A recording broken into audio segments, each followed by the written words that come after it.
Gamora watched this scene from the sidelines, and seeing Nebula's unprecedented expression, she couldn't bring herself to utter a sarcastic remark. "So I guess we're friends now."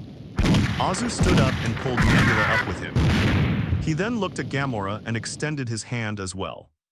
"And you, MS Assassin, although you have a bit of a temper, I can see that you're protecting her. You're a good older sister. Just a little clumsy in expressing yourself." Gamora looked at the hand, hesitated for a moment, and finally grasped it, used leverage to stand up. "My name is Gamora," she said coolly. But there was no longer any hostility in her voice. "It's a pleasure to meet you, Gamora Nebula. My name is Antonista, you can call me Homelander." Azu raised his hand and gestured towards Jessica. "This is my most capable and helpful partner, Jessica Jones." Jessica, who was holding a camera nearby, couldn't help but roll her eyes, her fingers cracking as she clenched them. But she still freed one hand and waved to Nebula and Gamora. "Hey hot alien girls, I'm Jessica, by the way. Don't believe his nonsense says that to all pretty girls." Although she was filled with jealousy, she was even angrier at herself for falling for it. Looking at Azu's seemingly radiant appearance, he couldn't help but curse inwardly. "Damn, why do I even think he looked kind of handsome just now?" Hint, you've gained a special popularity bonus of plus 8,000. From Gamora, hint, you've gained a special popularity bonus of plus 15000. From Nebula, and at this very moment on Earth. The live stream chat was flooded with comments. "Oh my god. The people of our motherland are so kind. Jessica's jealous, hahaha. Oh my god, Homelander is so good. That look, that tone of voice. If he said those things to me, I'd give him my virginity. That Smurfette is so cool, an exoskeleton, I declare. For this very moment, I don't want to be human anymore. I want to be that cyborg. You are unique in this starry sky, God. I want to get that tattooed on my body. This is a true hero. Possessing not only strength, but also a compassionate heart." The sound of gaining popularity points echoed in his mind again. And Azu was in a great mood. Looking at the two female warriors who were originally full of murderous intent, one now had a smile on her face, while the other's eyes darted away. The rocket raccoon behind them was so shocked his jaw almost dropped to the ground. "Wow, freaking!" Rocket nudged Yondu beside him. "Is this Homelander's mouth filled with aphrodisiac dispensers?" "Take note, Rocket." Yondu stroked his chin thoughtfully. "That's called charisma. In some situations, it's far more effective than your gun." Just as the atmosphere was becoming friendly, Azu's expression suddenly changed, and he looked into the depths of the dark cave. The change in expression was extremely natural, shifting from gentle to solemn in an instant. "What's wrong?" Gamora asked alertly. "There's something. Is in there." Azu squinted as if he had seen something terrifying. "Something very bad, follow me." With a flick of his cloak, Azu took the lead and headed towards the cave. The group exchanged bewildered glances, but were also affected by Azu's serious expression, and followed him. The cave was dimly lit, and the further one went in, the stronger the stench of decay became finally. They reached the end of the cave. Jessica turned on the camera's flashlight. Snap. The beam of light illuminated the darkness ahead. Wodfa, everyone gasped at that moment. An endless stream of skeletons. It was a mountain of bones, from small to large, in various shapes and from various races. They were piled up in layers, filling the entire enormous cavern and extending into the dark depths. Those empty eye sockets seemed to tell a story of the horrors they had endured in their lives. "My God," Jessica covered her mouth, almost dropping the camera in her hand. The previously cheerful chat in the live stream room vanished instantly. First came silence, then an explosion of fear and anger. "Oh my God, what is that? Are those skeletons? They're piled up like a mountain, my God. Is that human bone? So many, how many people are there? Is that a child, judging by the size of that skull? Why are there still children? Is this planet hell? A demon, this is a demon, Homelander, kill him. You must kill him." Who are these people? The rocket's voice, unusually devoid of its usual sarcasm, began to tremble. Azu stood in front of the pile of bones. He knew who these people were. These are all Igor's children. These are the offspring that Ego sowed throughout the universe in his search for a successor with the genes of the gods.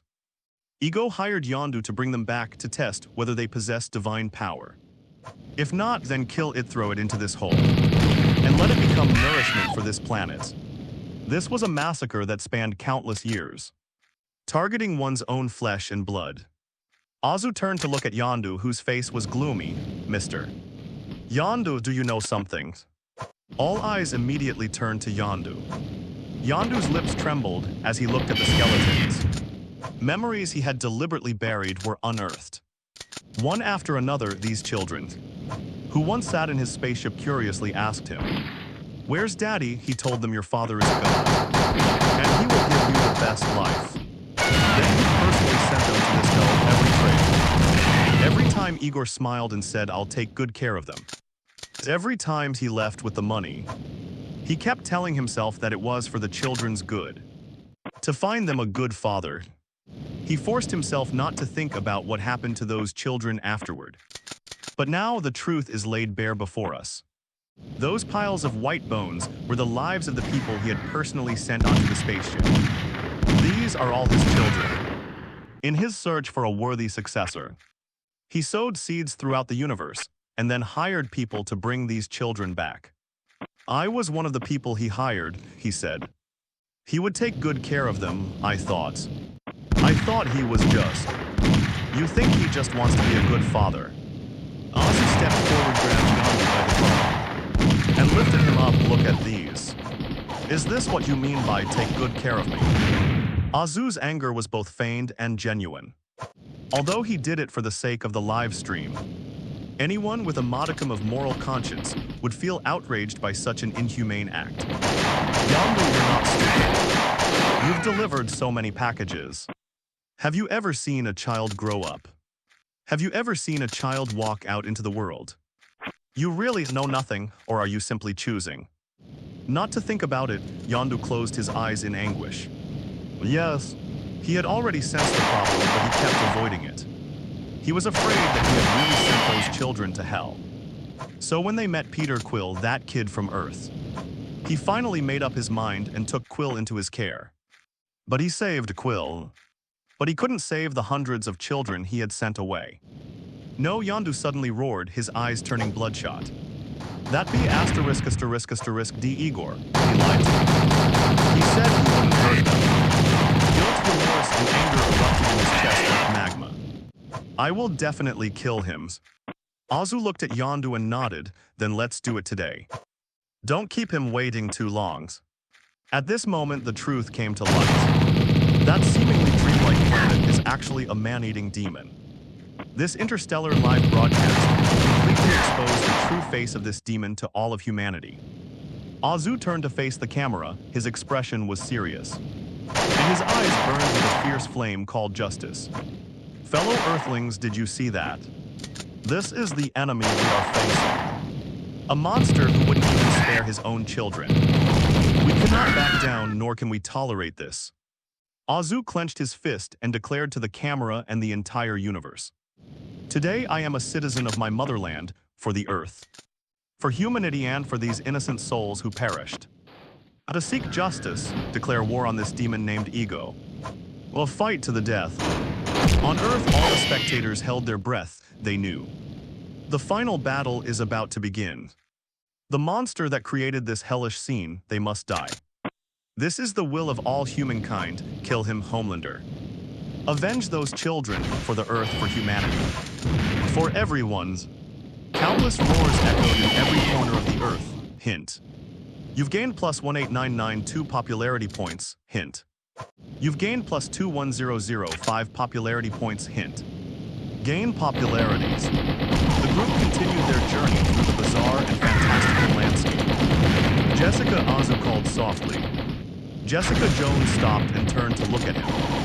What's wrong? Jessica asked, keenly sensing that something was off about Azu's mood. Azu frowned, and a hint of pain and pity appeared on his face at just the right moment. He portrayed the spiritual shock of having Hey everyone, welcome to FanFic Canon. Thanks for hitting play. I'm thrilled to bring this fan-made story to life for you. If you enjoy the ride and want more narrated fanfics, smash, subscribe, and tap the bell so you never miss an episode. And if you want audiobook of a novel of your choice, join my Patreon. Request any title that's freely available online, and I'll produce a full narration just for you. Now, let's dive into today's adventure. just witnessed hell on earth to the fullest extent. You follow Lady Gamora and go first. What just happened? It's left me a little unsettled. I need some time, I'll just follow you from behind. I need to calm myself down. I don't want to lose my mind in anger when I face that demon later. Jessica's gaze softened in the past.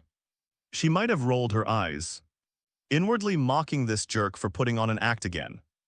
But the scene inside that cave was truly hellish. She walked up to Azza, stretched out her arms, and hugged him tightly. Don't let that stuff get to you, Anthony.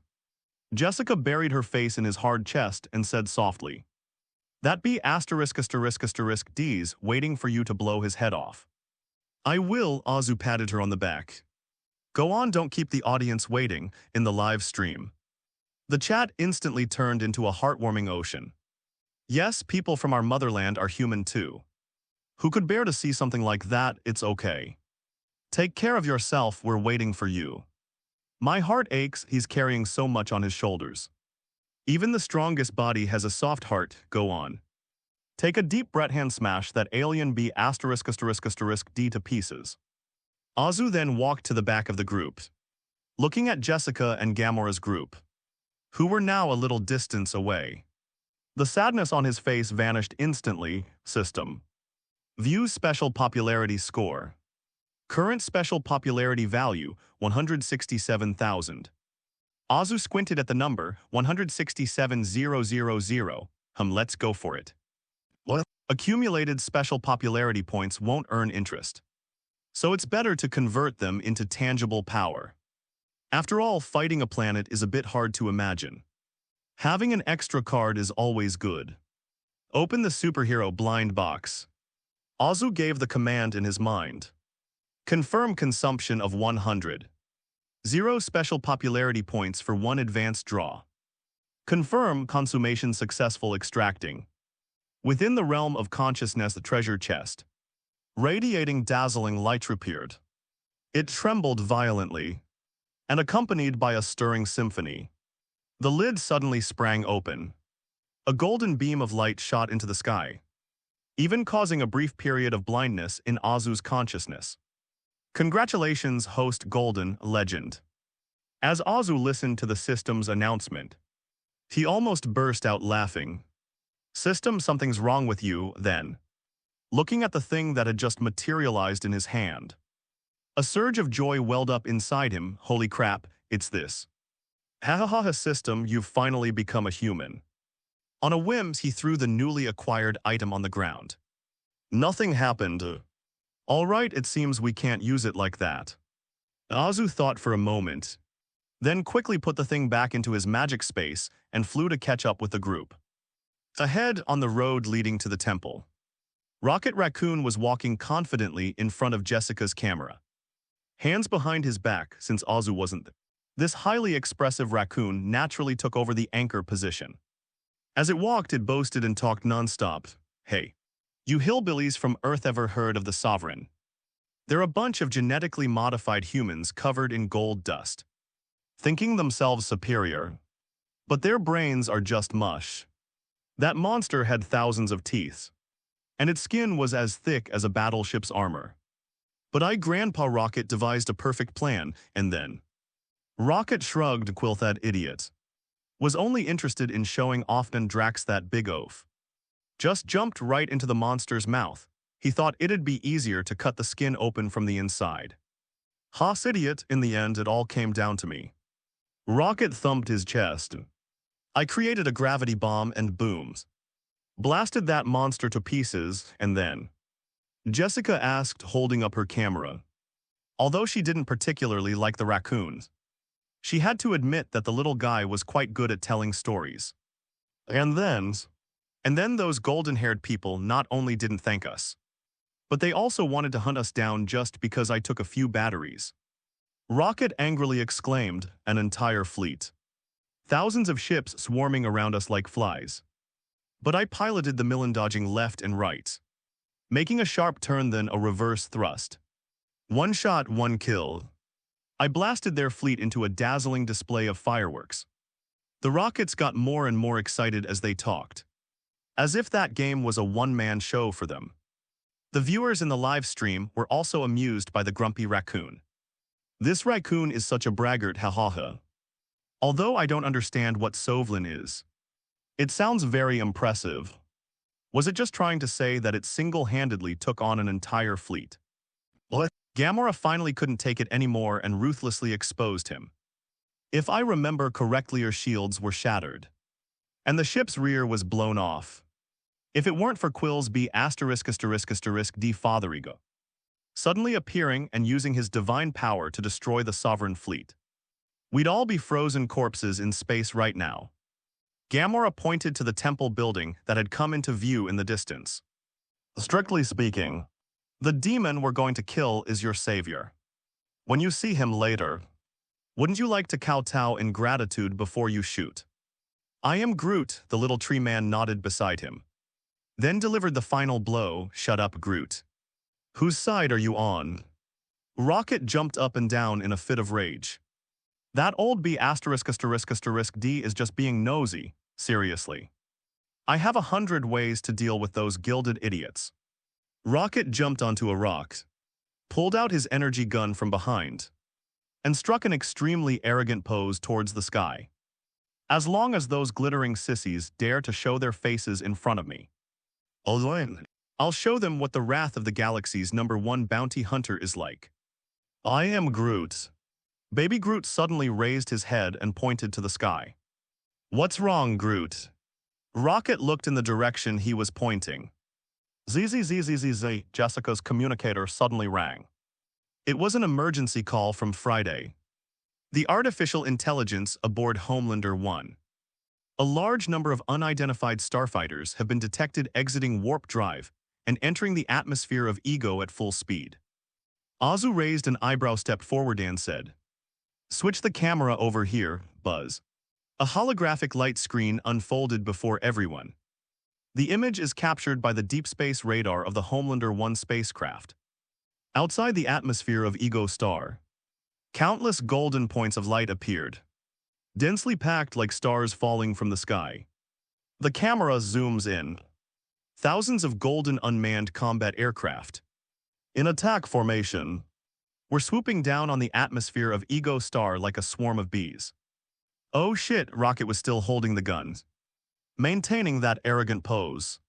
But his expression had frozen. Is this the group of petty, gilded bastards you were talking about, Mr. Rocket? Jessica shoved the camera in Rocket's face. They seem to really miss you. There must be at least 3,000 of those, right? Maybe 4,000. Rocket chuckled dryly, his ears drooping. Aren't they just wasting their time? Is it really worth it for a few batteries? At the same time, inside the Temple of Igor, above the dome, there is a flowing nebula pattern, as if the entire universe is spinning in this room. Ego's human avatar, a handsome old man with a full beard, gently taps Star-Lord Peter Quill's forehead with a finger. Can you feel it, Peter? In Igor's view, this was a father's teaching to his son, and also a divine enlightenment to mortals, this power. It flows in your veins, this is light. This is the essence of life. And you are the only child who inherited my genes and can connect to that light. Quill was in a state of extreme excitement and dazedness. His eyes had turned pure black, and countless star-like points of light shimmered within them. He felt his body expanding, his consciousness extending infinitely. As if he had become a part of this vast universe, I saw it. Quill muttered to himself, his voice so ethereal it didn't sound like his own. Eternals, yes, eternal, we will be everywhere. Your friends, your family. They will all die and turn to dust, and we still exist. This is the difference between gods and mortals. We are far more noble, Quill's expression was conflicted. Gamora's face flashing through his mindas did Yondu. Who had raised him but, Quill murmured softly. You said you loved my mother, oh my little lily. Igor sighed, a look of nostalgia on his face. Yes, Peter. I did love her, her singing, her smile. I even returned to Earth 3 times for this. I know that if I go back a 4th time, I'll never be able to leave her again. I would abandon my mission, so I did what I had to do. But when I put the tumor into her brain, I was really sad. I knew it wasn't a good idea. You killed my mother. The dazed look in Quill's eyes shattered the moment he heard about the tumor. His pupils returned to their original color. Then a raging fire ignited in his eyes. Not being able to hold his mother's hand before she died was a pain that Quill could never overcome. I know this sounds cruel, Peter, Igor said. Still lost in his own logic, but it's for. Smash, smash, smash. His response was a series of ferocious gunshots. Quill suddenly drew his dual pistols from his waist and, pointing them at the benevolent father's face, frantically pulled the trigger. Without hesitation, without wasting words. That was the hatred for killing one's mother. That was the greatest pain of his life. You killed her. Quill roared. The energy blast instantly riddled Ego's human body with holes.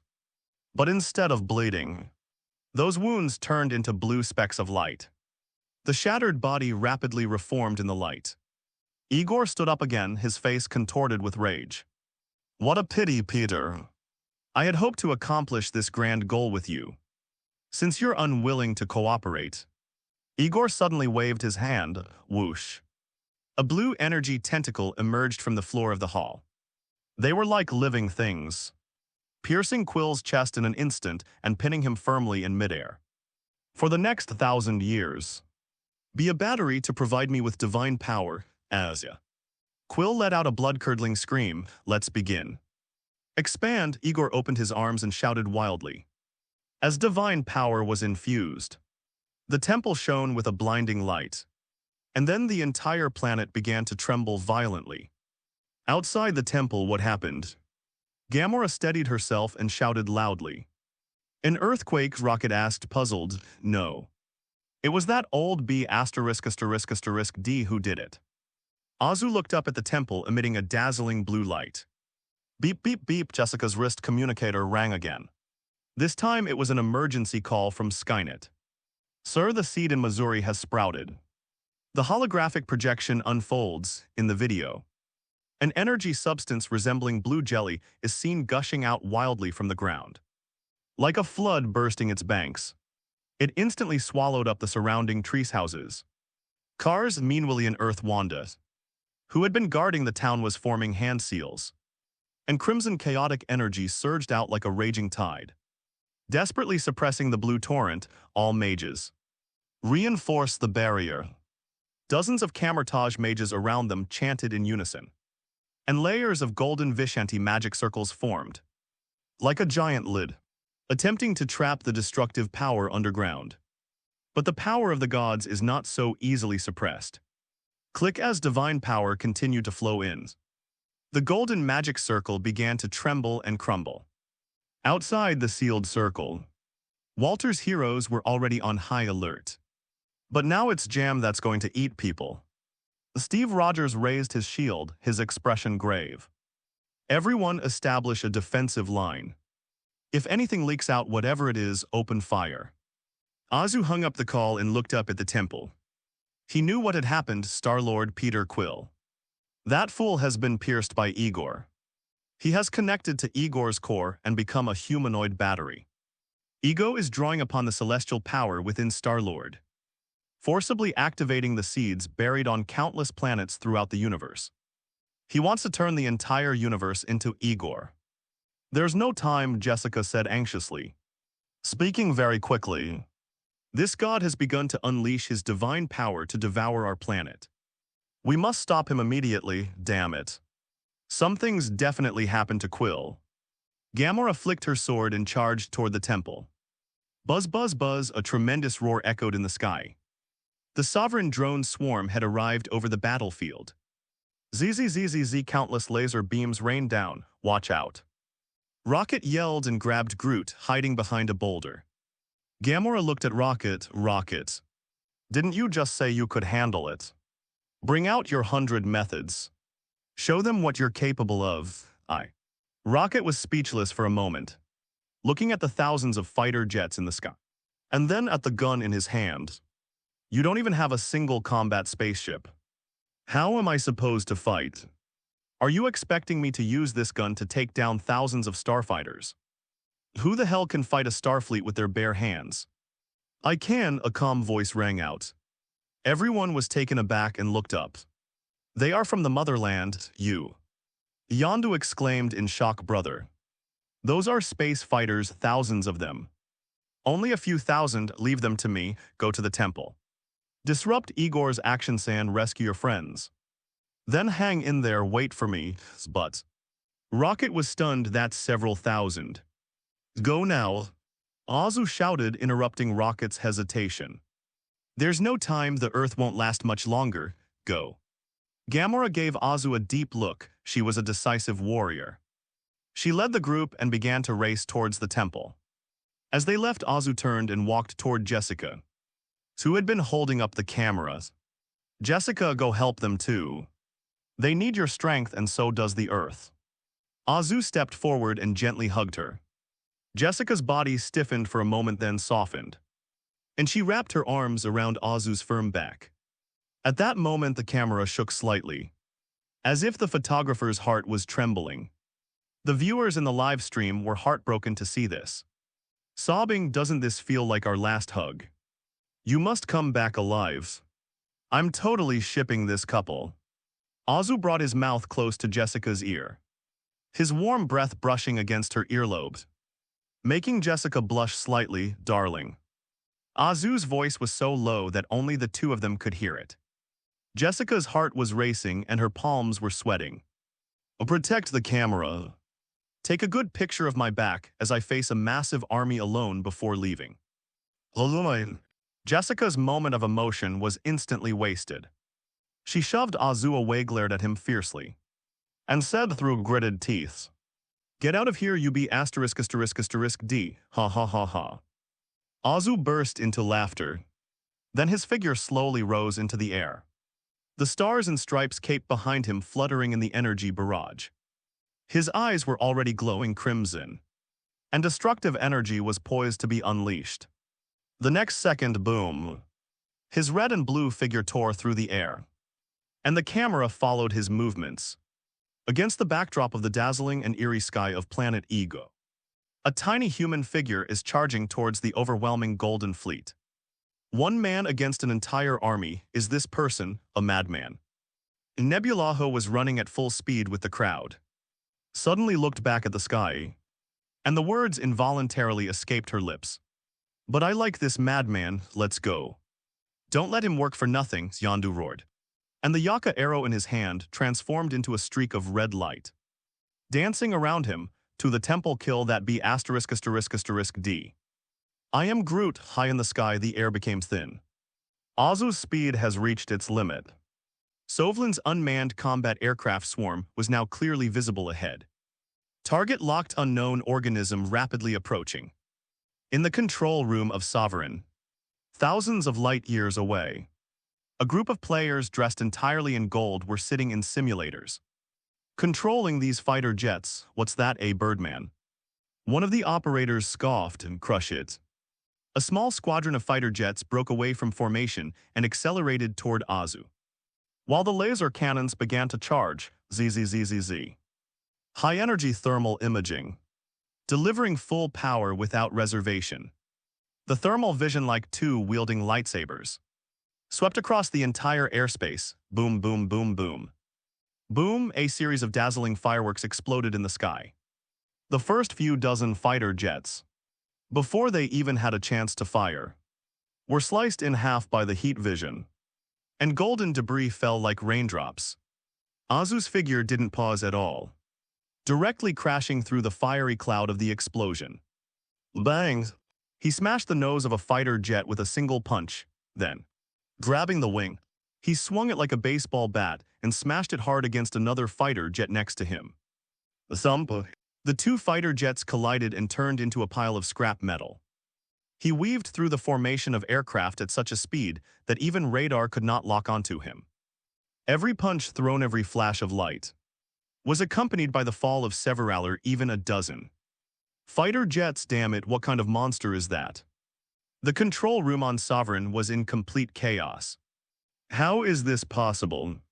Aisha stood up in astonishment from the simulator, cracks appearing on her previously perfect golden face. Why can't our main guns even penetrate his clothes? Focus fire, all units, focus fire, take him down. The remaining thousands of fighter jets adjusted their formation, and countless laser beams intertwined to form an impenetrable fire net, enveloping Azu within it. Is this all you've got? Azu hovered in the air, letting the lasers hit him, trying to use sheer numbers. Sorry, your number. Not even enough for me to take a look. His eyes flashed red and a thick hot gaze burst forth. Then his body suddenly began to spin continuously, and the crimson beam of light, like an infinitely long lightsaber, swept across the air repeatedly 360 degrees, cutting without any blind spots. A golden rain of machinery fell from the sky. Countless fighter jets exploded and crashed almost simultaneously. He landed heavily on top of a fighter jet and opened the canopy with one hand. Azu turned his face toward the camera inside and gave it a friendly smile. He knew Aisha was watching him through these things. Tell your queen, given the opportunity, I will personally go to Sovereignty to discuss with her what constitutes the most primitive form of human communication. On Sovereign, thousands of light years away. Inside the magnificent throne room, Aisha, the golden high priestess of sovereignty, stared intently at the screen. Humanity's most primitive form of communication. Aisha repeated the phrase, her golden fingers unconsciously stroking the armrest. The sovereigns reproduce through genetic cocoons, eliminating all uncontrollable genetic variables in pursuit of ultimate perfection and order. And that man, with his own strength alone, destroyed her entire golden fleet, which she was so proud of. A perfect creature. Aisha's lips parted slightly, her voice trembling with excitement. What was that person's name? Based on intercepted relay signals, they called him Homelander, Homelanders. Aisha murmured the names, a barely perceptible longing in her eyes. High Priest. A subordinate asked cautiously, we still have 2 reconnaissance planes left. Should we withdraw? No. Aisha raised her head, resuming her aloof demeanor. Activate silent stealth mode and follow him. I want to know everything about him. Yes. High in the sky above Ego Star, buzz. The air vibrated slightly as 2 surviving stealth reconnaissance planes silently followed behind Azu. Azu's ears twitched slightly and he smiled to himself. Ignoring the tail behind him, he turned and transformed into a red and blue shooting star, flying towards the temple. Bang, with a loud crash. The heavy doors of the Temple of Ego were kicked open and slammed onto the floor inside the temple, kicking up a cloud of dust. The center of the temple, Igor was basking in the blue divine light with his arms outstretched, eyes closed and a look of pure bliss on his face. Those were the energy essence fed back from countless planets being devoured by the seeds of the gods. Above him, Peter Quill was pinned to the ground in midair in a T shape by a glowing energy tentacle. At this moment, Star-Lord's face was contorted and his eyes rolled back. Clearly enduring immense pain, Quail, Gamora shouted. This shout broke Igor's feeding time. He slowly opened his eyes, looked at the crowd that had barged in, and his face showed an impatient expression, like someone enjoying a delicious meal only to see a fly fly into their plate. I don't recall sending out any party invitations. Igor shook his head, his tone arrogant. Especially you, Yondu. You lowly wretch who would sell your soul for money. How dare you step into the temple? Yondu remained silent. He simply stared intently at Quill, who was pinned to the ground. The Earth boy he raised from childhood, who always caused trouble and gave him headaches, but whom he always treated as his own son at this moment. However, they are being used as batteries, their life force being drained. Inferior. Yondu grinned, revealing a set of uneven, rotten teeth. His coat billowed, the Yaka arrow at his waist slowly rose. Its arrowhead flashing a bloodthirsty red light. Whoosh. A short, sharp whistle, a flash of red light appeared. The Yaka arrows seemed to break free from the constraints of space, drawing clear red trails in the air. It began frantically circling around Igor's body. Puff. Puff, puff, puff, puff. The sounds of rapid piercing blended together. In a fraction of a second it pierced through Igor's chest, abdomen, limbs, and neck hundreds of times. "Well done, blue-skinned daddy," Rocket Raccoon yelled, his energy cannon already fully charged. "Eat my particle feast," and boom. A thick beam of energy slammed directly into Igor's chest, sending his riddled body flying backward. Igor let out a scream as his body became mangled beyond recognition. But he was, after all, a god under the blue light. The pierced wounds writhed and healed rapidly. "Keep going, don't stop," Gamora roared, leaping high into the air like a cheetah. Her sword aimed at Igor's head. Nebula's robotic arm changes shape, followed by a high-voltage pulse.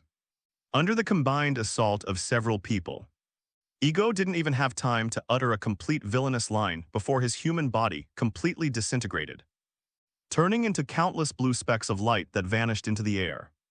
As the avatar dissipated, the tentacles binding Star-Lord also vanished instantly.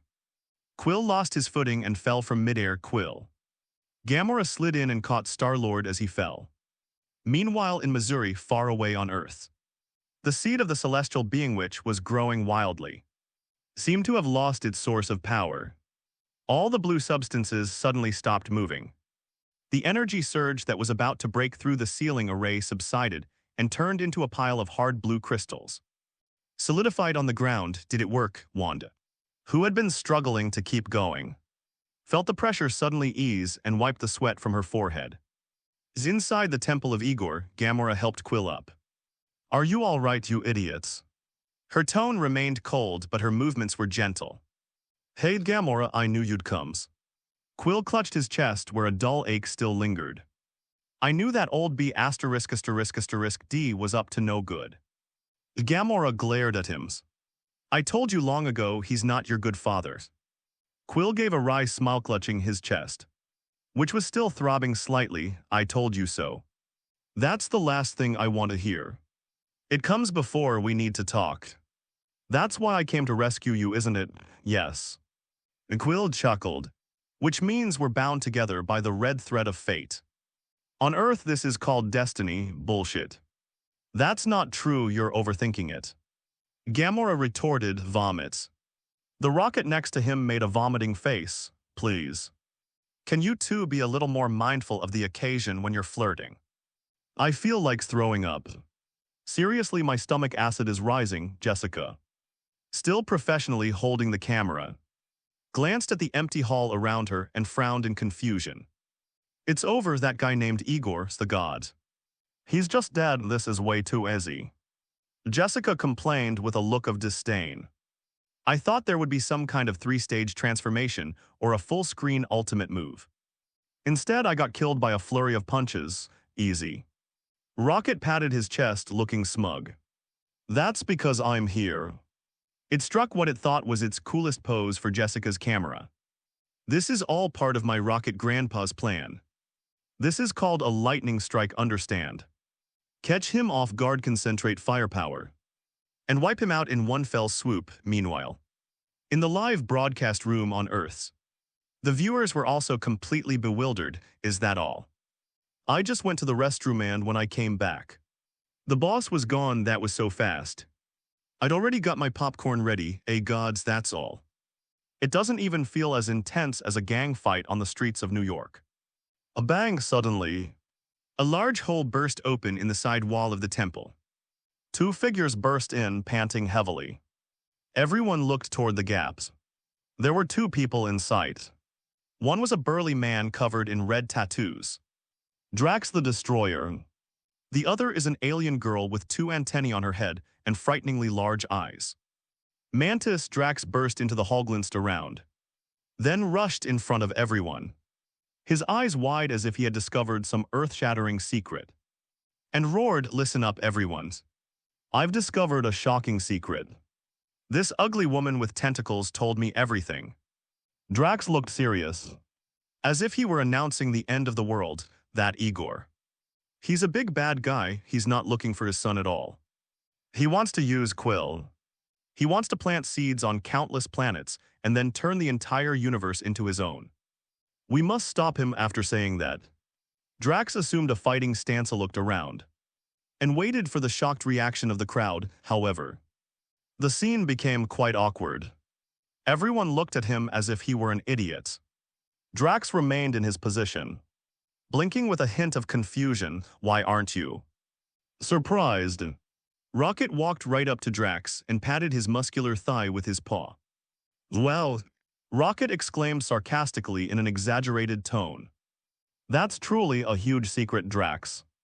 If your brain could work at half the speed you eat, you would have known this 2 days ago."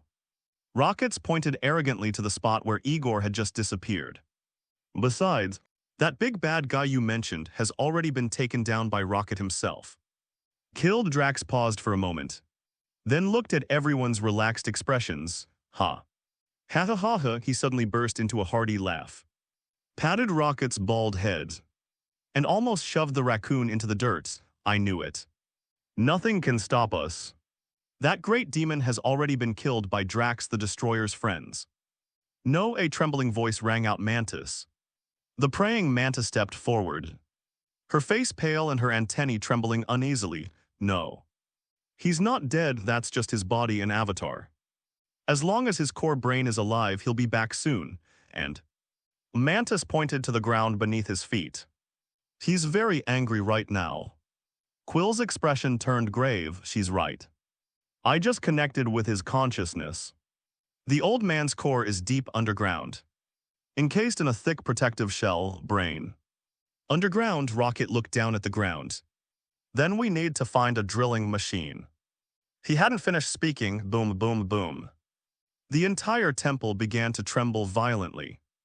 The ground cracked open with countless fissures, and blinding blue light burst forth from the earth. "Watch out," Yondu shouted. Whoosh, whoosh, whoosh. More than a dozen thick blue energy tentacles, like demonic vines from hell, burst forth from the ground. "Run," Gamora shouted, pulling Quill up from the ground and rushing out. But it was too late. In an instant, these blue tentacles intertwined to form a huge cage, completely surrounding the group of people inside. And in the center of the hall, countless blue energy threads began to entangle and weave wildly in the air. First the bones, then the muscle fibers. That's how Igor's body is rebuilding. Without the cover of skin, the exposed muscle resembled a skinned biological specimen. Quill stared at the emerging father and couldn't help but gag. "God, my father is such a disgusting monster. I'd rather believe Yondu is my real father now." The reborn ego ignored Quill and simply stared coldly at Mantis. "Mantis, I raised you from a baby. I gave you the right to live in this universe. Is this how you repay me? Betrayal." Mandy's trembled, tears welling in her eyes. She was terrified of Igor. A fear etched into her very bones made her want to kneel and beg for mercy. But she glanced at Drax beside her and at these people who, though Noisa genuinely cared for each other, she mustered the greatest courage of her life. Raised her head and looked directly at Igor. "No, Igor. It's precisely because I've followed you for so many years that I've witnessed firsthand how many evil deeds you've committed. Those children, those innocent lives on this planet. I've been feeling incredibly guilty. I wake up from nightmares every day." Mantis's voice grew increasingly firm. "Quail and his friends, they are good people. I can't let you hurt them anymore. Even if you try to kill me, I will never help you do evil again, a good person." Igor let out a cold laugh. "In this universe, there are only the strong and the weak, not the good and the bad, since you want to be a good person." Igor suddenly waved his hand. "Then you should die with them." As he moved, the menacing energy tentacles around him immediately launched an attack. Like the tentacles of a giant octopus, they came from all directions, strangling and attacking the crowd. Fire, Rocket roared, and the energy cannon in his hand spat out tongues of fire once more. Gamora and Nebula stood back to back, their swords and daggers flashing like a curtain of light, severing the approaching tentacles one by one. Yondu's whistle was urgent and sharp, and Yaka's arrows drew red death trails in the air, tirelessly piercing through one tentacle after another. Ha ha ha, that's more like it, Drax was extremely excited. He leaped onto a tentacle, plunged his two daggers deep into it, and then raced along the tentacle, slashing a long wound in the process. Jessica Jones tossed the camera to Groot, who was standing nearby. Here you go, sapling. Make sure the photo turns out great, Haya, she roared, displaying astonishing strength after her evolution for the first time. She grabbed a thick energy tentacle, pushed off the ground with her feet, and used her waist to generate power. She actually tore that tentacle off. The battle was exceptionally fierce. Everyone used their unique abilities to successfully block the attack. Ha, is that all you've got? Drax laughed maniacally, hands on his hips. Show me your real skills, you ugly monster. His laughter was particularly jarring on the battlefield. But Igor didn't seem angry about the failed attack. He just stood there quietly watching Drax's performance. Power Ego's voice remained calm. Mortals, you know nothing of power. He slowly raised his hands. Boom, boom, boom, the earth trembled once more. This time it wasn't a dozen tentacles but hundreds, densely packed, blotting out the sky and the sun. The entire interior of the temple seemed to have transformed into an ocean of tentacles. Drax's laughter stopped abruptly. His mouth was agape, as if a pause button had been pressed. Are you satisfied now? Rocket roared at Drax as he changed magazines. Can't you just shut your stinking mouth, you idiot? How was I supposed to know he could conjure up so many? Drax muttered guiltily, be afraid. I still have a trump card. Drax suddenly remembered something. His eyes lit up, and he shouted loudly. He shoved Mantis, who was hiding behind him, forward. Mantis, use your power, let him sleep. Just like you usually do. Mantis hesitated for a moment. I don't know if I can do it. It was always on his own initiative before. You can. Drax placed his hands on Mantis's shoulders, looking at her sincerely with his large, wise eyes. Because I believe in you, the entire audience. Rocket looked at Drax in disbelief, not far away. Igor also looked on with a puzzled expression as the two men loudly plotted in front of him. Are you treating me like I don't exist? Or do you think that simply shouting, I believe in you, will create a miracle?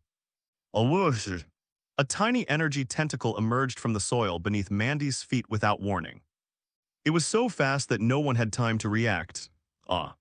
Mantis screamed as a tentacle wrapped around his ankle and swung him around violently. Whoosh bang! She was slammed heavily against a stone wall more than 10 meters away, then slid down softly unconscious. Mantis! Drax exclaimed in alarm, rushing to her aid. But more tentacles surged up, separating them. What a complete idiots!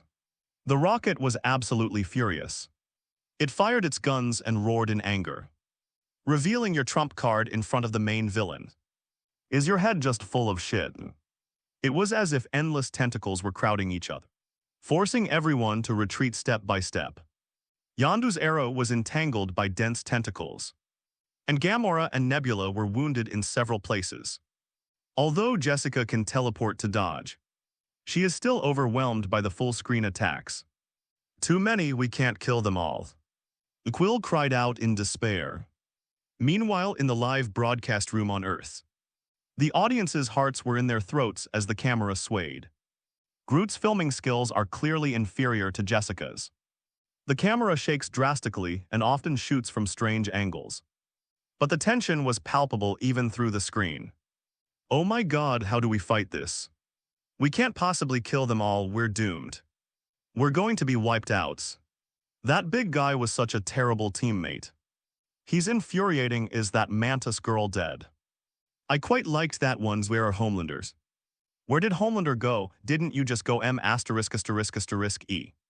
Why aren't you done yet? Hurries. They can't hold on much longer. To everyone else, Igor's energy seemed inexhaustible. One broke off and two more grew back. The group was forced to retreat step by step, and their space to move became smaller and smaller. Yondu's Yaka arrow was blocked by a net woven from several tentacles. Losing its speed advantage, finally it was slapped away, and Yondu himself was buried in the rubble. Apart from Jessica, who possesses teleportation abilities and superhuman strength, who can barely hold on, the rest of the group is gradually being engulfed by the tentacles. And Quill, he was caught again this time, however. More than a dozen thick energy tentacles pierced into his body at the same time. Chest, back, thighs, arms, all parts of the body. Quill let out a heart-wrenching scream. This time, Ego held nothing back.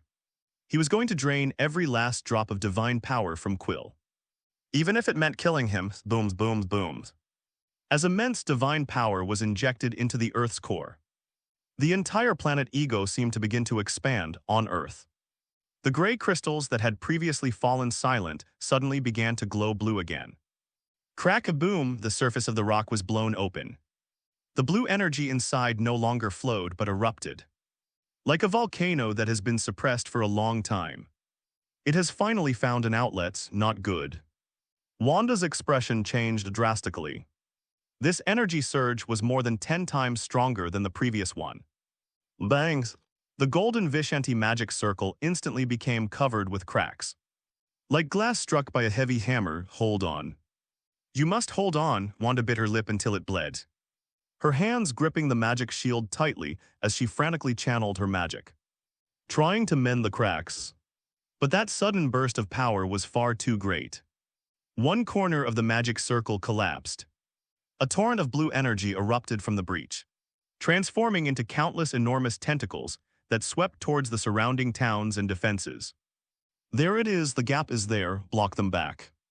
Steve Rogers raised his shield and charged towards a tentacle that was slamming down. Clang! The shield collided with the energy tentacles with a deafening roar. The immense force sent Steve staggering back several steps. But he held on, refusing to fall. Fire, fire. Bucky raised the Piercer Gauss rifle and began spitting fire wildly. A golden red figure streaked across the sky. Watch me. Tony Stark, clad in his brand new Mark 47 armor, unleashed a cluster cannon from his chest, blasting off a massive tentacle. Banner, it's your turn. Call that big guy out. Hulk attack. A furious roar. The Hulk jumped off the transport plane and crashed into the blue energy pile like a cannonball, grabbing the tentacles and tearing them apart frantically. The heroes of Walter displayed astonishing fighting prowess in this life-or-death moment. With their heroic wills, they built a line of flesh and blood at the breach. This scene was broadcast live globally by Skynet and simultaneously shown to screens around the world. Billions of people are watching this arduous battle with tears in their eyes. They saw the Guardians of the Galaxy engulfed by tentacles in the interstellar livestream. They saw the Vought heroes struggling to survive on Earth. The blood at Wanda's mouths. The scratches on the Iron Man armor. The wounds on Captain America's body. These scenes constantly tugged at their hearts. Fear is spreading, but hope is also burning at this moment. Everyone is calling out the same name in their hearts. The man in the stars and stripes cape who promised to protect them. Homelanders, where are you? Come quick, we need you. Save us, save them. The sounds of prayer converged into a sea. Inside the temple of Igor, Gamora screamed as her body was bound by several tentacles and dragged straight into the ground. Gamora, seeing her sister being lifted up by tentacles and about to be dragged underground. Nebula rushed over without hesitation, let her go. Nebula lunged at the tentacles, frantically slashing at them with her broken blade. But soon more tentacles surrounded her, binding her limbs and pulling her with tremendous force. Nebula felt as if her body was being torn apart. Sister. She looked at Gamora, who was also trapped, and a trace of sadness appeared in her eyes. Is it over?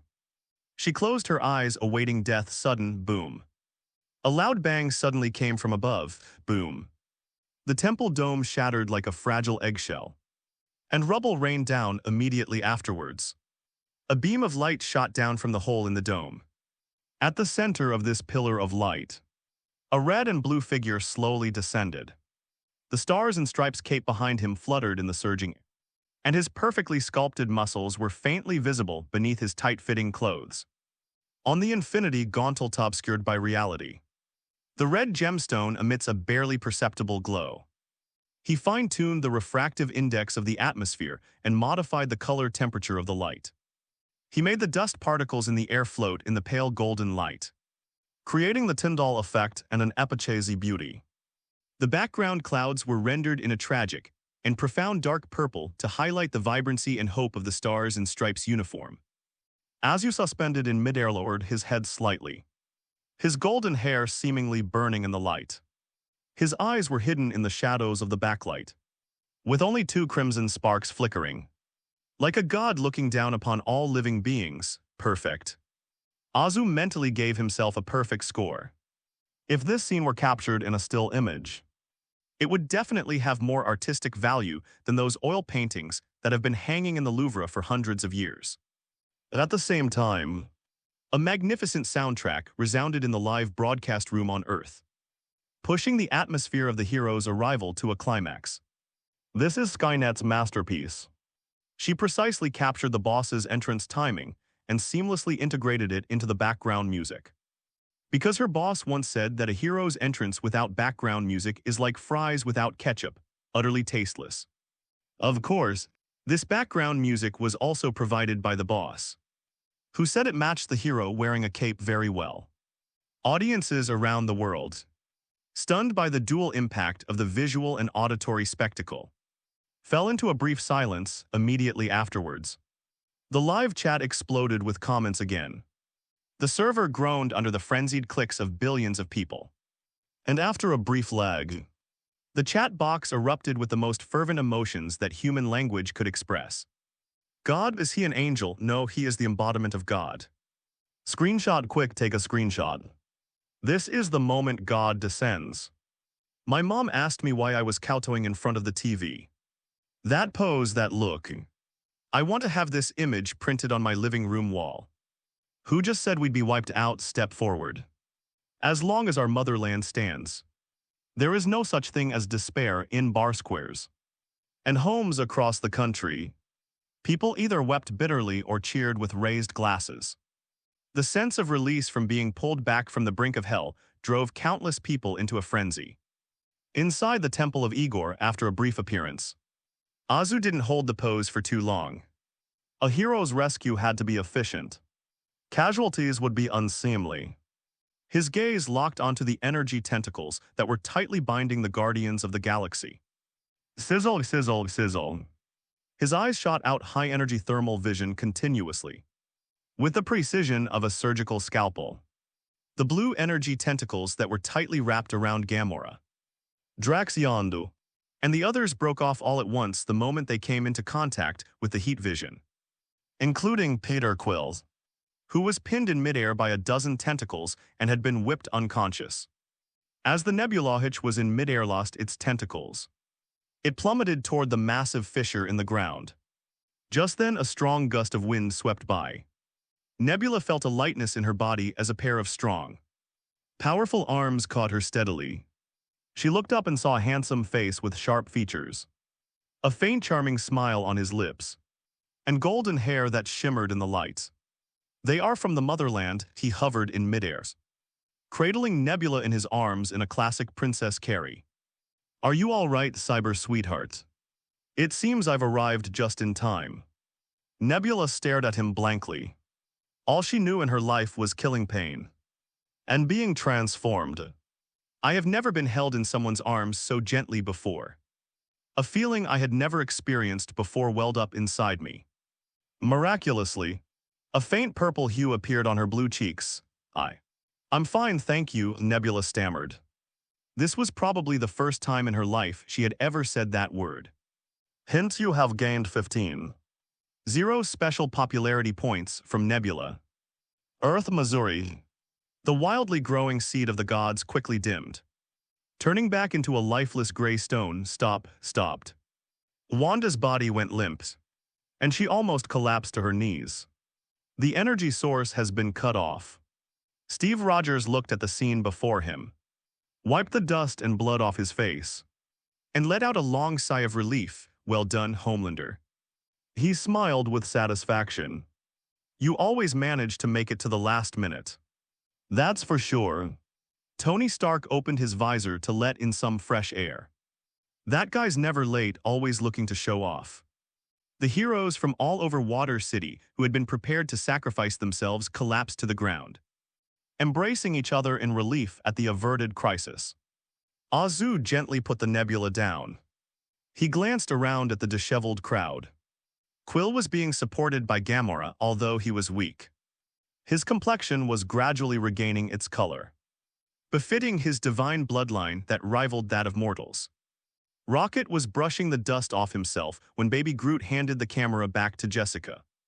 Well done, everyone. Azu put his hands on his hips, his tone approving. You guys gave me a huge surprise, really. Faced with a powerful god, you did not retreat. And you survived. With your mortal bodies, you halted the gods' advance. You are the true heroes. He walked up to Quill and patted him on the shoulder. Especially you, Star-Lord. You proved that even with a jerk dad, a son can still be a hero. Quill managed a weak smile, thanks. But it's not on my bucket list, all right. Azu clapped his hands, interrupting the crowd's escalating emotions. And his expression turned serious. Now listen to me. Your mission is complete, he pointed outside the temple. My spaceship is parked outside. Now take Quill and get out of here immediately. This old guy is now in my hands. What? Gamora frowned. We can't abandon you. This is a war. We're a team. Lave. Drax's eyes widened. No, I'll fight. I'll rip this guy's guts out. It's not that I look down on you, but the battle ahead. Azu paused, his gaze sweeping over the crowd. Is beyond your reach, because in a little while, this place will become a real hell. Although it might sound a bit hurtful, the harsh reality was undeniable. If Azu hadn't arrived in time, they would have been wiped out by that wave of tentacles. He's right, Yondu spat out a mouthful of bloody saliva. He was a seasoned veteran, a master of judging situations. We're just a burden if we stay here. Let's go. Take Quill with us. Drax carried the unconscious Mantis on his back, while Gamora supported the weakened Quill. If you die, I will avenge you, I promise. Nebula gave Azu a deep look, her dark eyes revealing no emotion. Haha, thank you, sweetheart. But I haven't lived enough yet, Azu smiled. Quill, supported by Gamora, approached Azu and said solemnly, Listen, buddy. To completely destroy him, we must find his brain. Quill pointed underground, right down here. Deep within the Earth's core, there's a huge cavern there. And his brain is in there encased in a very thick shell. Azu nodded and patted Quill's arm. Got it, brain, outer shell, blow it up. Sounds like a simple operation. Go onjit on the spaceship. Drink a can of Vought power. And watch how I smash his brains out. Quill nodded and staggered away, supported by Gamora. Everyone began to evacuate from the temple. Only one person remained still. Jessica Jones remained standing in the same spot, still holding the All-Sky Quantum Live streaming device. Jessica, Azu asked, puzzled, I'm not leaving.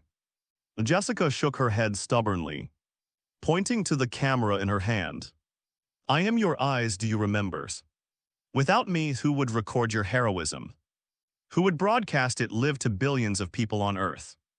I have a holographic spacesuit I can teleport. If things get dangerous, I can run faster than anyone else. You can't get rid of me, Anthony. Just like you can't get rid of that little bee **ch named Wanda. Azu looked at Jessica. He knew that once this woman's stubborn temper flared up, not even 10 oxen could pull her back, however. What she said makes sense, all right. Azu sighed and nodded, you can stay, but... He stretched out his finger and pointed to the sky. Stay away if anything feels wrong. Teleport back to the spaceship immediately. That's an order, you must take good care of yourself. Azu's voice softened slightly. I don't want to lose my best photographer. The words "I don't want to lose" made Jessica's heart tremble. Was he concerned about me or about that damn camera? Jessica opened her mouth, about to say something sentimental like, "I ordered the same leather jacket as Catwoman from Amazon." Enough, an angry roar shattered this tender moment. That was Igor's voice. Igor stood in the center of the hall, his face ashen and his hair standing on end in fury. He looked at the group of people, watching them chat, say goodbye and even flirt in his temple in his land. Oblivious to everyone else, they completely ignored him. This cosmic goat as if he didn't exist. "You filthy lowly vermin," Igor trembled with rage. "Where do you think this is? This is my planet. How dare you ignore me? Did I let you leave? I."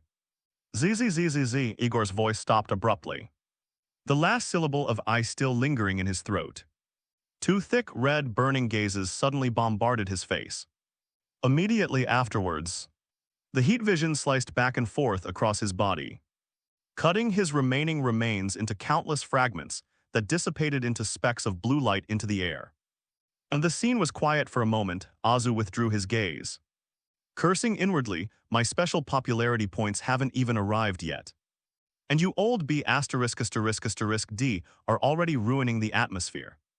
How incredibly rude." He turned to look at Jessica, his gentle smile returning. "Go on, my dear Jessica, Jessica. Livestream viewers, hahaha. People from the motherland are awesome. It has to be you again, Homelander. Villain, I haven't finished yet. Homelander, I don't want to hear it. This feverish gaze cured my obsessive-compulsive disorder. This is so humiliating. He's a god after all, and he was just sliced up like that." Outside the temple, the engines of Homelander 1 were fully warmed up, and blue exhaust plumes shot out. "Hurry. Everyone get up there," Rocket shouted at the hatch, urging everyone to board the ship. After Groot was the last to jump onto the spaceship, the hatch closed quickly. "Take off." Yondu roared from the pilot's seat. The spaceship lifted off and hurtled towards the outer reaches of the planet, just as the spacecraft had risen to within 10 meters of the ground. Booms, booms, booms, boom. The entire planet roared in fury. "Get out of the way." Azu shouted at Jessica, who was still in a daze. Without hesitation, Jessica activated her ability and instantly teleported to a height of 100 meters, where she positioned the camera. Boom, boom, boom. The ground outside the temple suddenly cracked open. 7 or 8 giant rock tentacles, each over 5 meters in diameter and emitting a blue glow, emerged from the ground resembling the legendary Kraken. They twisted and writhed wildly, several tentacles rapidly and forcefully binding the spaceship's hull and wings. "We've been captured." Gamora yelled. "The engine won't move. Cut it off." Quickly, the rocket pushed the control stick frantically. Azu looked at the spaceship that had been pulled back outside the hall, and the red light in his eyes shone again. "Really? They don't know what's good for them." He stomped his feet hard on the ground. Bang. The ground cracked, and his body shot into the sky like a cannonball. In the blink of an eye, they were beneath the spaceship. Zzzzz, a beam of heat shot out, sweeping across the rocky tentacles. Sizzle. The red laser cut into the rock, producing a piercing burning sound. The surface of the rock melted instantly, turning into molten lava. But Azu frowned. He felt that this cut was noticeably less smooth than before. Inside those tentacles flowed a high density of blue divine power, resisting the intense heat of the heat vision and even constantly repairing the wounds that had been cut open. What could have been cut off immediately is now experiencing lag. "It's hardened, then let's increase the intensity." He roared, his eyes flashing red, and he unleashed his full power. Click, click, click. Several huge rock tentacles snapped off instantly. The spaceship freed from its restraints, roared with power, and finally broke free of gravity, soaring into the sky. "Thanks, buddy." Yondu's voice came through the communicator. "Hint, you've gained a special popularity bonus of plus 5,000. From Yondu, you don't. Hint, gained a special popularity bonus of plus 5,000. From Gamora Jean Hubery Ben Titan. Hint, harvest. Watching the spaceship depart safely, The popularity points were also secured.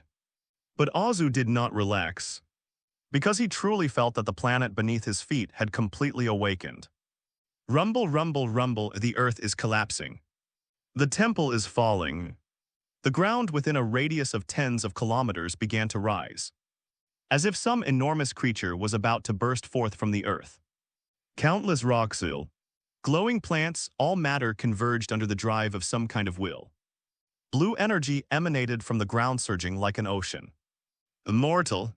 Igor's voice no longer came from one person's mouth, but resonated from all directions from the earth. From the sky and from the air, you destroyed my avatar. You took my child away. You have humiliated me time and time again. Through Jessica's lens, under the horrified gaze of audiences worldwide. 100 meters, 300 meters, 500 meters, 1,000 meters. A towering rock giant rose from the earth. This stone giant had no facial features. Only a huge blue single eye on its head, the core of divine power. It lowered its head and looked at Azu, who was suspended in the air. Compared to that colossal rock giant, Azu was smaller than a mosquito. Only then did Ego truly awaken before. He had merely created an avatar to borrow the power of his main body. And Nauthai's living planet, in order to crush the fleas on its body, has finally revealed its true despairing nature as a god. This is a god. Jessica stared at the colossal, towering figure, nearly dropping her camera. The immense sense of oppression was suffocating for viewers on Earth. Even through a screen, oh my god, how do I play this? My god, what kind of monster is that? It must be thousands of meters tall. This is huge. Godzilla looks like a toy next to it. Homelander looks like a soldier. Azu looked at the giant, his expression turning serious. Now the stone giant's voice boomed like thunder. Are you ready to face the wrath of the gods? With this grand sound, the stone giant swung its massive hand and grabbed a mountain peak. The blue light in its hand flickered as it used divine power to compress matter. The mountain, originally hundreds of meters high, was instantly shrunk into a high-density rock sphere with a diameter of tens of meters under the pressure of divine force. Die! The stone giant hurled the high-density rock ball at Azu like a baseball. Azu sneered, wanting to leap closer and attack at point-blank range. But just as he slightly bent his knees, he suddenly felt his body sink. A terrifying gravitational field locked onto him without warning. What? Azu's expression changed slightly. He felt as if his body had suddenly been burdened with a weight of 100. 0 tons. The surrounding air became incredibly thick, as if an invisible hand was holding him firmly in place. Igor controlled the magnetic field and gravity of this area, creating a force field cage targeting Azu. Very good. That's right, if it's too easy, the audience will get bored. Since we can't avoid it, we'll just have to tough it out. Azu crossed his arms in front of his chest. Bang. The first boulder slammed into him. That's no ordinary stone. That was a high-density substance compressed by Igor's divine power. Bang, bang, bang, then came the second piece. The third piece and the fourth piece. More boulders followed. Every stone that hits Azu will unleash a violent energy explosion. The ever-shining blue divine flames instantly engulfed Azu. Smoke and dust filled the air and gravel flew everywhere. The shockwave from the explosion directly flattened the ground surface within a radius of several kilometers. Jessica had to teleport several times in succession to barely maintain her balance on the edge of the shockwave. But the camera in her hand still stubbornly continued to work. Anthony! Jessica exclaimed in surprise at the sight before her, instinctively rushing over. But reason told her that in that level of combat, she would not only be of no help but also become a burden. Her current task is to record it, to let the people of Earth see all of this. Our Homelanders buried. Move, get out of the way. My God! Is this an attack that any living being can withstand? That kind of explosion. Even an aircraft carrier couldn't withstand one, right? He wouldn't have already. The smoke and dust cleared. Where Azu had originally stood, a huge crater appeared. At the bottom of the pit, Azu crossed his arms above his head. His bodysuit was still shiny and new, but his expression was not relaxed. Although his steely body withstood the damage, the violent shock still made him feel extremely nauseous, his stomach churning as if he had ridden a roller coaster 10,000 times, causing him physical discomfort, still not dead. The stone giant's voice held a hint of surprise. But only a trace, then let's do it 100 more times. Rumble, the earth churned. Countless massive rocks were uprooted by divine power, compressed and deformed in midair, each gleaming with a dangerous blue divine light. Enjoy this funeral. Ego's roar echoed across the entire planet, looks like. I've been knocked out of the second stage. Azu wiped his mouth and looked up at the huge figure that was still kneading stone balls. Instead of fear, it fueled his fighting spirit even more. System team assemble activate, Azu roared in his mind. Detecting nearby team members. Members detected, Homelander, Treasure Girl. Team rally activated, all base attributes boosted. Not enough, Azu's eyes flashed with a sharp light. Activate special skill, Thunder Bond. Connecting bond members. Although those guys weren't there, that's precisely what makes the Thunder Bond skill so powerful once you're bound. You can borrow its power no matter where you are. Link successful, Quicksilver, Peter Ramiximov. Link successful, Deadpool, Wade Wilson. Link successful, Fastball, Robbie Baldwin. The bond has been activated. Host's current state detected. All attribute boost multipliers stacked, for a total increase of 300%. Additional effect, thunderous power activated, boom. Click. The once clear sky over planet Igor suddenly became overcast. This is not a cloud summoned by Igor. It is a celestial anomaly triggered by energy within Azu's body. A tremendous, violent force exploded within Azu's body. Countless thick, blue-white lightning bolts appeared out of thin air and frantically coiled around Azu's body.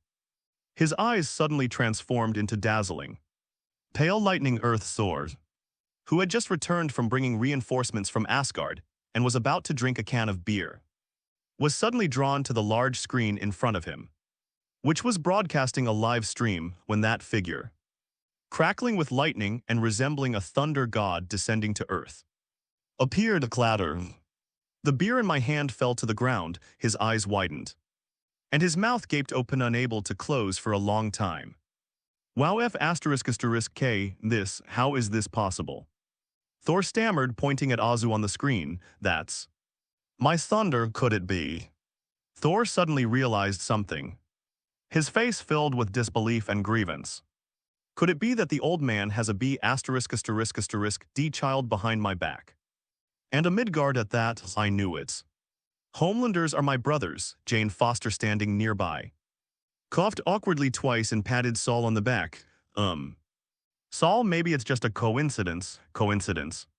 How could this be a coincidence? Thor was filled with grief and indignation. Even I can't unleash such powerful lightning without Mjolnir. How could he inside the live stream room? OMG. Is that lightning? Homelander has super evolved. This is F***G awesome. Thunder plus Homelander, is this a good match? Battlefield on Igor Star. The stone giant Ego clearly also sensed the astonishing energy fluctuations emanating from the ant. The power of Asgard. Ego's voice held a hint of surprise. Even so, it can't save you. The stone giant opened his arms wide, then suddenly clasped them together. Thousands of enormous rocks rained down on Azu like a Leonid meteor shower. The same trick won't work on me, Azu sneered, then bent his knees and assumed a stance of pounding the ground with one hand. Boom! With a deafening explosion, Azu transformed into a giant thunder dragon, roaring as he charged towards the rain of stones. Smash, smash, smash, smash. Those high-density rocks, catalyzed by divine power, were instantly shattered into countless fragments the moment they came into contact with the lightning. The next second, he was already standing in front of the stone giant. The stone giant reacted quickly, slamming a giant hand down with a whooshing sound. System. Load Fist of Bonds. 10,000 special popularity points consumed. Bond Fist fully charged multiplier 2,000%. Azu did not dodge, it chose to meet force with force, using sheer strength to overcome strength, and threw a punch at the enormous palm. Because this way of presenting the effect is the most explosive. While lightning fist, Azu roared, his voice accompanied by the power of thunder, echoing throughout the entire sky. This punch had no fancy techniques, only absolute power and raging thunder. Boom. Fist collides with giant hand. There was no stalemate, no power struggle.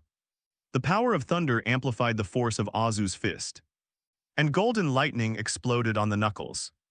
The giant rock hand, imbued with the power of the gods, shattered inch by inch the moment it touched Azu's fist. The force of the fist imbued with the power of thunder. Pebbles flew everywhere like a rain of sand. What?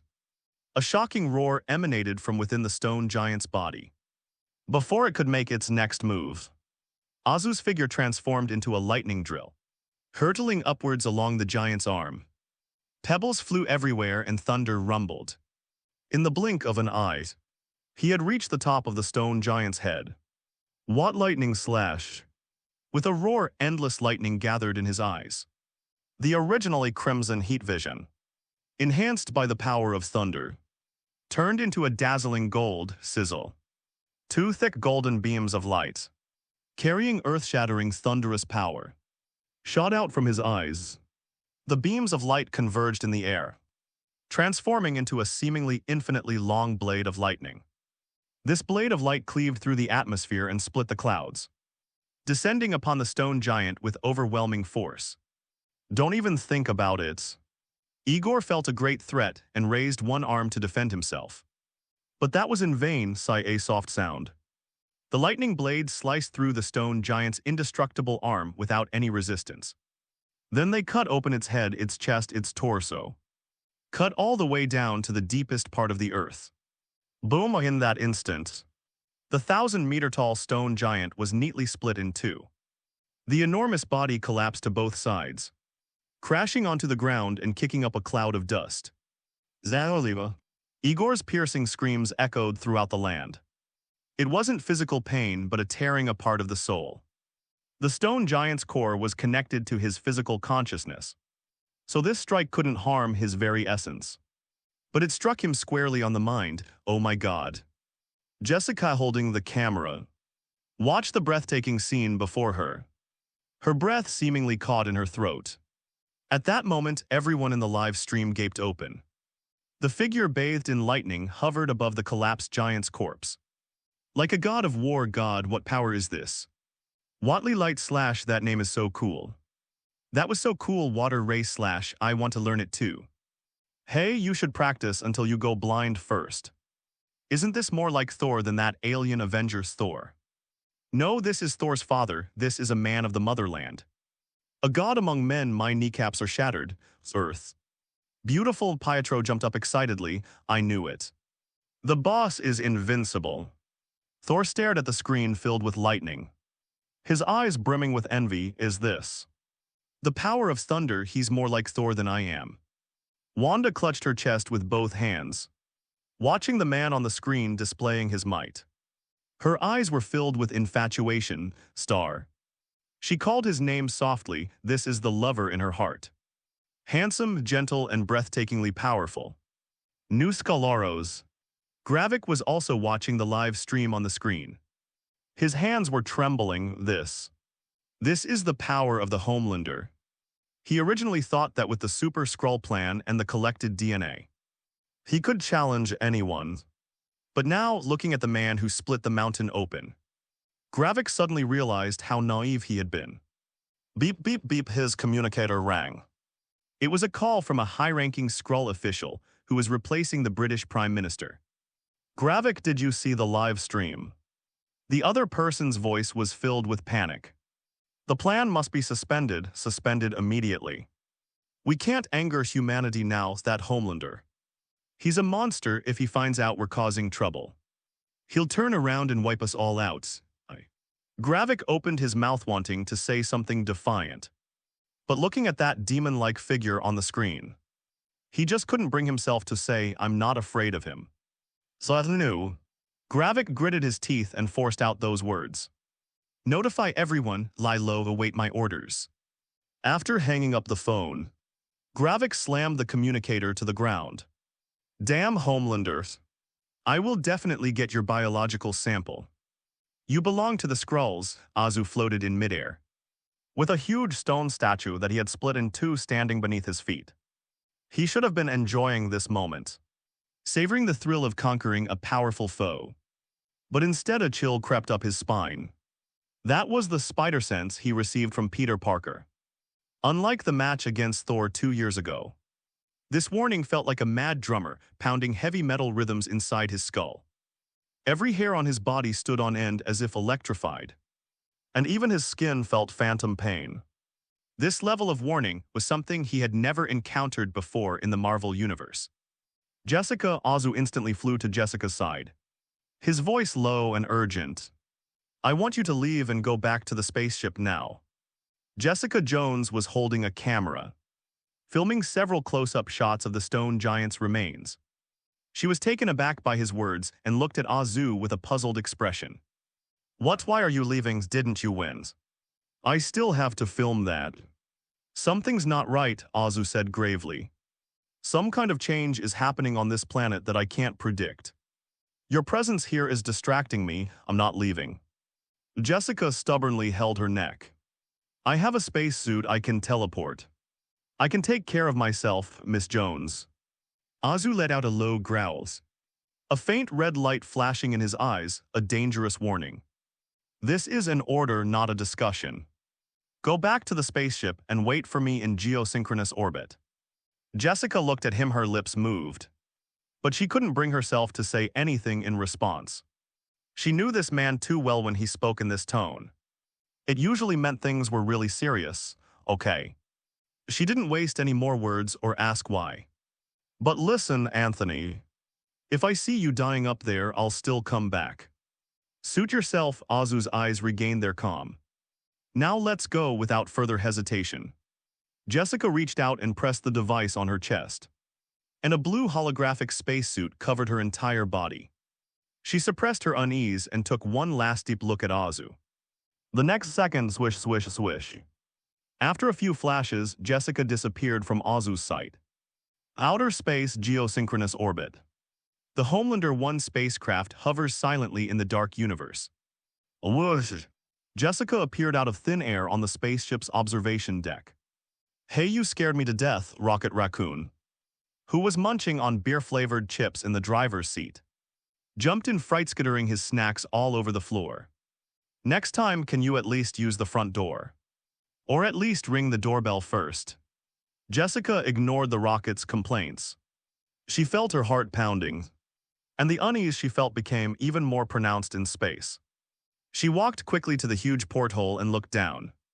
That one glance was enough to make this formidable woman, who was used to seeing alien fleets, feel as if the blood in her body almost froze. My God. This was absolutely the most terrifying sight she had ever seen in her life. Previously, when they approached Ego Star, all they saw was a somewhat abstract outline composed of clouds and terrain. It takes a bit of imagination to recognize the human-like facial features. But now it's wriggling. The continental plates are shifting. The oceans are flowing backward. And the clouds are reorganizing. It was no longer like a human face, it was a face. The towering mountain range forms a high nose bridge, and the deep canyons resemble tightly closed lips. Suddenly, the planet's previously slightly closed eyes have opened. Those were two blue seas of light, each thousands of kilometers in diameter, churning with endless divine power and malice. At this moment, megalophobia and the uncanny valley effect combined to the extreme.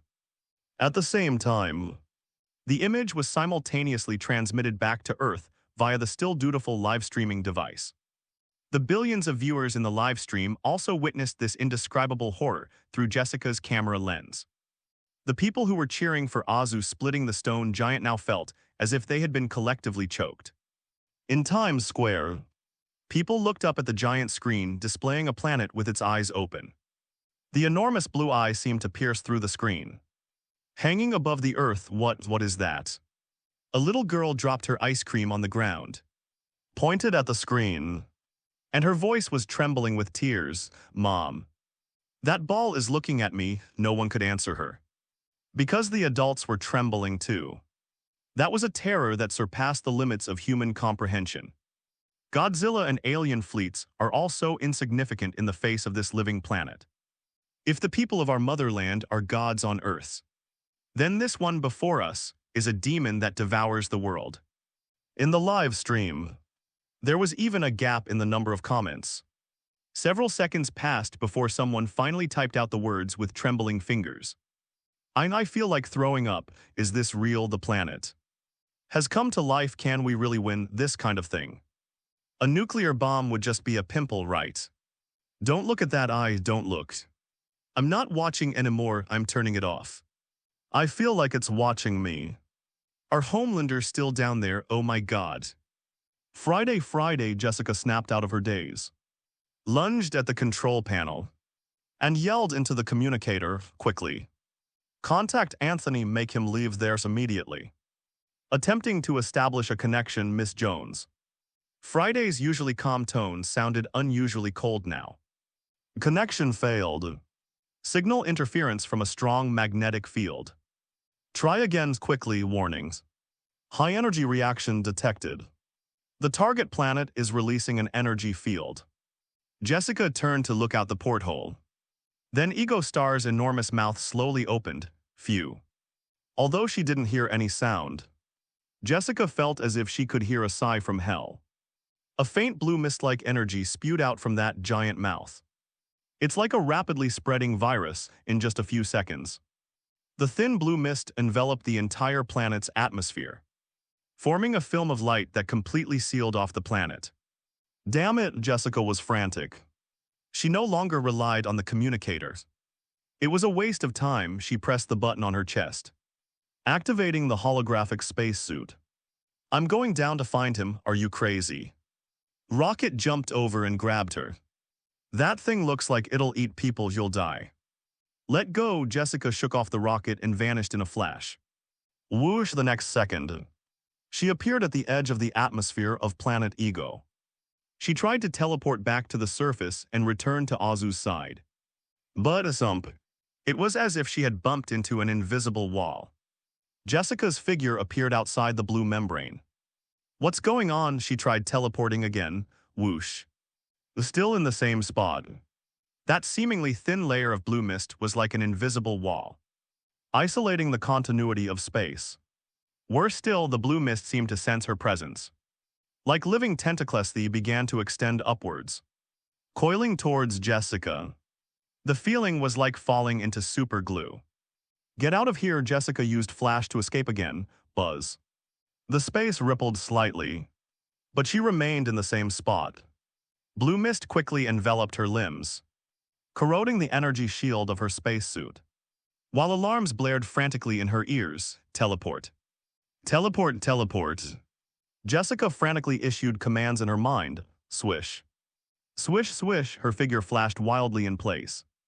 But each flash only means staying in the same place. The blue mist had covered her mask, obscuring her vision. A feeling of suffocation and despair enveloped her. Anthony. Jessica murmured the name in her mind, her consciousness beginning to fade. Boom. Inside the planet below, a blinding burst of lightning suddenly erupted. A sword crackled with golden lightning pierced the sky from the earth.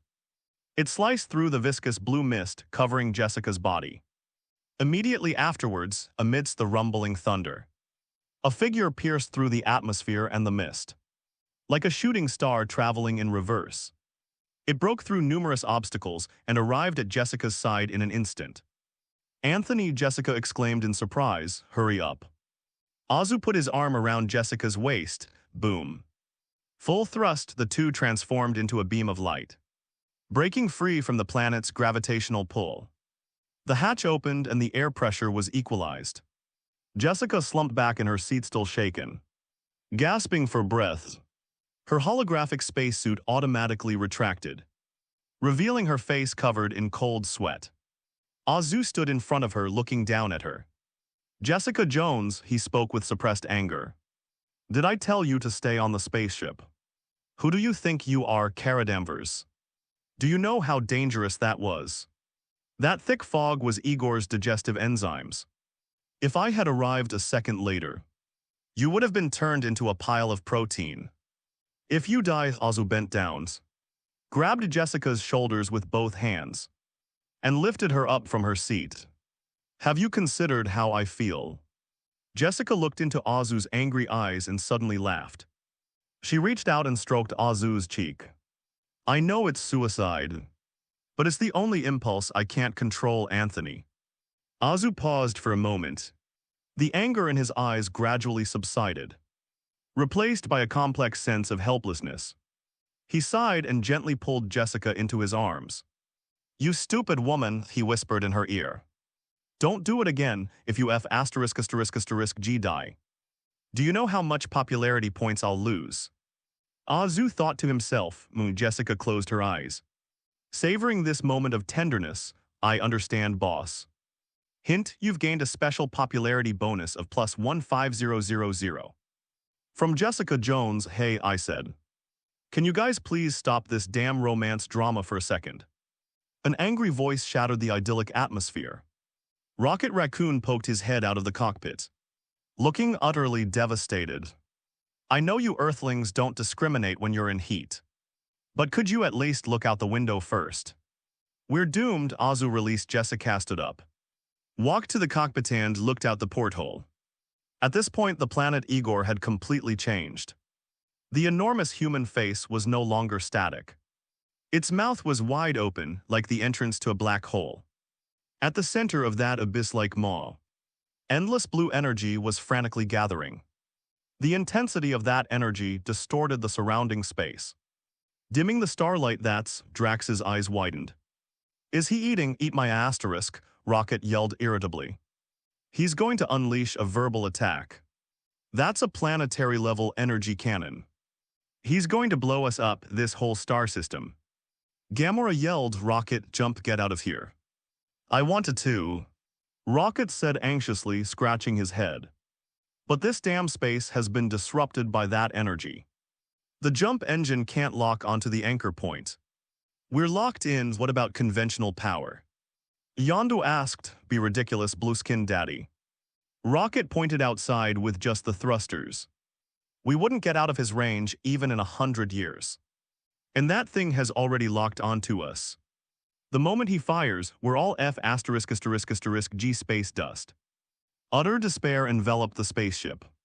Faced with such a planetary-scale devastation, the power of an individual seems so insignificant.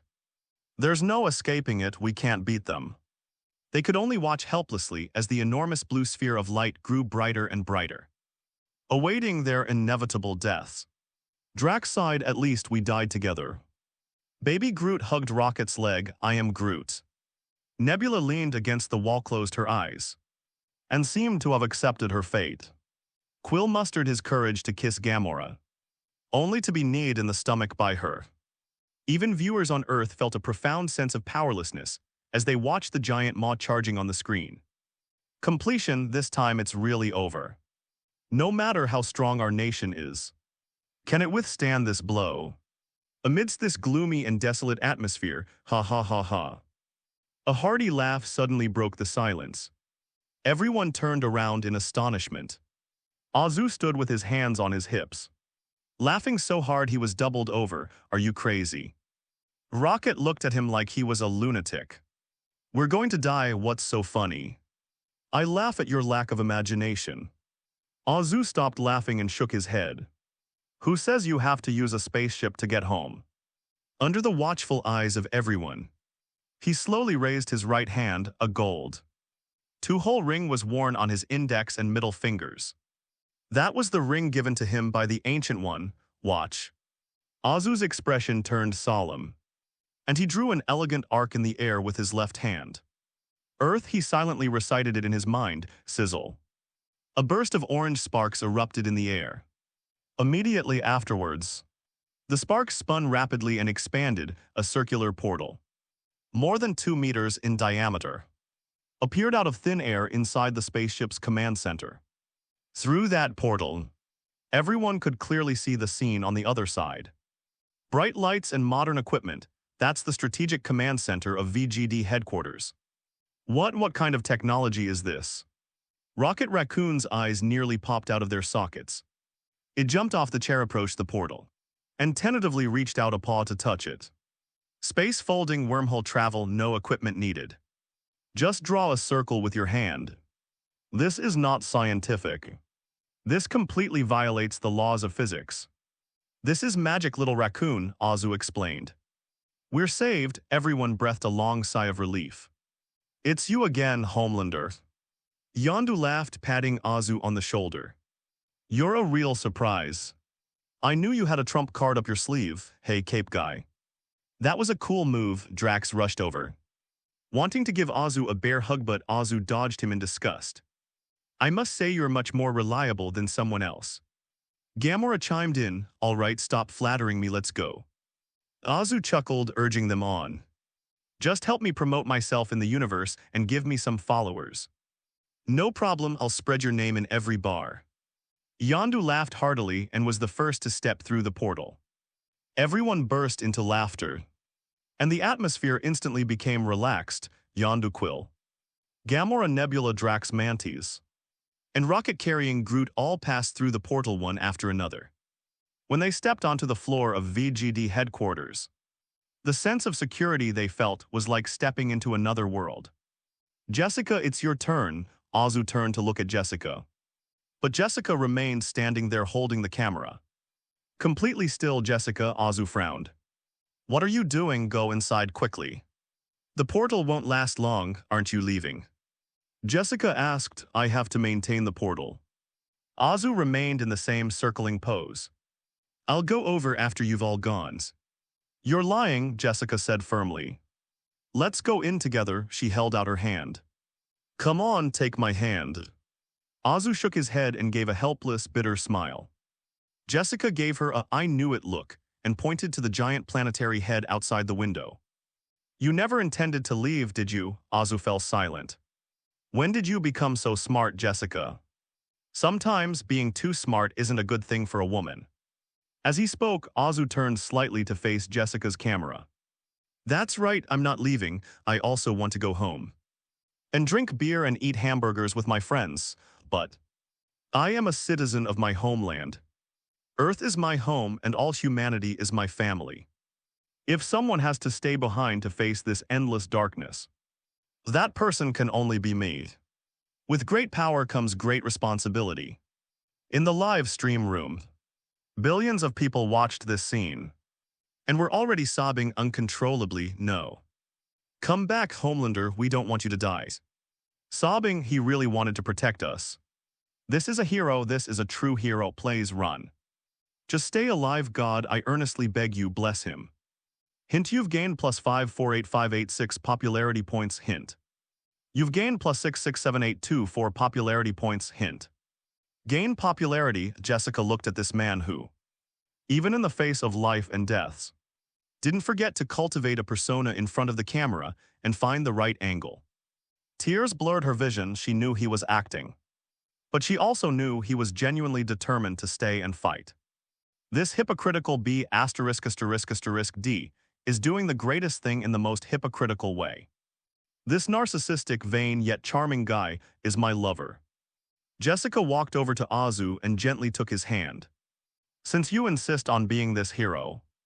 Jessica's eyes glistened with tears, but a relieved smile played on her lips. Then let me, the photographer, stay with you until the very end. I don't want to go back alone to face a world without you. This scene broke the hearts of viewers around the world. Countless people covered their mouths, too moved to breathe. What kind of love is this? What kind of bond is this? Is this love? Sobbing. Although I'm jealous of her at this moment. She deserves to be called a Homelander. Even Quill and the others who had just come out of VGD headquarters fell silent. Gamora looked at the screens, her eyes welling up with tears. They are true warriors. Nebula stared at the screen motionless, as if the power had been cut off. Azu looked at Jessica in front of him and remained silent for 2 seconds. Suddenly, he laughed. Her smile was incredibly gentle and radiant. "Okay," Azu said softly, "let's go together then." He opened his arms. "Put the camera down, come here and hug me." Jessica smiled, tears streaming down her face. She let down her guard and walked step by step into that warm embrace. However, just as her body was about to touch Azu's palms suddenly changed direction. "What?" Jessica turned to look at Azu in surprise. Azu suddenly grinned. "Let's go. Apply force with your palms." "Who?" Jessica stared wide-eyed in midair, reaching out as if to grab something. But all she could see was Azu standing there, waving at her with a smile that was both endearing and infuriating. "Anthony, you be ******D. Her screams still echoed in the cabin as her body passed through the golden portal and crashed onto the floor of VGD headquarters. "Wait for me obediently over there." As Jessica fell into the portal, Azu snapped his fingers. The orange halo sparkling with fire contracted instantly and vanished into thin air. Only Azu remained on the spaceship. The cabin was finally quiet. Azu's smile faded. He glanced at the spot where the portal had disappeared and shook his head helplessly. "Women are just a hassle, Earth VGD headquarters." Thump. Jessica crashed heavily to the floor and slid several meters before coming to a stop. Then she scrambled to her feet like a madwoman and lunged towards the spot where the portal had disappeared. "Open the door, Anthony, open the door for me." She flailed her arms wildly in the air, trying to catch the extinguished spark. But there was only air there, BD Slayers. "You said we were together." Jessica knelt on the ground, crying and pounding her fists on the ground, sending stones flying everywhere. Those around wanted to offer comfort, but dared not approach. Zzz. Another golden spark ignited beside Jessica. Everyone was startled, thinking that Azu had returned. Jessica also showed a hopeful expression. But what emerged was a figure dressed in a red mage's robe. "Wanda Maximoff, where's Anthony, where is he?" As soon as she came out, she saw the empty hall and then Jessica kneeling on the ground, weeping bitterly as the door closed. Wanda's voice trembled. Jessica looked up at Wanda, her face streaked with tears. Two rivals who usually couldn't stand each other found common ground in each other's desperate gazes at this moment. He pushed me back," Jessica said, crying. "He left me there all alone." "No." Wanda swayed and tears streamed down her face. "Liar. Big liar." Wanda walked over and knelt beside Jessica. The two women, who both loved that man deeply, embraced and sobbed at that moment. Everyone present lowered their heads silently, their eyes reddening. A somber atmosphere permeated the entire hall. "Hey, look." Suddenly, a staff member pointed at the screen and shouted, "The live stream hasn't stopped yet." Everyone looked up abruptly on the big screen. The image flickered slightly but remained clear. The camera Jessica left behind hasn't stopped working. In the video inside the Homelander 1 spacecraft, a robotic arm extends flexibly and connects to the camera's data transmission interface. Next, adjust the image and refocus. The camera slowly zooms out onto the exterior of the spacecraft. In that dark and deep space, before that massive planet about to erupt, a tiny figure hovered there silently, its back to the camera, facing the destructive force. "Igor." Azu's voice rang out clearly in the live stream. "You want to devour everything, you want to be the only one. But you forgot some things you can never truly swallow." Azu slowly raised his hand and placed it on the eagle emblem on his chest. "That is the dignity of life. Today I will give my life." A dazzling light began to shine from Azu's body. It was the flame of life burning within him, to defend the future of humanity. As Azu's poignant declaration faded, the scene in space seemed to slow down on fright. Precise camera footage captured a heartbreaking transformation of the figure hovering before the cosmic abyss. Her once golden hair was losing its luster at a visible rate. Starting from the roots, it gradually turned a dry, grayish-white color. His handsome face, which always exuded confidence and composure, was rapidly losing its color. His cheeks were thinning, and his eyes were sunken. It felt as if every drop of life essence within my body was being burned wildly as fuel. This withering is visually striking. Like a sunflower in full bloom, it withers in an instant, just to give off one last burst of light to illuminate the darkness. Inside the command center of VGD headquarters, Jessica covered her mouth tightly with both hands. She tried to hold back her sobs, but the tears just wouldn't stop. No, don't do this. She choked, her voice broken and incoherent. B*******D. You didn't need to go this far. Stop, please stop. Wanda was already kneeling on the ground, sobbing uncontrollably. Liar. You said you'd come back, Missouri frontline, my God. Natasha exclaimed. She had witnessed countless deaths, but never one so quickly as to wither away. What is he doing? Is he burning his own life away? It must be some kind of forbidden power. Steve Rogers clenched his fist. To fight against an existence of that level, he's mortgaging his future, his life.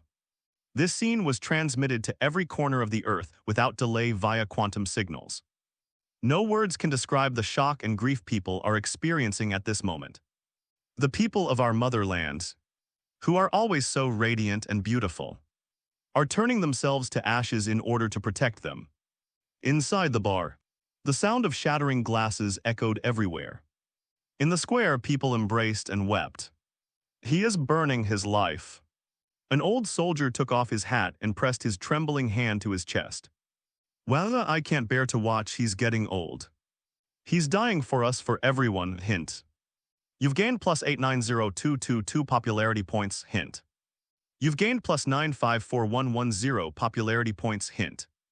You've gained plus 1012455 popularity points. Hint.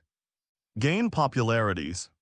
The surging data stream was frantically flooding Azu's mind. The fluctuating numbers seemed even more dazzling than Igor's verbal sparring. The effect is outstanding. While maintaining that painful yet determined expression, Azu whistled inwardly, feeling genuine admiration for his own directorial talent. It has to be said, the reality gem is truly a status symbol. Even if the Ancient One were standing here, she probably wouldn't be able to spot the flaw in this visual effect of life passing away.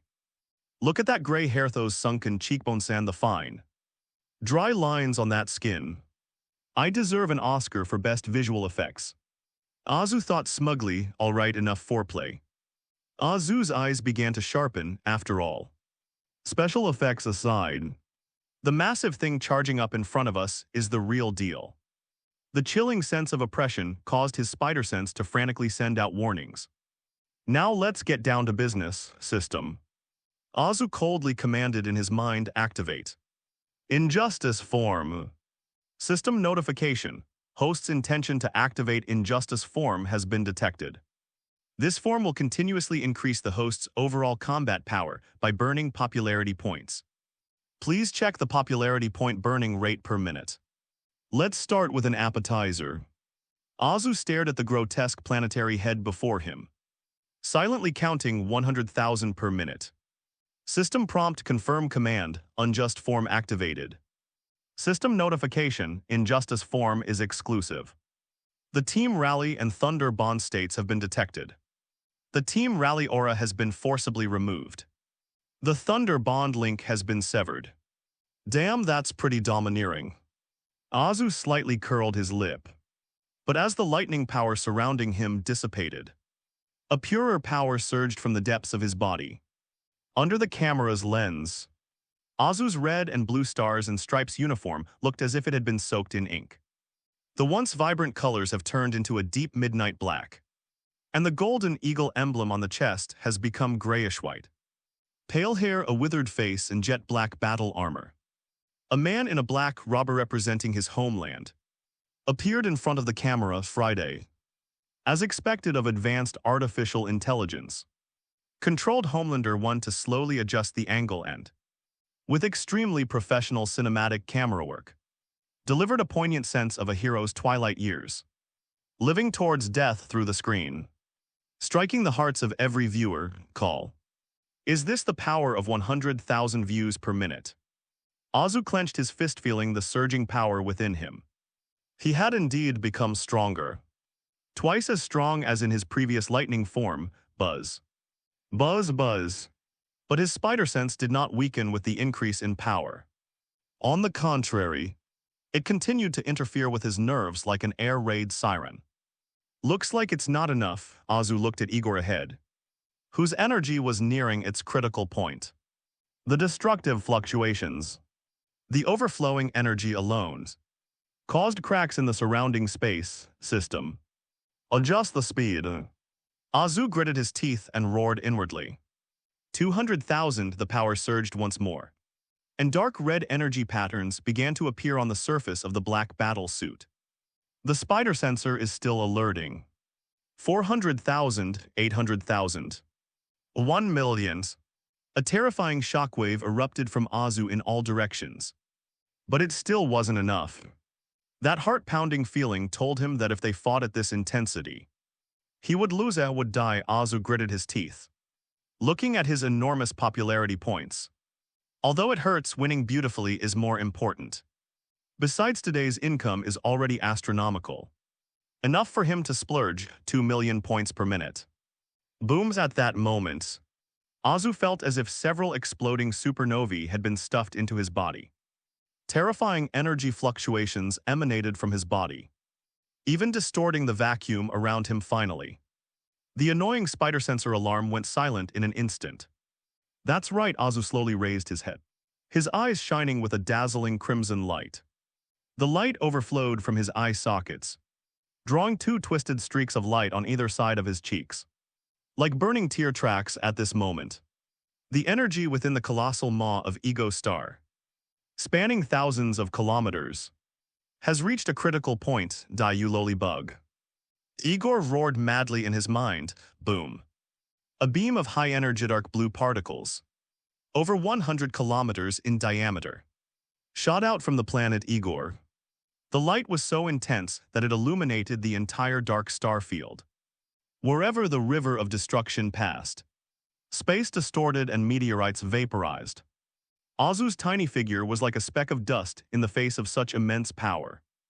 But this speck of dust emitted a light more dazzling than a star exploding. His eyes had now turned into two blazing suns. Come on, Igor, he grinned and roared silently, PFFT. The two crimson beams merged into one, and their size increased dramatically the instant they left their eye sockets. The thermal rays spread rapidly through the void, transforming into a crimson torrent tens of kilometers thick.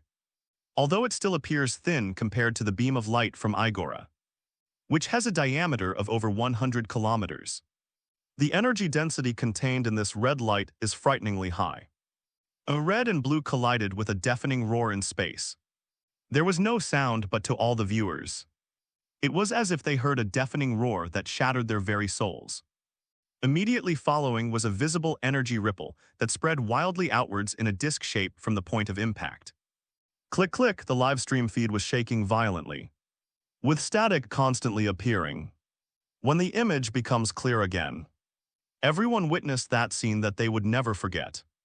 Against the backdrop of that vast universe, on the left is the enormous head of a giant, spewing out endless blue divine power from its mouth.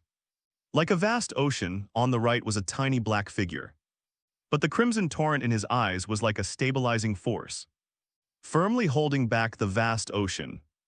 The two energies were locked in a stalemate in space, neither willing to yield. Azu let out a silent roar in space on Friday.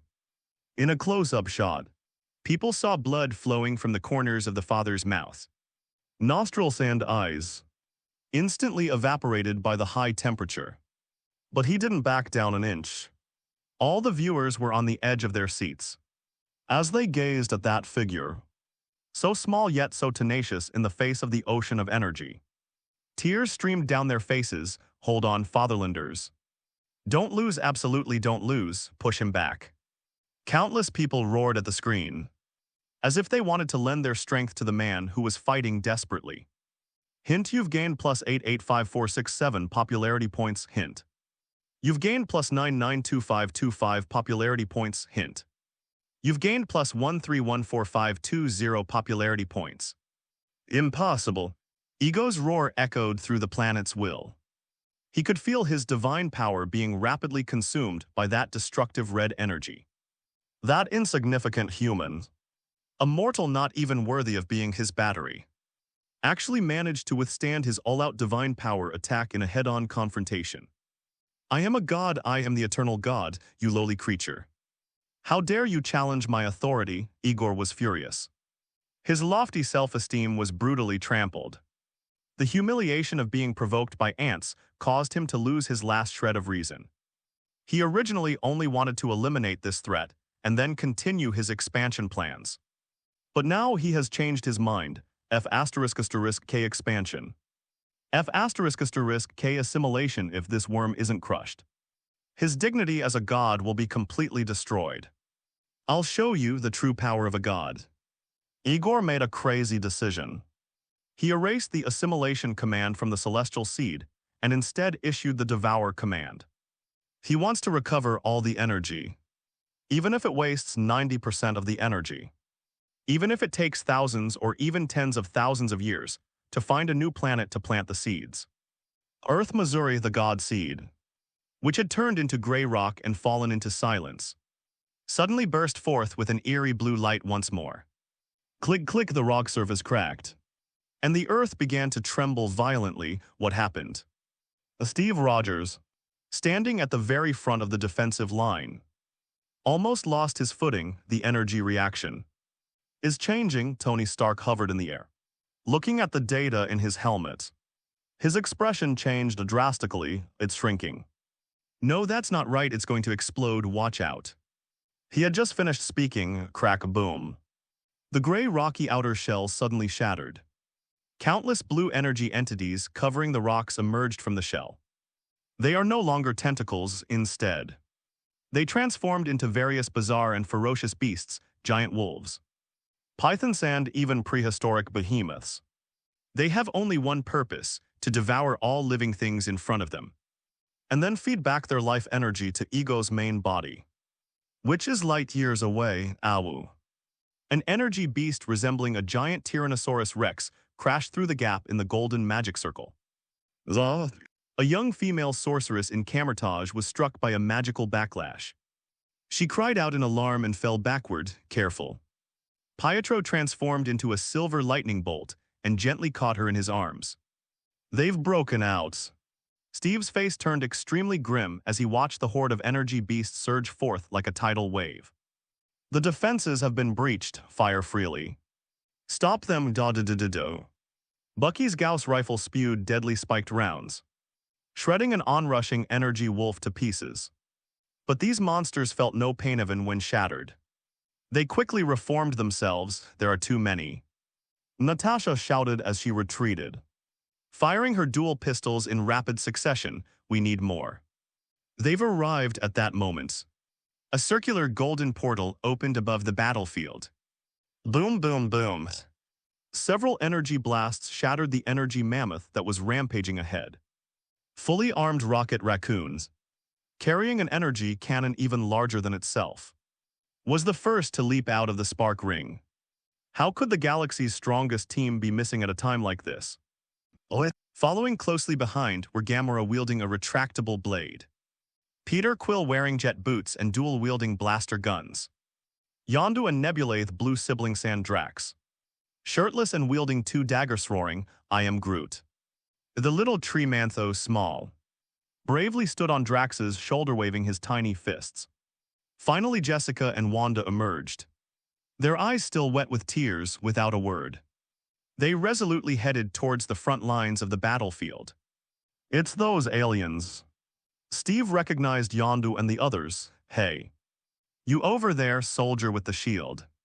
The rocket shouted at Steve as it charged the weapon. This thing is in feeding mode now. Its shell defenses are down. This is the best opportunity. Thank you. I remember your name is Rocket, right? That's right, it's Rockets, Rockets responded proudly. Excellent. Steve raised his shield and roared. Walt Heroes, Avengers, and Team Rocket blasting off at the stars, assemble. For our motherland, for the Earth's counterattack. Team Rocket blasting off at the speed of light. The raccoon's eyes practically lit up with excitement. That's a cool name, I am Groot. Groot echoed in agreement. It's the Guardians of the Galaxy. Quill corrected angrily. Why can't you remember any of your names? At Captain America's command of Rion's morale soared, and they roared as they launched a countercharge against the energy beast. For the people of our motherland, a young hero from the city of Vought activated his explosive power and charged headlong into the horde of monsters, attempting to halt their advance by self-destructing. Don't do anything foolish, child. A figure clad in silver armor descended from the sky, grabbed the young man and threw him back behind him. It's Thor. He was now clad in armor, and in his hand was no longer the large wrench, but a black battle axe that gleamed with a cold light. Battle axe Iron Bear. That was the weapon he used when he was young, before he wielded Mjolnir, during his conquest of the 9 realms. Although it lacks the divine power to summon thunder like Thor's hammer, this axe is incredibly sharp and has severed the heads of countless giants. Leave the charge to the strongest Avenger. Thor laughed loudly and swung his battle axe down in a wide arc. PFFT, a massive energy monster, was cleaved in two, splashing blue energy liquid everywhere for Midgard. For Jane with Thor's roar. Behind him, the light of a rainbow bridge faded. A silver giant, over 3 meters tall and forged entirely from the divine steel of the Uru divine realm, strode out with heavy steps, destroyer armor. This is the ultimate weapon in Odin's treasury. Although it is no longer under Odin's control and its power is greatly reduced, it is still a terrifying killing machine. ZZZZZ. The destroyer's entire body glowed with golden energy, and a beam of orange-yellow destructive light swept across the battlefield from its head. The monsters in a large area were cleared away in an instant. That's sore. Steve got up from the ground, looking at the figure who had displayed such power, a hint of surprise flashing in his eyes. Wow, Tony Stark, who was providing air support, stared in disbelief at the sight. What's that tin can? What kind of metal is this? How is this energy output structure achieved? This is the destroyer of Asgard. A familiar voice rang out behind Tony a few years ago. It appeared in a small town in New Mexico and almost razed the place to the ground. Tony turned around and saw a man in a purple combat suit knocking a bow and aiming. The bowstring twanged repeatedly, and each arrow accurately blew the head off a monster. Clint, Tony asked, somewhat surprised. Didn't you retire going off to drive your tractor? That's how it was. Clint Barton shrugged and fired another explosive arrow. But I saw on TV that the Earth is going to end again.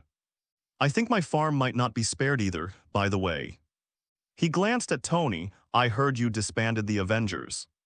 Haha, I wasn't thinking straight back then. Tony explained somewhat awkwardly, it's all right. Barton smiled. Anyway, I'm not an Avenger anymore. I've declared myself the guardian of Barton Ranch.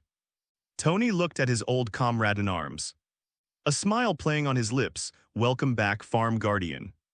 Then let's go all out again, Jarvis. Fire all the Sidewinder missiles. Clear a path for our archers. With the addition of this new force, the previously precarious defense line was finally stabilized. Advance pushed the front line back. Steve seized the opportunity and gave the order loudly. Everyone went crazy, whether it's a superhero, an ordinary agent, or even a regular soldier carrying a gun. Everyone was injured and everyone was exhausted. But they disregarded their own lives and injuries. They had only one thought in their minds: attack, attack. We must be worthy of his sacrifice, finally. They fought their way to the edge of the enormous pit.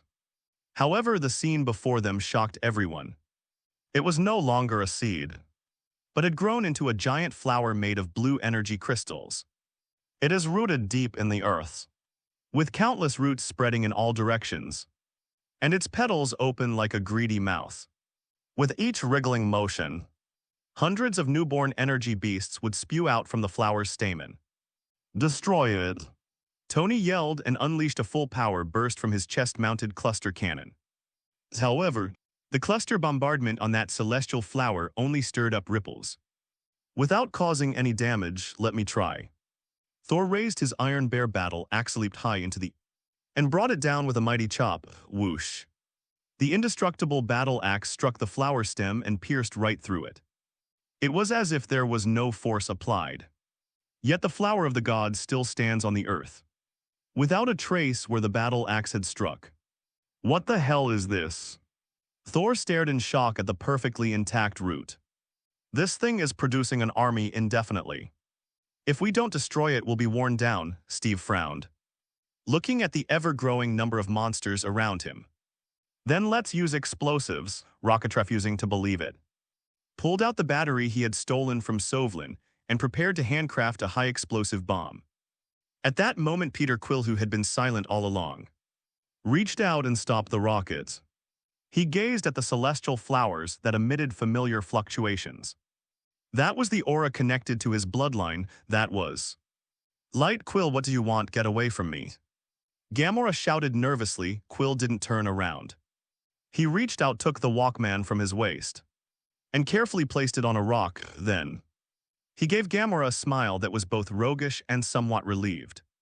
That old B******D said I'm the only one in the universe who has inherited his power. He said this force belongs to us. Quill looked at his hands, where a faint blue light was faintly emanating. Since this thing is also part of him, then I think maybe I'm qualified to take over, Peter.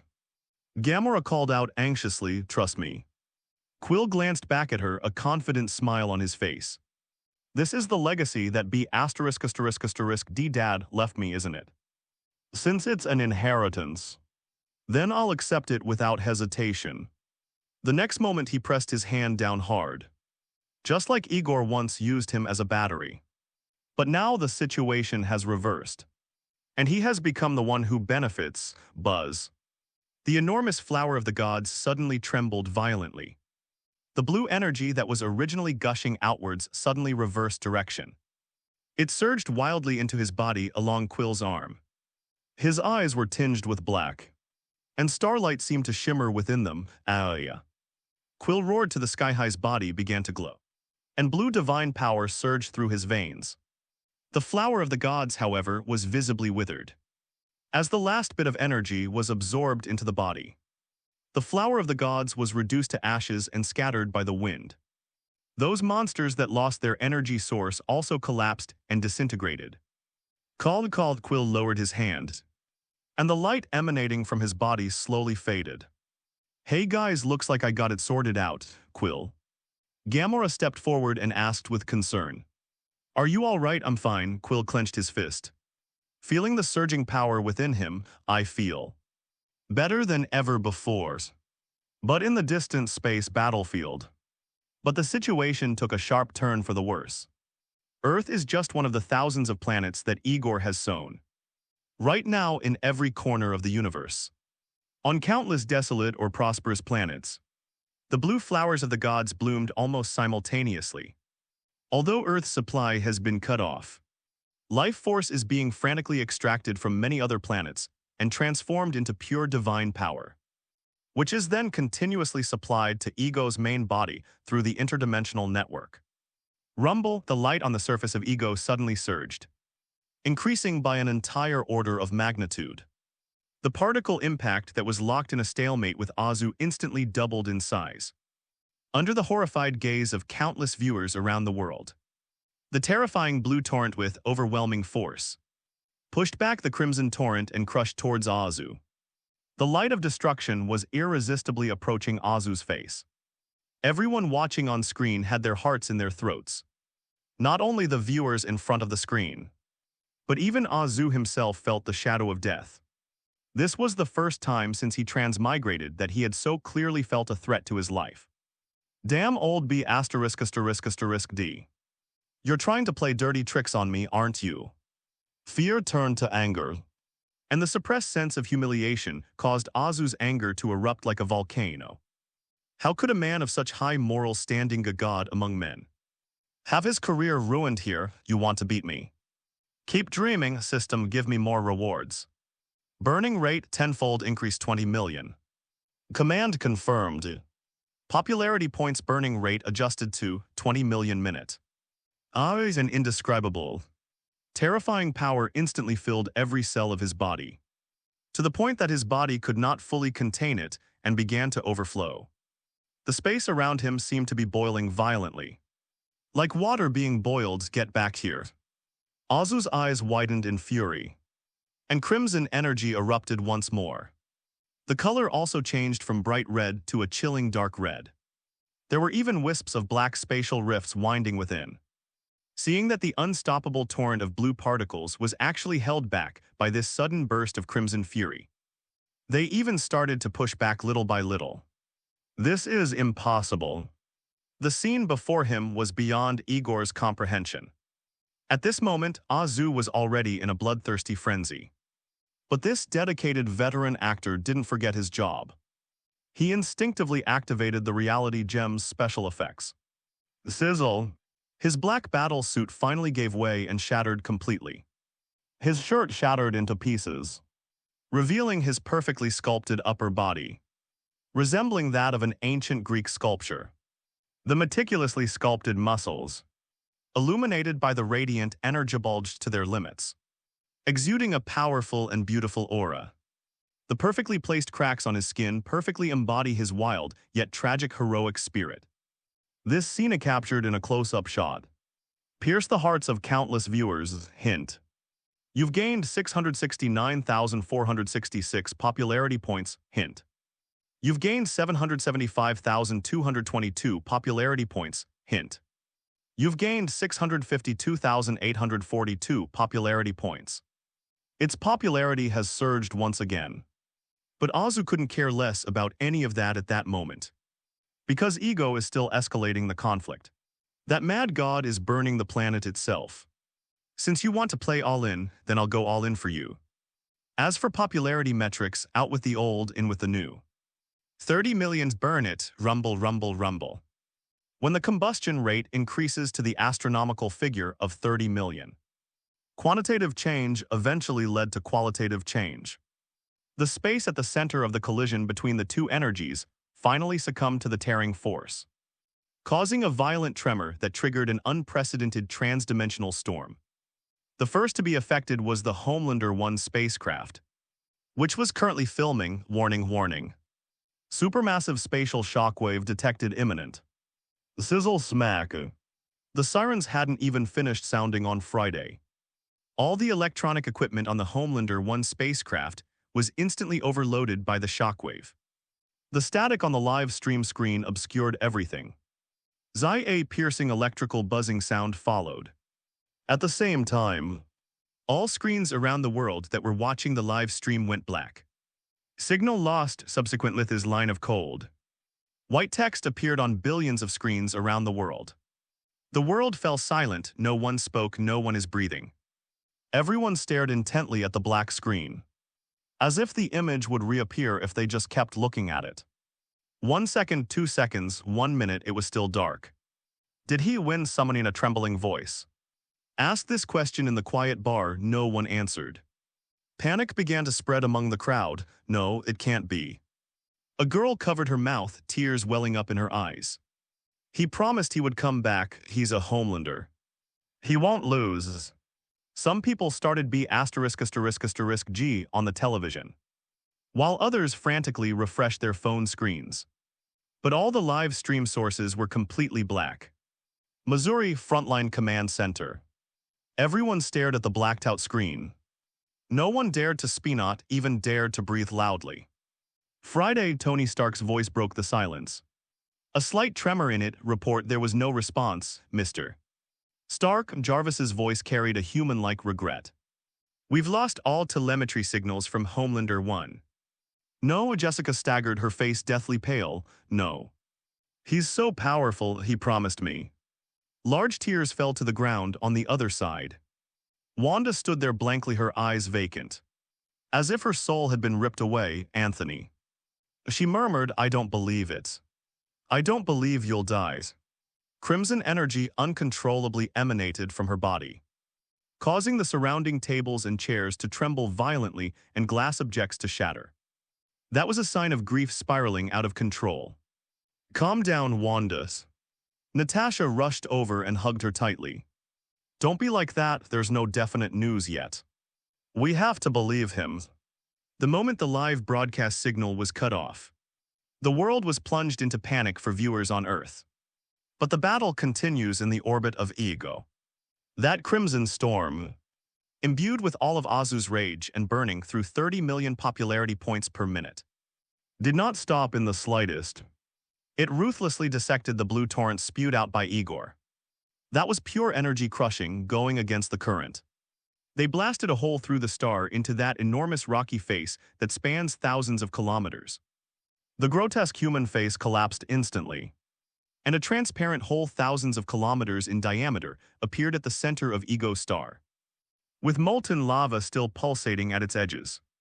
From a distance, it looks just like a donut coated in syrup. Azu floated in space, his heart pounding violently. At that moment, a familiar system notification sounded in his mind. Warning, the current host's popularity value has fallen below the current level maintenance threshold. Popularity rating is about to drop. Azu's brow twitched before he could even feel sorry for her. The next notification followed. Host detected to possess a popularity level penalty exemption order. The exemption mechanism has been triggered, and the penalty has been offset.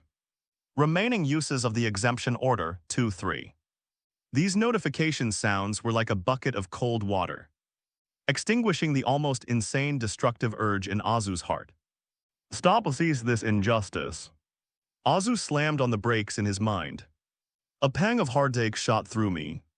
That's hundreds of millions of popularity points. Just like that gone as the injustice form was dispelled. The jet-black battle suit on his body quickly faded, returning to its original red and blue star-spangled flag colors. The raging dark red light in his eyes gradually subsided. The terrifying power that had filled his body, seemingly capable of destroying everything, receded like the tide, leaving behind a deep sense of emptiness. He looked down at his hands, recalling those few minutes when he had activated the high-powered injustice form for the last time, feeling as if he had become something purer.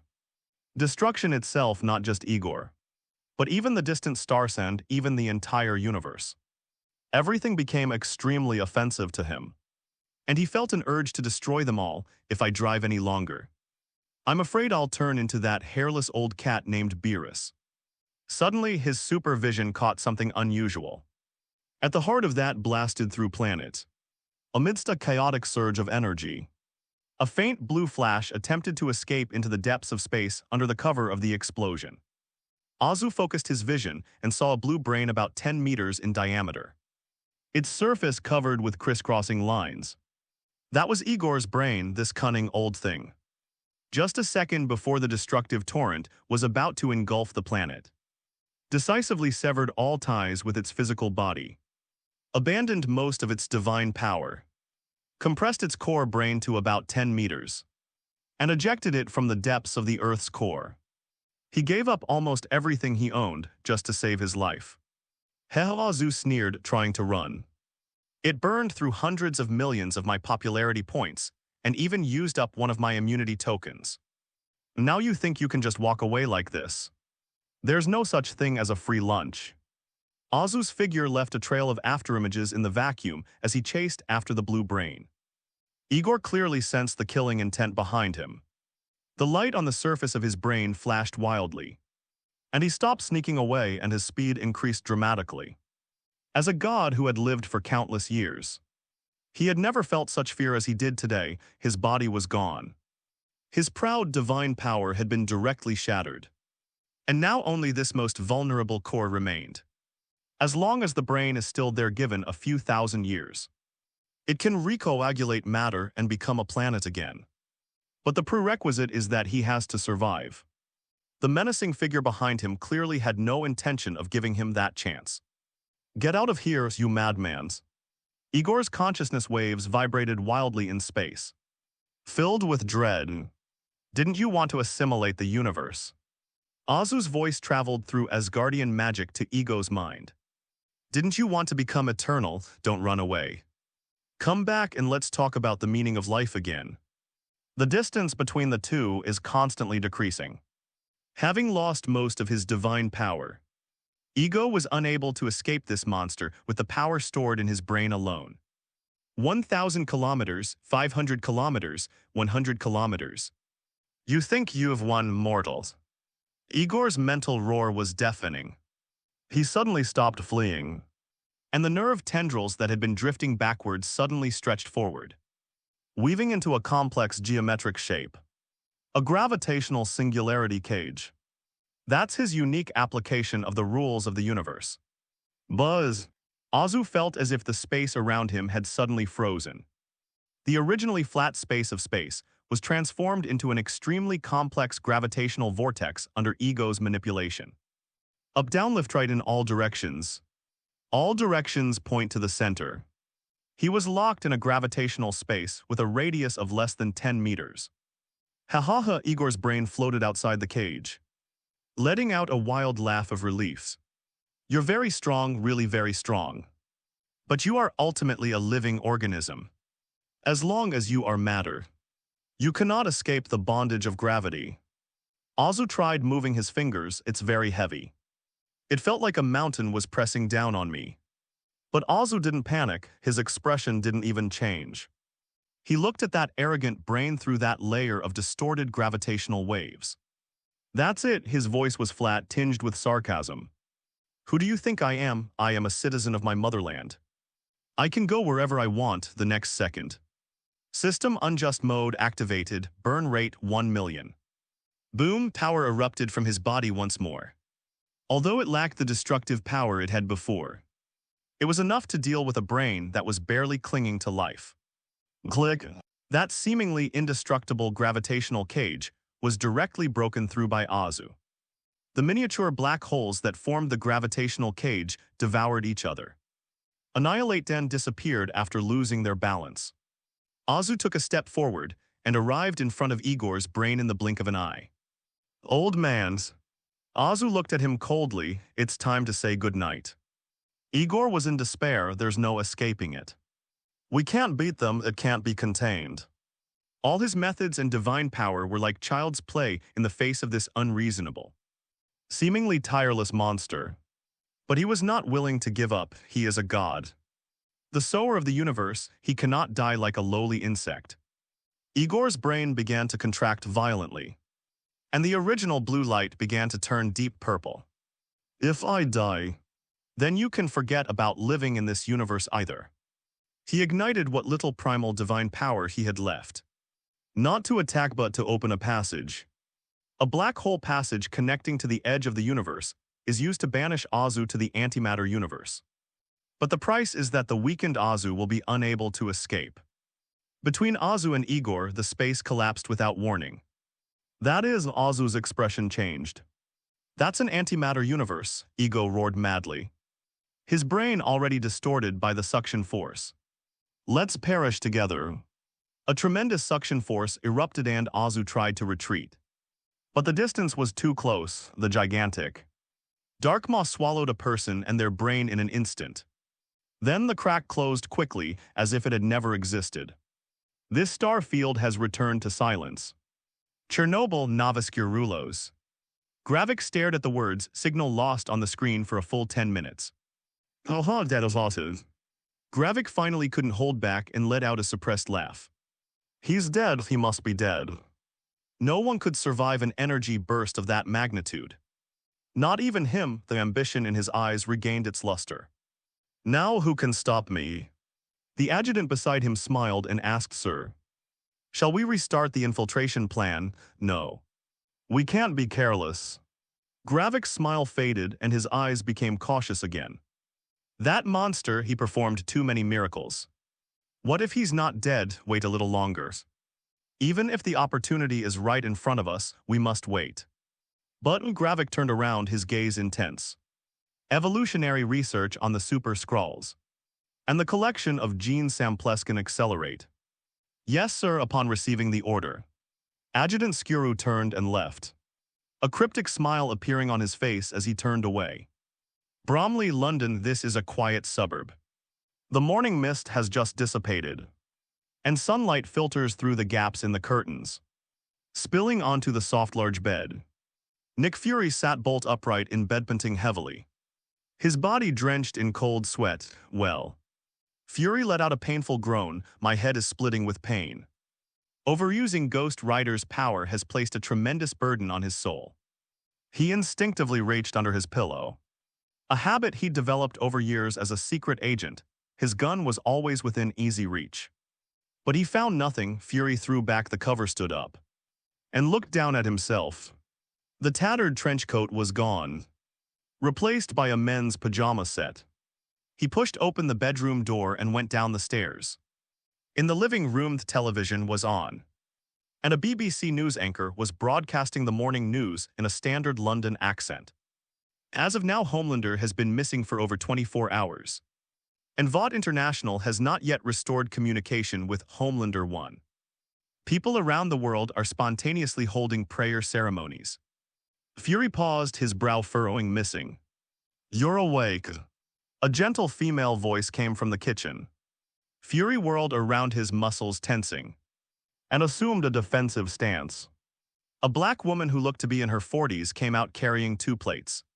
She was wearing loungewear, her hair casually tied up at the back of her head, looking like an ordinary housewife. Priscilla Fry.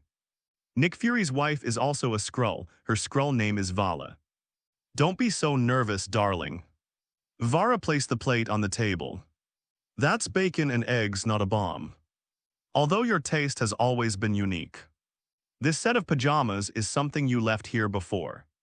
Vara put down his plate and sat down at the table. Last night, a strange little plane crashed into my backyard and completely destroyed my flower beds.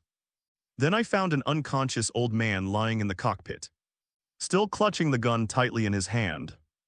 Vara pulled a modified Glock pistol from his apron pocket and placed it on the table. The grip of this gun is engraved with NF. Vara pulled a modified Smith & Wesson semi-automatic pistol from his apron pocket and placed it on the table. I contacted Talos. Is that you, Fury? Fury looked at the woman he had known for many years and slowly began to speak. Calling yourself the one who is loved. To feel loved in this world. Vara continued, her expression slightly excited. It's you, it really is you. Fury walked over, picked up the gun on the table and checked the magazine. I'm sorry I ruined your flowers, Vala. Flowers can be replanted, Vara said, looking at him. But you look terrible. Always been terrible. Fury walked to the sofa, sat down, and stared intently at the television screen. On the screen, the footage of Azu's final blow was playing repeatedly, followed by the despairing black screen. Frey, now that you've become white. Vara looked at Fury's somber face and suddenly spoke. Should I change my look too?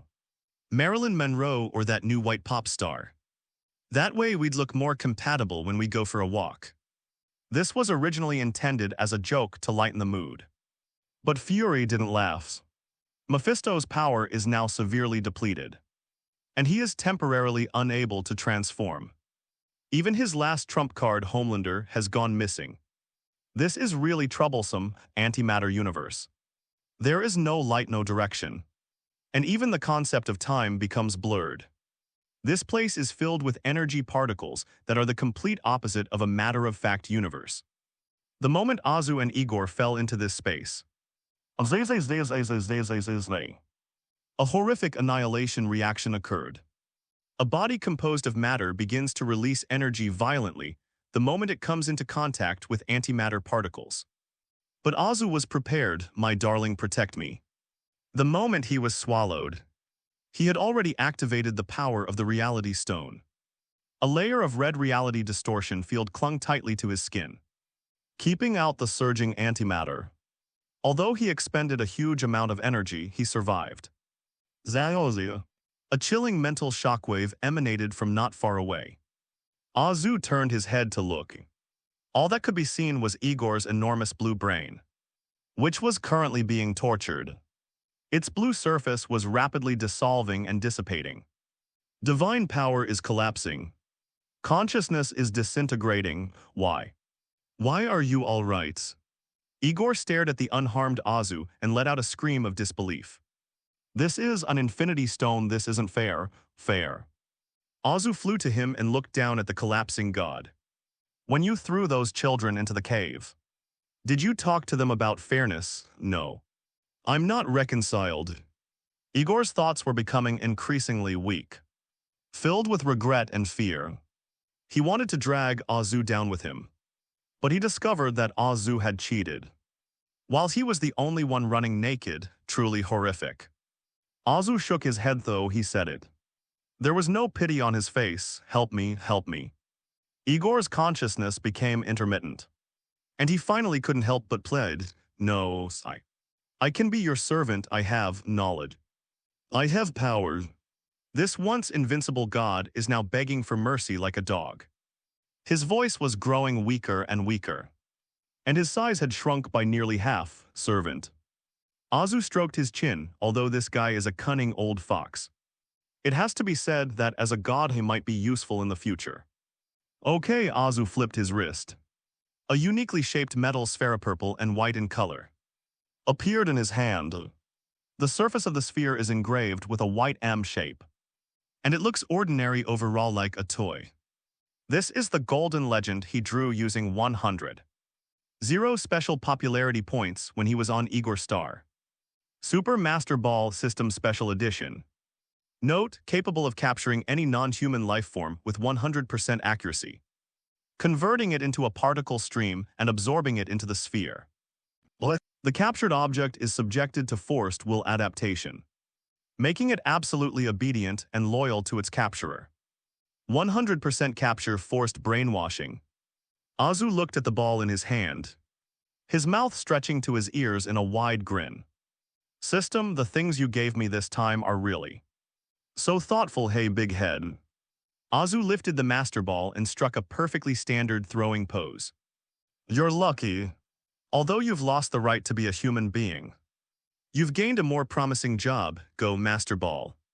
With a flick of his wrist, Azu sent the master ball flying like a streak of light, striking precisely at Igor's remaining core, click. The sphere bounced off, and a red beam of light shot out from its center, enveloping the rapidly dying ego. No, what is this? No. To his horror, Igor discovered that he was being uncontrollably assimilated into a stream of red particles and sucked into the small sphere.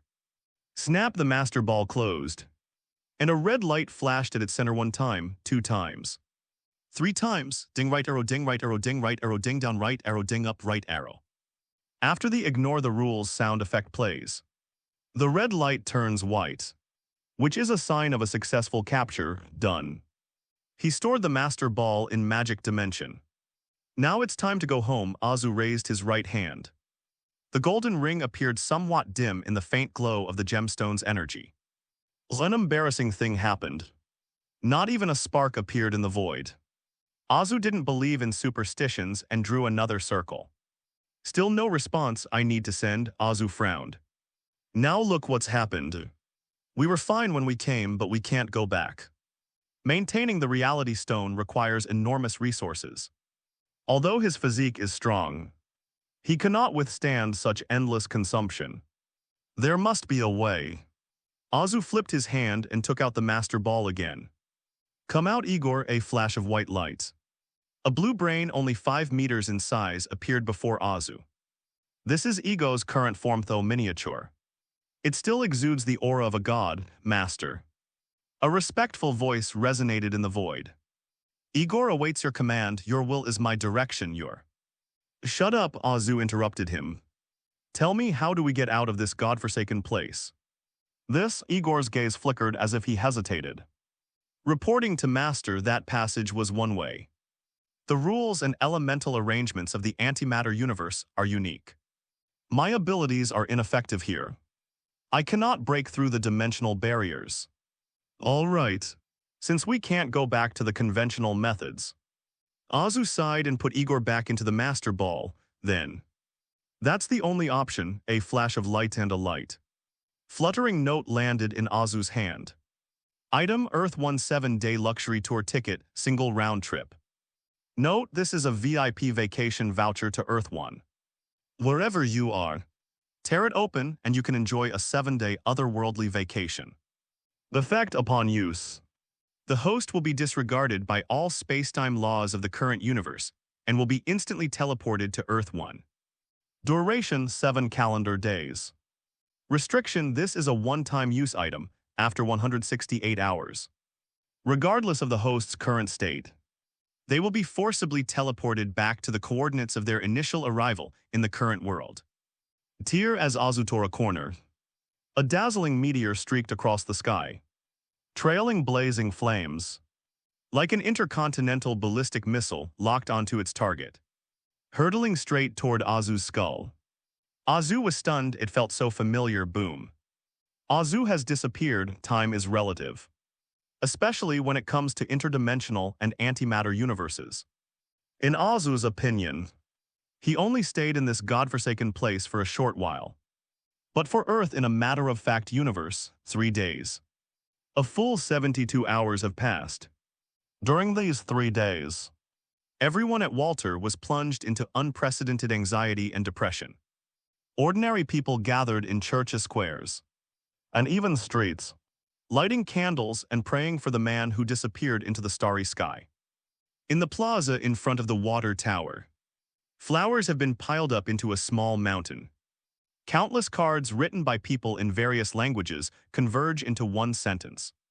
Come back, Homelander, VGD headquarters hangar.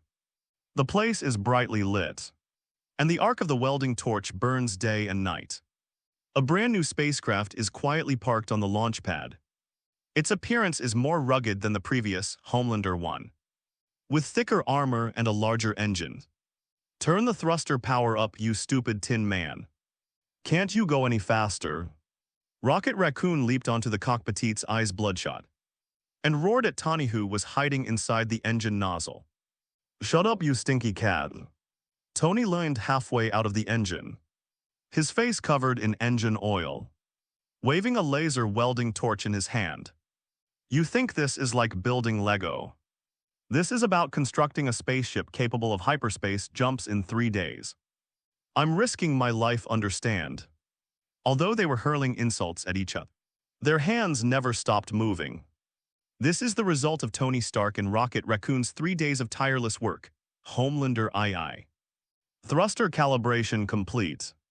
Energy core output stabilized at 120%, Dr. Banner announced on the control panel. Ready to ignite at any time, okay. Tony threw down the welding torch and wiped the sweat from his face. Let everyone know we're about to depart. Half an hour later, the boarding gate for Homelander II's. Jessica was wearing a black, tight-fitting combat suit and carrying a huge tactical backpack. Her eyes were red and swollen, clearly from crying a lot over the past 3 days. Wanda's face was somewhat pale, but she hadn't shed a single tear in the past 3 days. She simply sat silently in the hangar, staring intently at the ship's construction progress. The Guardians of the Galaxy were also fully armed. Just as everyone was preparing to board the plane, hoo-hoo, the roar of an engine came from the horizon. Everyone looked up. A SHILD Airbus landed on the tarmac outside. The hatch opened and a group of people quickly walked in. Leading the way was an elderly white man in a black trench coat. He only had one eyebut that didn't diminish his somber aura. Behind him followed Sky Carlson and his SHILD. Squad, stop right there. Steve raised his hand, signaling them to stop. The surrounding Walter security personnel immediately raised their weapons and aimed them at the uninvited guests.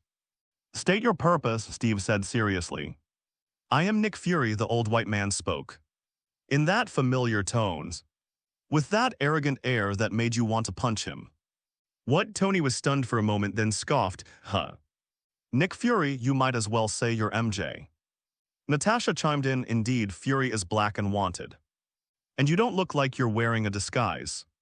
Steve's gaze, however, fell on Carlson. Carlson. Aren't you dead? It's a long story, Captain. Carlson raised his hands to indicate no harm, a slightly embarrassed smile on his face. But I am alive, I suppose. I know you have a lot of questions. Why did I turn white? Why is Carlson still alive? Why am I here? Fury chimed in. But this isn't the time for storytelling. He glanced around at the crowd. Because I'm not sure who around me I can trust. We need to board the ship. No way. Tony refused outright. You think you're Fury just because you say so. I could say I'm Bruce Wayne. These are critical times. No suspicious persons are allowed to approach this spacecraft. The atmosphere became somewhat tense just then. Skynet's gentle voice came over the loudspeaker in the hall. Confirmed to be Nick Fury himself. A holographic projection of Skynet appeared in the middle of the crowd and nodded to Fury. Good afternoon, Mr. Fury, Mr. Star mentioned your new look. It's very creative. Only after hearing Skynet's confirmation did everyone lower their guards slightly. So what? Tony was even more annoyed after learning it really was Fury. Even if you are that one-eyed B********D, this ship is full. If you want to travel, go somewhere else. I'm not here for tourism, a clear female voice rang out. And Sky stepped out from behind Fury. I'm here to see my boss. She carried a backpack, her eyes resolute. My name is Daisy Johnson, or you can call me Sky. I'm Homelander's mole planted in S-H-I-E-L-D. Sky raised her voice. The room fell silent upon hearing this. Even Fury and Carlson's faces twitched involuntarily. Although they already knew the truths, it was still somewhat embarrassing for the girl to declare herself an undercover agent so confidently in front of so many people. Jessica squinted, looking the pretty mixed-race girl up and down. An undercover agent. I've never heard Anthony mention you before. That's classified, Sky retorted defiantly. Classified information that only he and I know. He gave me this watch. She showed off the seemingly ordinary mechanical watch on her wrist. He said that if I'm in danger, I should press this button and he'll come to my rescue. But now Sky's voice trembled slightly. But she quickly regained her composure. I need to go see him, I need to report to him. A performance review, Natasha chuckled. Girl, that's quite a unique excuse, it's true. Skynet interjected again, Miss Sky is indeed Mr. Star's direct secret contact. With a very high level of clearance. Jessica and Wanda exchanged a glance. The women's intuition told them that this performance review was probably not so simple. But now is not the time for jealousy and rivalry. There's still room on the spaceship. Jessica said indifferently. One more won't make a difference, thank you. Sky breathed a sigh of relief and quickly walked up the spaceship's gangway. Carlson and his team wanted to catch up. Hey, wait a minute. Tony stopped them, tickets are limited. Those are family seats, what are you agents doing here? We went there to help, Carlson argued. That's outer space, not a place for you to play spy games. Tony retorted mercilessly, all right, let them go. Fury stopped Carlson, we have our own mission. His gaze fell on Tony Stark. Stark, when you find him, tell him. I'll wait for him here if he's still alive. Tony gave Fury a deep look and nodded, the hatch closed. Homelander II roared to life and, under the watchful eyes of Fury and the others, slowly ascended into the sky before transforming into a streak of light and disappearing into the horizon. Hoo-hoo, the air was dry, the wind scorching, and it carried coarse sand that thudded against the uniform. The sky was a murky yellowish-brown, and the ground looked as if it were covered by an old shroud. I said, is this what they call a luxury vacation? A system. Do you have some kind of misunderstanding about the word vacation? My ideal vacation is one of beach sunshine bikinis and fresh milk at 37 degrees Celsius. Did you think I hadn't played enough over there? So you specially sent me here to participate in PUBG. No one answered him, only a buzzing sound, like the high-frequency vibration of insect wings, came from afar. Well, we're already here, Azu sighed. Let's see which wretched world we've got. With his supervision activated, his gaze pierced through the smoke and dust, and through the concrete walls. Oh, that's... Azu raised an eyebrow, his interest piqued. On that scorched earth, two figures moved swiftly through the shadows of the ruins. The man walking in front was wearing a dusty brown tactical trench coat, and a black uniform could be vaguely seen underneath. He held a Scar assault rifle fitted with kryptonite bullets in his hand. In this hopeless world, it was Bruce Wayne's only remaining support. Following behind him was a woman with cute red and blue pigtails. But now they were filthy and disheveled. His jacket was so tattered that its original color was almost unrecognizable.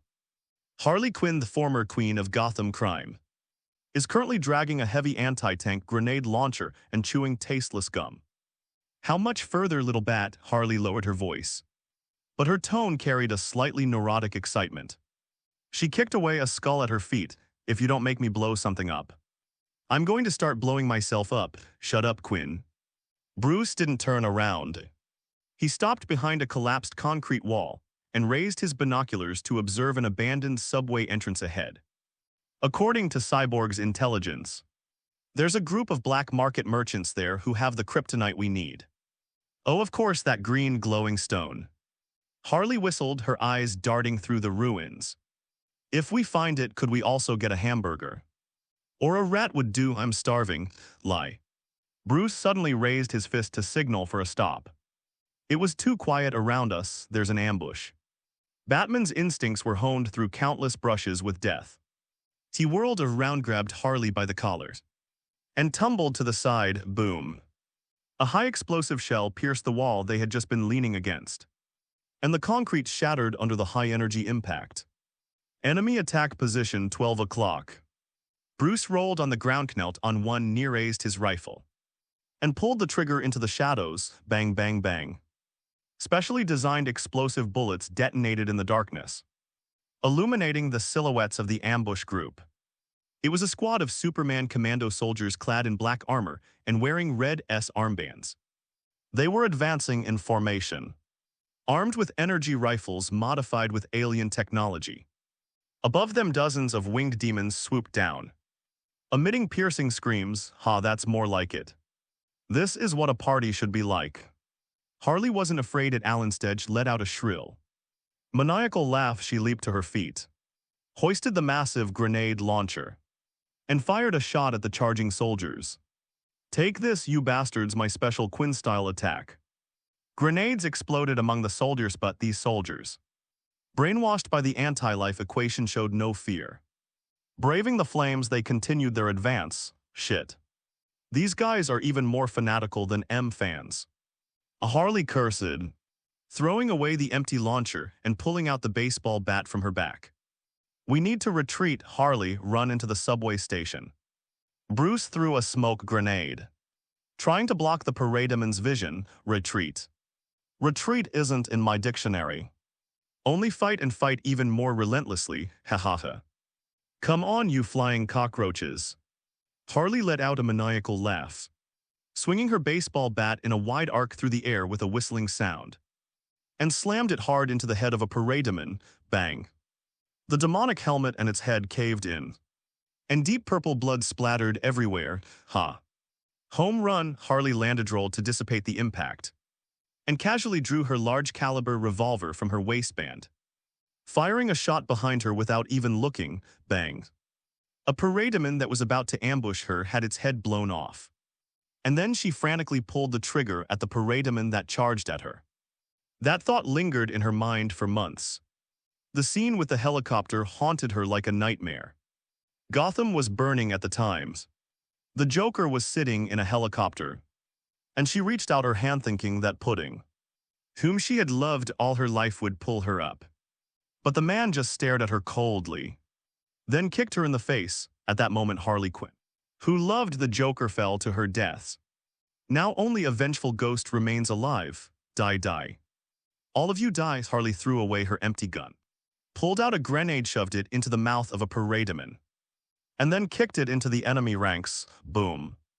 The explosion knocked over 4 or 5 parademans. Harley, stop fighting. We need to break out. Bruce snapped the neck of a parademan, then threw 3 batarangs, precisely severing the gun barrels of 3 commando soldiers in the distance. Breakthrough, breakthrough. In which direction? Harley screamed. Her denim jacket was ripped apart by claws, and she had a deep bone-revealing gash on her arms. But she seemed to feel no pain. These flies are everywhere. Really, the encirclement is shrinking. The superhuman commando team on the ground set up heavy energy cannons. Buzz! A thick beam of energy slammed into the ruins beneath their feet. Their footing collapsed, and the two fell to the ground in a sorry state. Before they could even get their footing, dozens more parademons pounced on them. "We're going to die here, little bats." Harley leaned against Bruce. The baseball bat in her hand bent and deformed. "Listen." Bruce pulled out his last smoke grenade and high-explosive plastic bomb from his belt.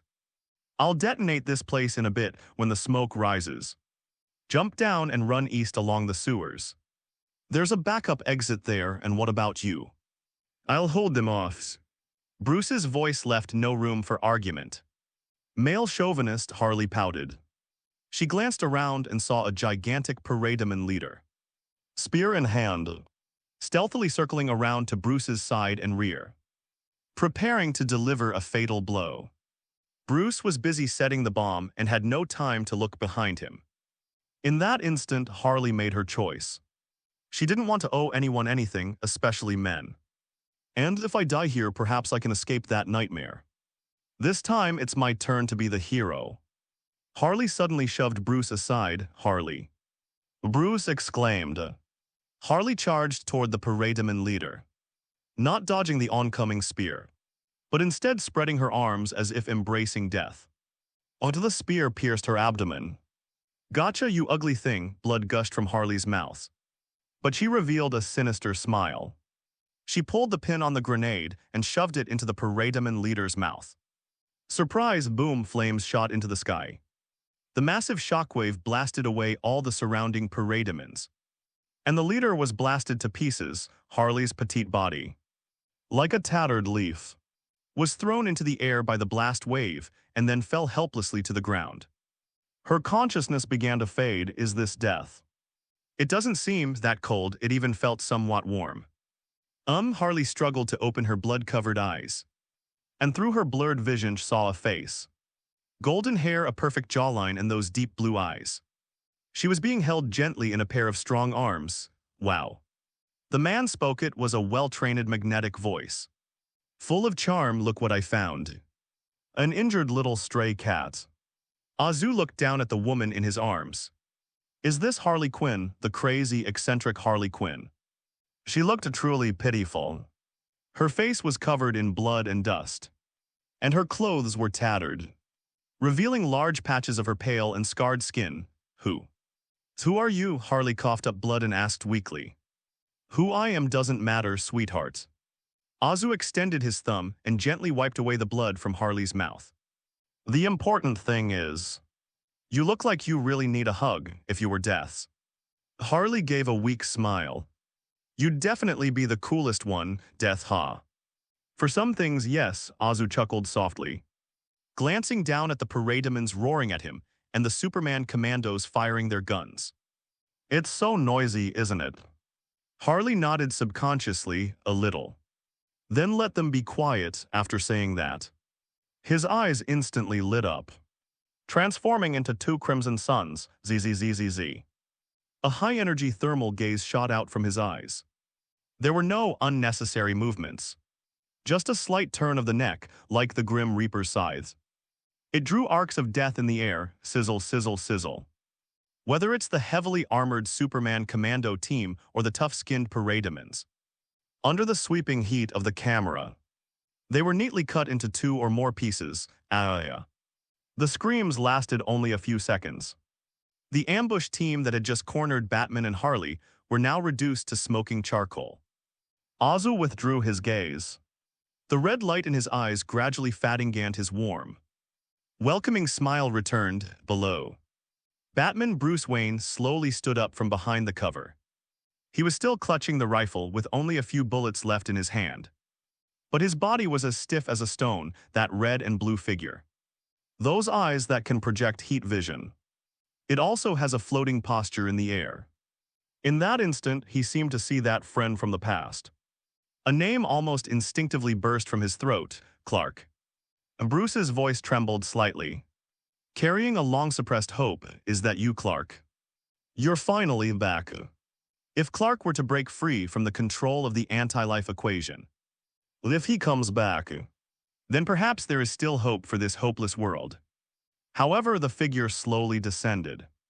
The man turned around as the red combat boots touched the ashes. Bruce finally saw the other person's face clearly. Not Clark Kent, although they all have strong physiques, handsome face and even somewhat similar hairstyles. But this man's temperament is completely different from Clark's. Even before his fall, Clark's eyes held a divine detachment. And the man in front of me, his eyes were full of humanity. Confident flamboyance, and with a warm smile on his face that Clark had never seen before. That smile often appeared on his friend Harvey Dent. Once Gotham's hope for justice. Azu carried Harley to a broken wall, carefully put Harley down, and let her sit against the corner of the wall. Hang in there, girls. Azu reached out and gently brushed the blood-stuck hair from her face. Your makeup is ruined. But that doesn't diminish your beauty, heh. Cough, cough. Harley laughed, then coughed up another mouthful of blood. You really know how to please girls. Her face quickly turned ashen, a sign that her life force was rapidly fading. Bruce, ignoring his own questions, rushed over and knelt beside Harley. He pulled a can of blue emergency medical gel from his belt and frantically sprayed it onto the wound on Harley's abdomen. Press it down, Harley, don't sleep. Bruce's voice trembled, the gel sealed the surface wound. But blood still seeped out from the gaps. It's too late. Internal organs ruptured, massive bleeding. In this apocalyptic world of extreme medical scarcity, this is a death sentence. Harley, seeing Bruce's frantic movements, reached out her bloodied hand and pressed it against Bruce's wrist. No, Bruce pressed stubbornly against her wound. I'll take you back, Cyborg will have a way. It's no use, Bruce, Harley interrupted him. At that moment, her eyes were frighteningly clear. It was as if the doctor, in the final moments of his life, had returned to this body. I knew this day would come. From the day I picked up this baseball bat. She was gasping for breath, each breath accompanied by excruciating pain in her lungs. Looks like I really messed up this time. No, you saved me. Bruce gripped her hand tightly. This man, who had been calm his entire life, was now experiencing a surge of emotion. You did a great job, Harley, that's good. Harley gave a weak smile. Listen, Bat. I have one last thing to ask of you. Her eyes changed. A fire ignited deep within her pupils. That be ****D. Harley didn't say a name, but Bruce knew who she was referring to. Clown. He's still out there. I knew you'd find him. In this damn world, you need him, right?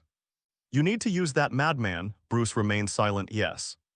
To fight Superman and steal the mother box to reverse time. He had to ally with the Joker. This is a desperate act of drinking poison to quench thirst. Harley, promise me, Bruce. Harley suddenly used her last bit of strength to shout, even coughing up blood from the force. Look at me. Make a promise to me. She stared intently into Batman's eyes. If one day you have to kill him, you must kill him slowly. Don't let him die too easily. Make him feel pain. Feel tormented. Bruce looked at her and finally slowly nodded. I promise. Upon hearing this, Harley's tense body finally relaxed. She leaned back against the wall, her eyes beginning to glaze over. That's good. That's good.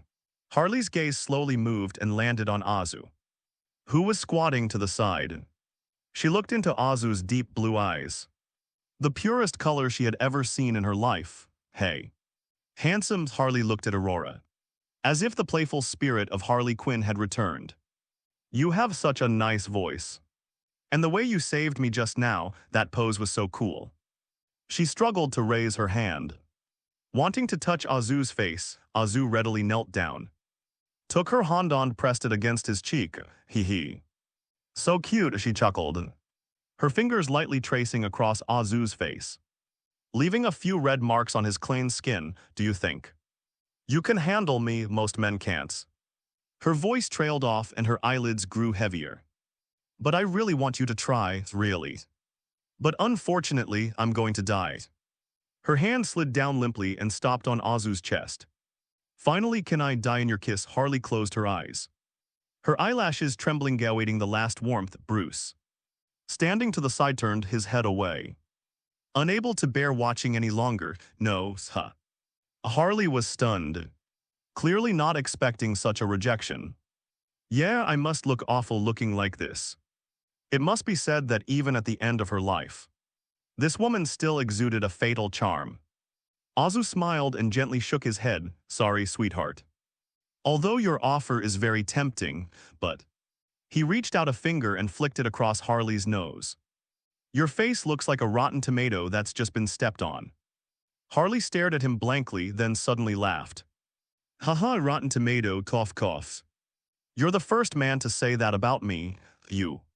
You really have a sharp tongue, but I like. Cough cough, I really want to go on a date with you. But I don't have the chance anymore. Harley's eyes began to slowly close. The flame of her life was about to be extinguished. Who says there's no chance? Azu whispered in her ear. This date is right after you wash your face and put on a pretty dress. As he spoke, Azu flipped his hand over. He pulled out a purple and white metal sphere. Mr. Bat, step back a bit, Azu said to Bruce. Give me some space. Bruce frowned but obediently took 2 steps back. It's you I choose, Igor. Azu casually tossed the ball to the ground, an energy brain, gleaming with a ghostly blue light, appeared out of thin air on these ruins. What's this? Bruce Wayneth, well-traveled dark knight, couldn't help but widen his eyes in astonishment. He cautiously took a half-step back, his hand resting on his belt. Don't be nervous, this is my personal doctor. Azu pointed to Harley on the ground. Heal her, Igor. Don't leave my beautiful girl with a scar. Yes, master. A mental fluctuation rippled through Igor's brain. Several blue energy tendrils extended from her brain and gently enveloped Harley's battered body.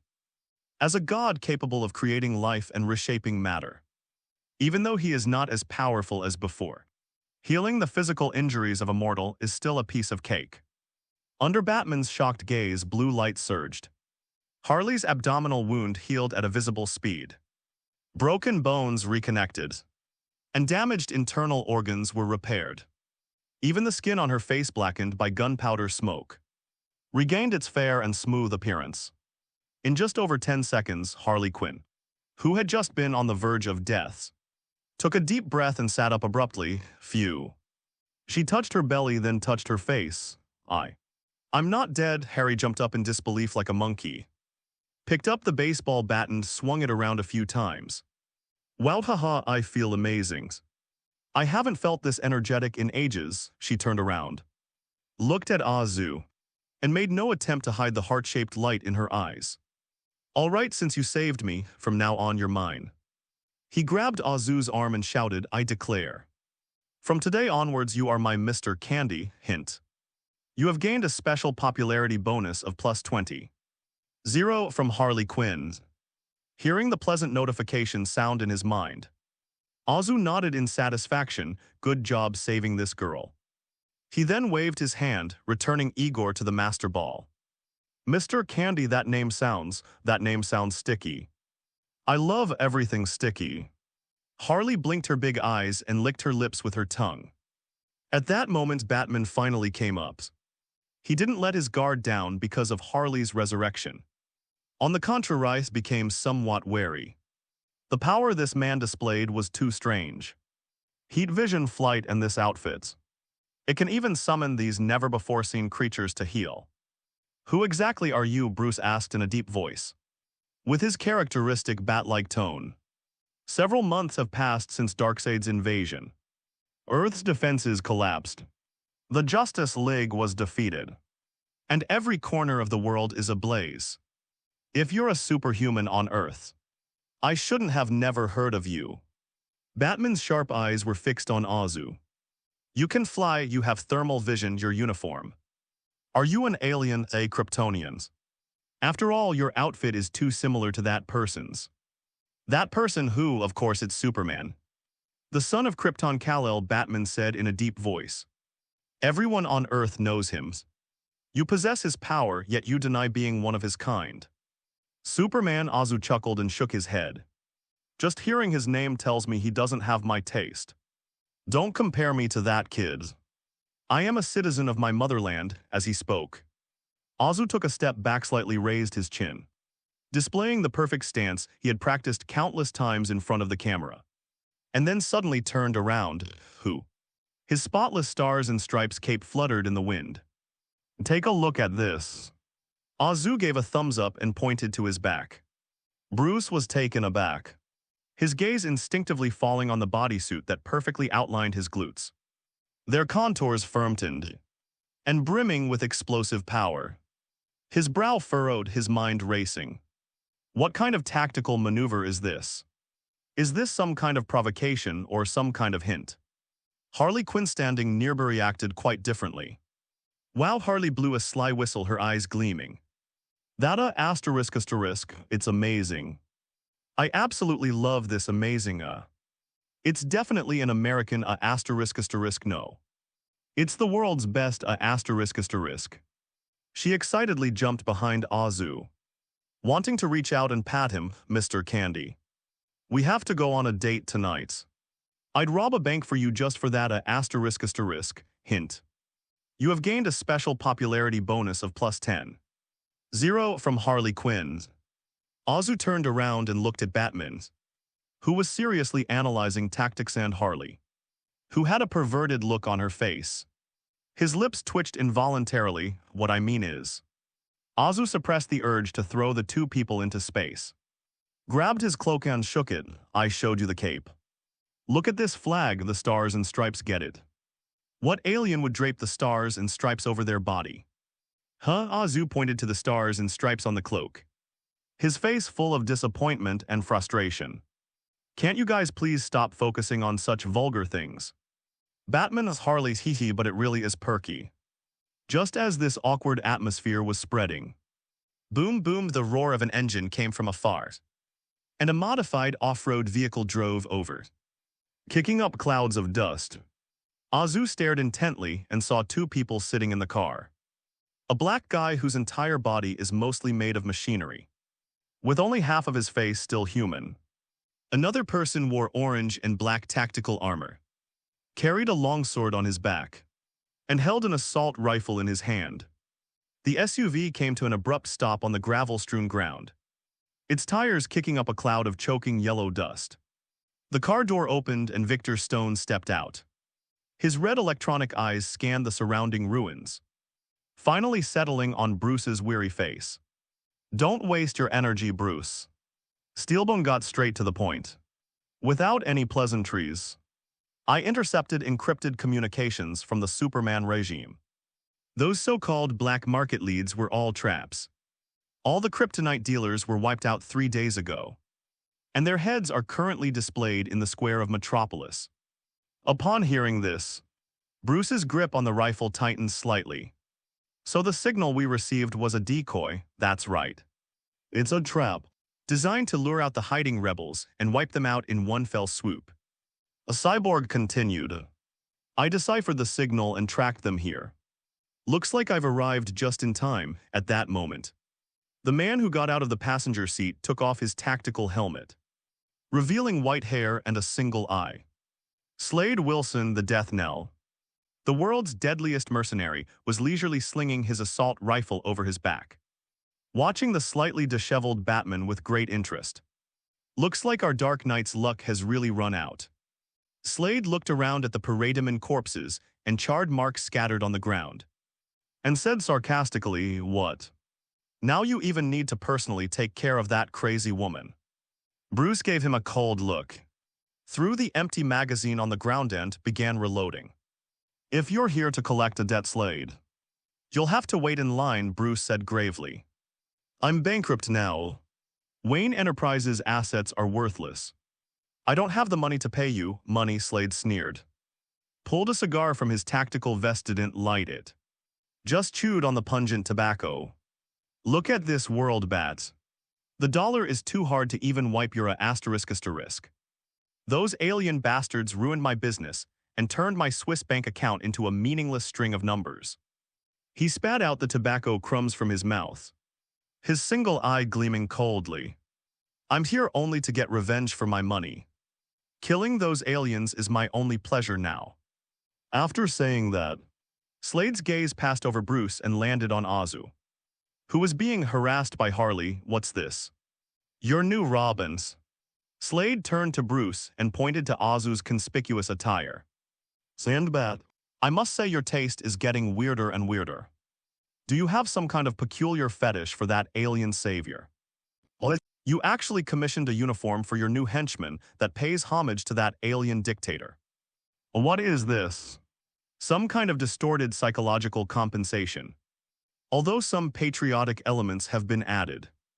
Upon hearing this, Azu, who had been maintaining a standard smile the whole time, raised his eyebrows slightly. He released Harley's embrace and his body slowly floated up, positioning himself 3 feet above Deathstroke's head. Watch your tone, one-eyed. Azu looked down at Slade. Your sense of humor is like your eye, it's missing half. In this world, anyone who dares to speak of me like that is usually someone I won't let live to see the next second. 2 dangerous red lights flashed in Azu's eyes. Slade's hand instantly gripped the hilt of his sword, his muscles tensing as one of the world's top mercenaries. His sense of danger was sharper than that of a wild beast. All right, stop everyone. Bruce Wayne stepped between the two, making a gesture of pushing them away. We have enough enemies now. We don't need to create more internal strife. He turned to look at Azu, his eyes filled with complex emotions. Since you're wearing these clothes and possess that power, are you and him truly unrelated? Azu landed back on the ground, his brow furrowed slightly, showing his annoyance with the topic. It sounds like you guys have been saying that guy who looks a lot like me has given you quite a bit of psychological trauma. I'm really interested in that imposter now, so could you introduce me to him? Yes, yes. Harley Quinn jumped out from the side, still waving the bent baseball bat in her hand. My mister. Candy is going to beat up that big blue guy. Like a cheerleader, she circled around Azu and danced a supportive dance. I want to see it. I want to see you pull his underwear down and shove it in his mouth. That would be so cool. Harley, be quiet. Bruce watched this scene and shook his head helplessly. Whoever you are, a Homelanders. I don't know where you come from, but I'm certain you're not from this world, or rather, you haven't been back to Earth in a long time. You have no idea what we're facing. In our world, Superman is invincible, he is a god. But when he fell, he became a god of destruction without any moral constraints. Without kryptonite, we can't even scratch his skin. Bruce paused for a moment at this point. His keen detective instincts caught a logical contradiction. The man in front of me claimed to be from Earth, and he was dressed in clothing with distinctly American stars and stripes elements. But he knew nothing about Superman. He even called Superman a fake in this world. It's impossible for anyone not to know Superman unless parallel universes or a branch in the timeline. The Flash once warned him that time can be altered. Could this man be from another timeline without Superman? Or perhaps Superman is a different version of himself. Bruce's mind raced, analyzing all the possibilities. But the current situation didn't allow him to engage in much academic discussion. On the distant horizon, the shadowy silhouettes of the Paradigm reinforcements were already faintly visible. He gathered his thoughts, looked at Azu, and his gaze became extremely solemn. Listen, it's not safe here if we keep talking nonsense. He'll fall from the sky and burn us all to ashes. Since you claim to be an Earthling, this Earth is currently bleeding, and humanity is on the verge of extinction. We need help, we need you's comings. This is an invitation and also a test. All eyes were on Azu. Azu didn't rush to answer. He looked at Bruce's weathered and stubble-covered face, which was older and more tired than he remembered. But also more ruthless. This world may seem utterly rotten, with a drastically reduced population. But it is precisely because of this despair that people need faith even more. And a savior even more if you can save the world. The popularity you gain will be enormous, certainly. Azu gave a flawless smile. Helping my fellow citizens is my duty, after all. I am a professional hero. That's written in my job description. Even if it's just for as he spoke. His gaze shifted downward, sliding on Harley Quinn, who looked on expectantly. Harley Quinn immediately understood and called out happily. My name is Harley Quinn, Mr. Candy, oh yes. Azu smiled slightly. Even if it's just for this charming Miss Harley Quinn. First, upon hearing Azu's words, Harley stood on tiptoe and gave Azu a loud kiss on the cheek. Hint, you have gained a special popularity bonus of plus 5,000 from Harley Quinn. Azu was overjoyed, and his gaze towards Harley became even more affectionate. This crazy woman's popularity is so easy to boost. Is it because my brain isn't quite right? So the emotions I experience are more intense. Whoever pays gets to be the boss. He withdrew his gaze and looked back at Batman and the others, his expression becoming righteous and awe-inspiring. And the Earth shouldn't be like this. Regardless of the universe or the timeline, humans are born free and should not be enslaved by tyrants. Nor should they live in the shadow of fear. He slowly rose into the air, hovering above everyone's heads, turning his back. The dim light outlined his perfect silhouette, as if he were the chosen one. Since that impostor squandered this power and betrayed this planet, then I will correct this mistake. I will drag that tyrant down from the sky and make him kneel before humanity in repentance. I will let the sun shine on this land again, and let freedom and love soar above it once more. These words were spoken with force and conviction. Even Batman, who had long since lost all hope, couldn't help but feel a touch of emotion at this moment. Hint, you've gained a special popularity bonus of plus 5,000. From Bruce Wayne. Hint, you've gained a special popularity bonus of plus 5,000. From Victor Stone. Hint, you've gained a special popularity bonus of plus 6,000. From Harley Quinn. Hint, you've gained a special popularity bonus of plus 500. From Slade Wilson, hearing the notification in his mind, Azu nodded in satisfaction. Get in, hero. Deathstroke whistled. Get into the back seat and said, I hope your fists are as hard as your mouth. Azu landed and wrapped his arms around Harley's waist. We don't need to squeeze onto that beat-up car, sweetheart. I'll take you flying, whoosh. Harley screamed excitedly, hugging Azu's neck tightly. Fly higher, I want to pee on top of that big blue guy's head. As you wish, Azu carrying Harlesword into the sky, following Batman's SUV at a distance, flying towards the bunker deep in the wasteland. Meanwhile in the planet Sovereign, far away in the Marvel Universe, this planet, known for its opulent splendor, fastidiousness, and arrogance, is currently shrouded in an atmosphere of extreme tension.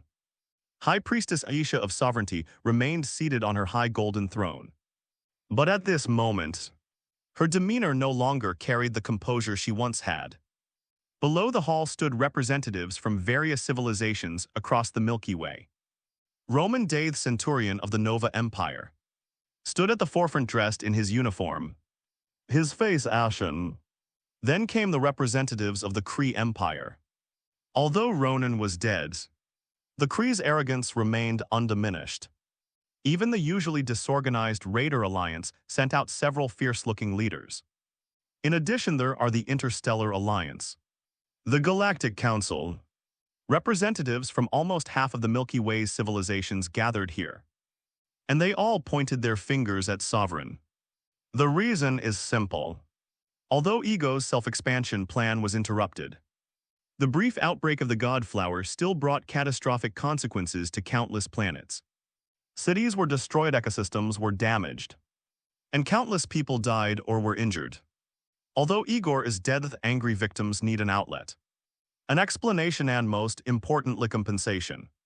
Subsequent intelligence and trajectory tracking revealed that Sovlin's entire drone fleet had entered the area on a large scale before the outbreak of the conflict. Roman Day of the Nova Corps was the first to strike, pointing to the holographic star map in the center of the hall, which marked tens of thousands of disaster-stricken points. We need an explanation. Why was Sovereign's fleet on Ego when that disaster struck? Many civilizations suspect that this was some kind of collaboration between Sovereign and Igor. The Kree representative snorted coldly and slammed his warhammer heavily on the ground. If Sovereign is supporting that madman behind the scenes, then the Kree Empire's fleet will arrive in this star system within a standard day. Faced with pressure from almost the entire galaxy, even someone as proud as Aisha felt immense pressure at this moment. Normally, she would not hesitate to retort to these inferior beings. But not now. If not handled properly, Sovlin will face annihilation. Gentlemen, the truth is not what you think, Esha waved. Since you want the truth, then I'll give you the truth. Show them the last recorded footage from the reconnaissance plane. At her command, the holographic projector in the center of the hall was activated. A remarkably clear, high-definition video was presented to all the delegates. In the picture, the grotesque face of the planet was roaring madly, and a massive blue beam of destructive light erupted from it. And before that destructive radiance, a tiny figure clad in black armor stood alone. Blocking the torrent of water, the camera zooms in. People saw the determination in his eyes, and they saw his body withering and aging under the onslaught of energy. Immediately following was that crimson torrent that seemed to tear the universe apart. Finally, amidst this colossal clash of energy, the video cut out, the entire hall fell silent. Although the ending was not yet seen, the withering of the flower of the gods said it all. Whether it's the proud Kree, the Nova Corps of the Space Police, or the raiders who have seen life and death before, they all remained silent, staring blankly at the figure of the mortal who was attacking the god of heaven. What kind of creature is this? The Nova representative's voice trembled. He defeated a god all by himself. Kree nearly dropped his warhammer, Homelander. Aisha's voice echoed in the hall, carrying a strange emotion. His name is Homelander from Terran. He stopped Ego's plot to destroy the universe. He saved all of your civilizations. And Sovereign's fleet. Aisha's words were resounding and righteous. Unfortunately sacrificed themselves to support this great warrior. The entire audience erupted in uproar.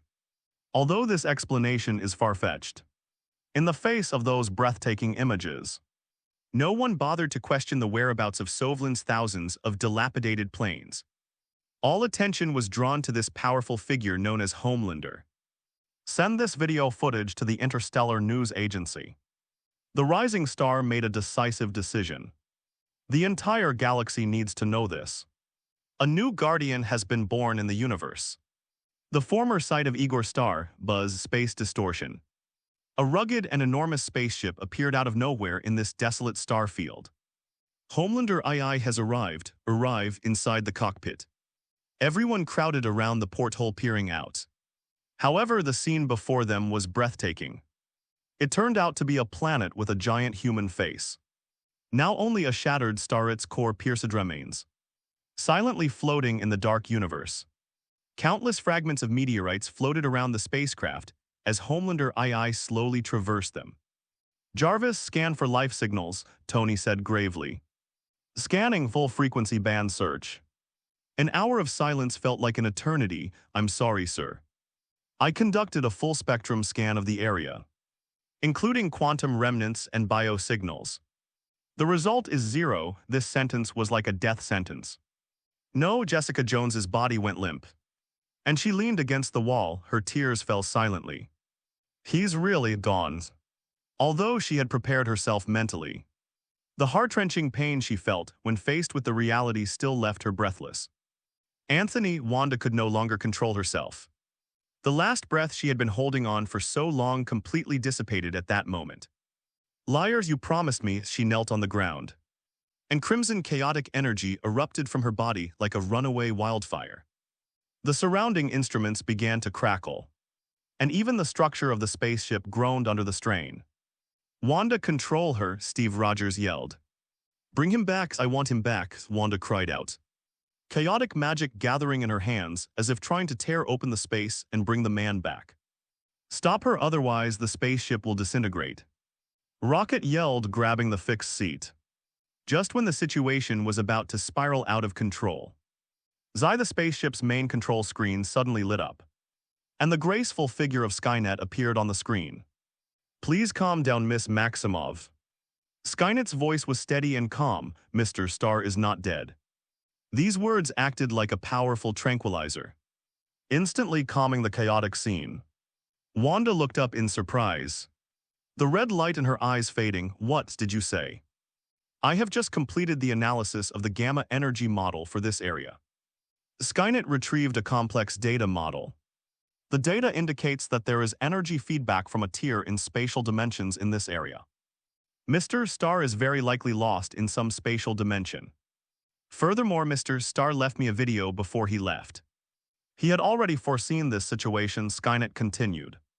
He instructed that if he did not return within 72 hours of his disappearance, it should be broadcast to the world. Now it's time. The screen flickered, the scene changed. The background is the office of the CEO of Waterta. That familiar figure reappeared on screen. Azu was wearing his signature uniform. His hair was neatly combed, and he wore his familiar confident smile. Test. Azu cleared his throat in the video. "Hi, fellow Earthlings and my friends. If you've seen this video, it means I'm no longer here. Haha, don't rush to cry when I say not here. I mean they might have gone to a very far place. Or they might be trapped in some corner with no cell phone signal. Of course, it's also possible that I'm already dead." He was still smiling when the word death was mentioned, as if it were just a trivial joke. "But I recorded this video to tell you all, don't panic. Don't be afraid and, most importantly, don't despair. I am a citizen of my motherland. I promise to protect you and I will keep my promise. Even if my body perishes, my spirit will forever protect this world. So wipe away your tears, lift your head. If I die, let my spirit be your new beacon. If I'm just lost," and Azu blinked, "then just wait patiently for me to come back. As long as you still believe in me. As long as you still need me. No matter where I am in the universe, even at the ends of hell. I will crawl back to you all then." His gaze seemed to pierce through the screen and fall upon the people inside the spaceship. "Jessica, don't cry. Your eyeshadow has turned into a blob of ink. If you miss me, come to my office. There's a whole cabinet of Macallan eyeshadows, all prepared for you. Remember to manage the company well for me, don't worry. I've already trained those old guys on the board to be decent human beings." Jessica stared at the screen, laughing and crying at the same time, yelling, "Damn it. Even at a time like this, you're still thinking about the company." "And Wanda, my little witch," Azu smiled gently. "Control your power, you're the best, don't worry me, okay? Remember, your power is for protecting everyone, not for destroying our homes. Wait for me to come back. I'm still waiting for you to heat up my milk." The red light surrounding Wanda completely dissipated. She stared blankly at the screen, murmuring to herself, "I'll wait for you, I'll definitely wait for you. Steve, Tony, Natasha, Pietro, and everyone else. I'm leaving the Earth in your hands for now. Don't let me come back to find the house a complete mess. By the way, Sky, is Sky there?" Azu seemed to remember something. Sky, who was silently shedding tears in the corner, suddenly looked up, her face filled with disbelief. "He actually mentioned me. If you're listening," Azu said apologetically, "regarding your family. I'm so sorry I couldn't find them for you personally. But I will always support you, whether you find your biological parents or not. No matter what secrets are hidden behind your background. Remember one thing, Walter is your home, and I." Azu gently pounded her chest. "Will always be your family, this will never change. Okay, that's all for now, I have to go save the world. I love you all, goodbye." The image freezes on that radiant figure making a heart shape with their hands towards the screen. Sky covered her mouth, tears streaming down her face. She always felt like an outsider, but now, family. Sky gripped the watch on her wrist tightly. "I'll wait for you, boss. I will become stronger. Strong enough to help you share the burden." This video was broadcast simultaneously to every corner of the Earth via Skynet's global broadcasting system. The desperate crowd raised their heads again. That man's smile was like a ray of light, dispelling the gloom that hung over the world. He's not dead, he said. He'll be back, yes. He is a father of the motherland, he is omnipotent. We'll wait for him to come back. Steve Rogers straightened up and looked at the group of people whose fighting spirit had been rekindled. Did you hear that? The boss has spoken. We need to take good care of this house until he comes back. Go home, Homelander II roared to life, its engines revving. And with hope in its heart, it turned and flew back toward Earth, Azu. Carrying Harley Quinn across the murky, yellowish-brown sky. The woman in his arms didn't scream in fear like ordinary people when flying at high altitudes. Instead, she opened her arms, enjoying the thrill of her adrenaline rush. And her laughter was sharper than the wind, whoa, faster. Mr. Candy, we're going to soar into the clouds, suddenly. A series of rapid notification sounds exploded in Azu's mind. Hint, you have gained 961,255 popularity points. Hint. You've gained 856,324 popularity points. Hint. You've gained 936,324 popularity points. Hint.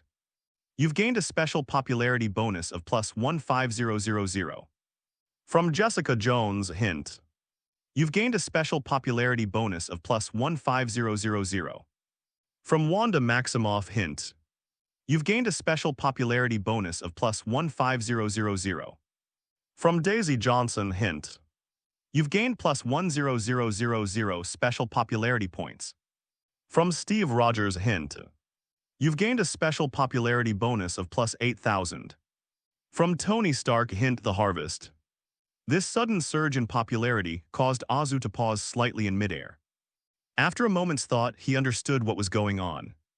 Without a doubt, it must be on the other side of Earth. Skynet's thoughtful little secretary released the video of his last words. The video was something he had carefully planned, but he hadn't expected it to be so effective. It seems that tragic heroes are always more unforgettable than victors. Azu thought to himself at this moment. The thrill of gaining such a massive amount of popularity points finally made him burst into laughter. As a psychiatrist with a doctorate and a seasoned madwoman, Harley has an exceptionally keen sensitivity to emotions. To her, Azu's laughter was pure joy, a heartfelt delight. Even if the world ends, you'll still be this happy. I love you so much. In that instant, she felt a deep resonance with this man. A resonance that transcended the boundaries of their souls. This feeling utterly captivated her. Ha ha ha ha. Harley laughed along, hugging Azu tightly around the neck and wrapping her legs around his waist. Laughing until tears streamed down her face. Hint. You've gained a special popularity bonus of plus 10000. From Harley Quinn. Azu lowered his head, looked at the woman in his arms whose makeup was ruined and who was acting crazy, and laughed even louder. Their laughter echoed through the desolate wasteland, seemingly out of place yet strangely harmonious. The entrance to Bruce Wayne's secret bunker is located beneath what appears to be ordinary ruins. The thick layer of lead shielded Superman from his superhuman senses.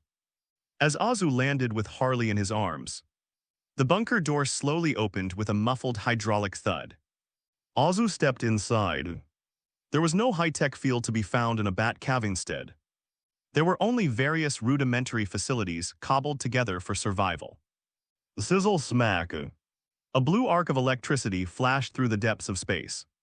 Then came a sharp gust of wind, a figure clad in dark red armor.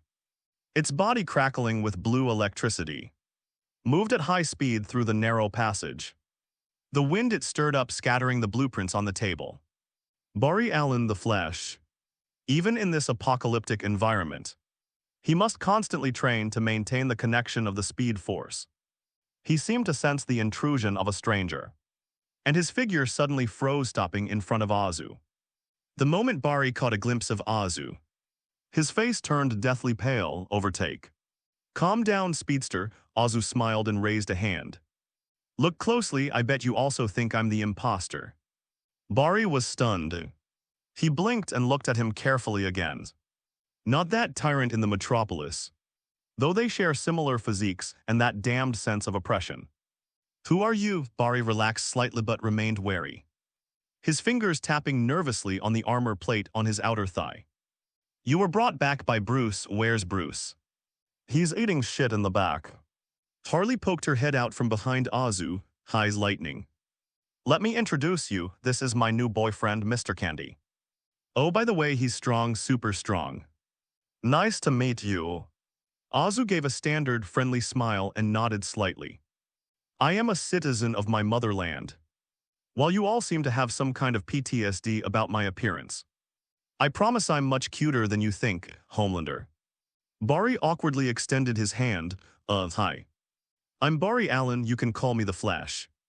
If you're also here to fight that blue tyrant, then we're friends. Just then, footsteps sounded at the tunnel entrance. Bruce, Cyborg, and Deathstroke walked in. Bruce looked even more tired than before. He took off his goggles, revealing his bloodshot eyes. Looks like you two already know each other. Bruce tossed the rifle onto the table, took out a bottle of water and gulped it down. Bruce, is this Homelander your accomplice? Barry pointed at Asa, speaking rapidly. He looks like that guy's cousin. Or some kind of insane clone. He isn't.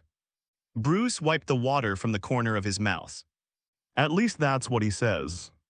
He turned around and gestured for everyone to gather around. We don't have time for small talk, Homelander. Now that you've joined the Resistance, you need to know what we're facing. Bruce tapped a few keys on the keyboard, and the holographic projection lit up, displaying a series of shocking photos and video clips in the air. It all stemmed from an invasion, Darkseid. The screen showed a large alien with rock-gray skin, its eyes shooting out zigzag-shaped red death beams. He is the tyrant of Apocalypse. A few months ago, he personally led a massive army to Earth. Bruce's fingers trembled slightly on the console. It was a moment he could never forgive himself for. Clark. Superman, he's our strongest line of defense. He must go to the front lines to face Darkseid's vanguard. Before he left, he entrusted Louise Lane to my care. A photograph appeared on the holographic screen, an intelligent and beautiful woman. Louise was not only his lover, but also his humanity in this world, and at that time, she was already pregnant. Bruce sighed softly and closed his eyes. I hid her in the Batcave. I thought it was the safest place. I promised Clark I would protect her with my life. But I failed. Darkseid used the sonic boom to bypass the front lines and launch a surprise attack on the Batcave.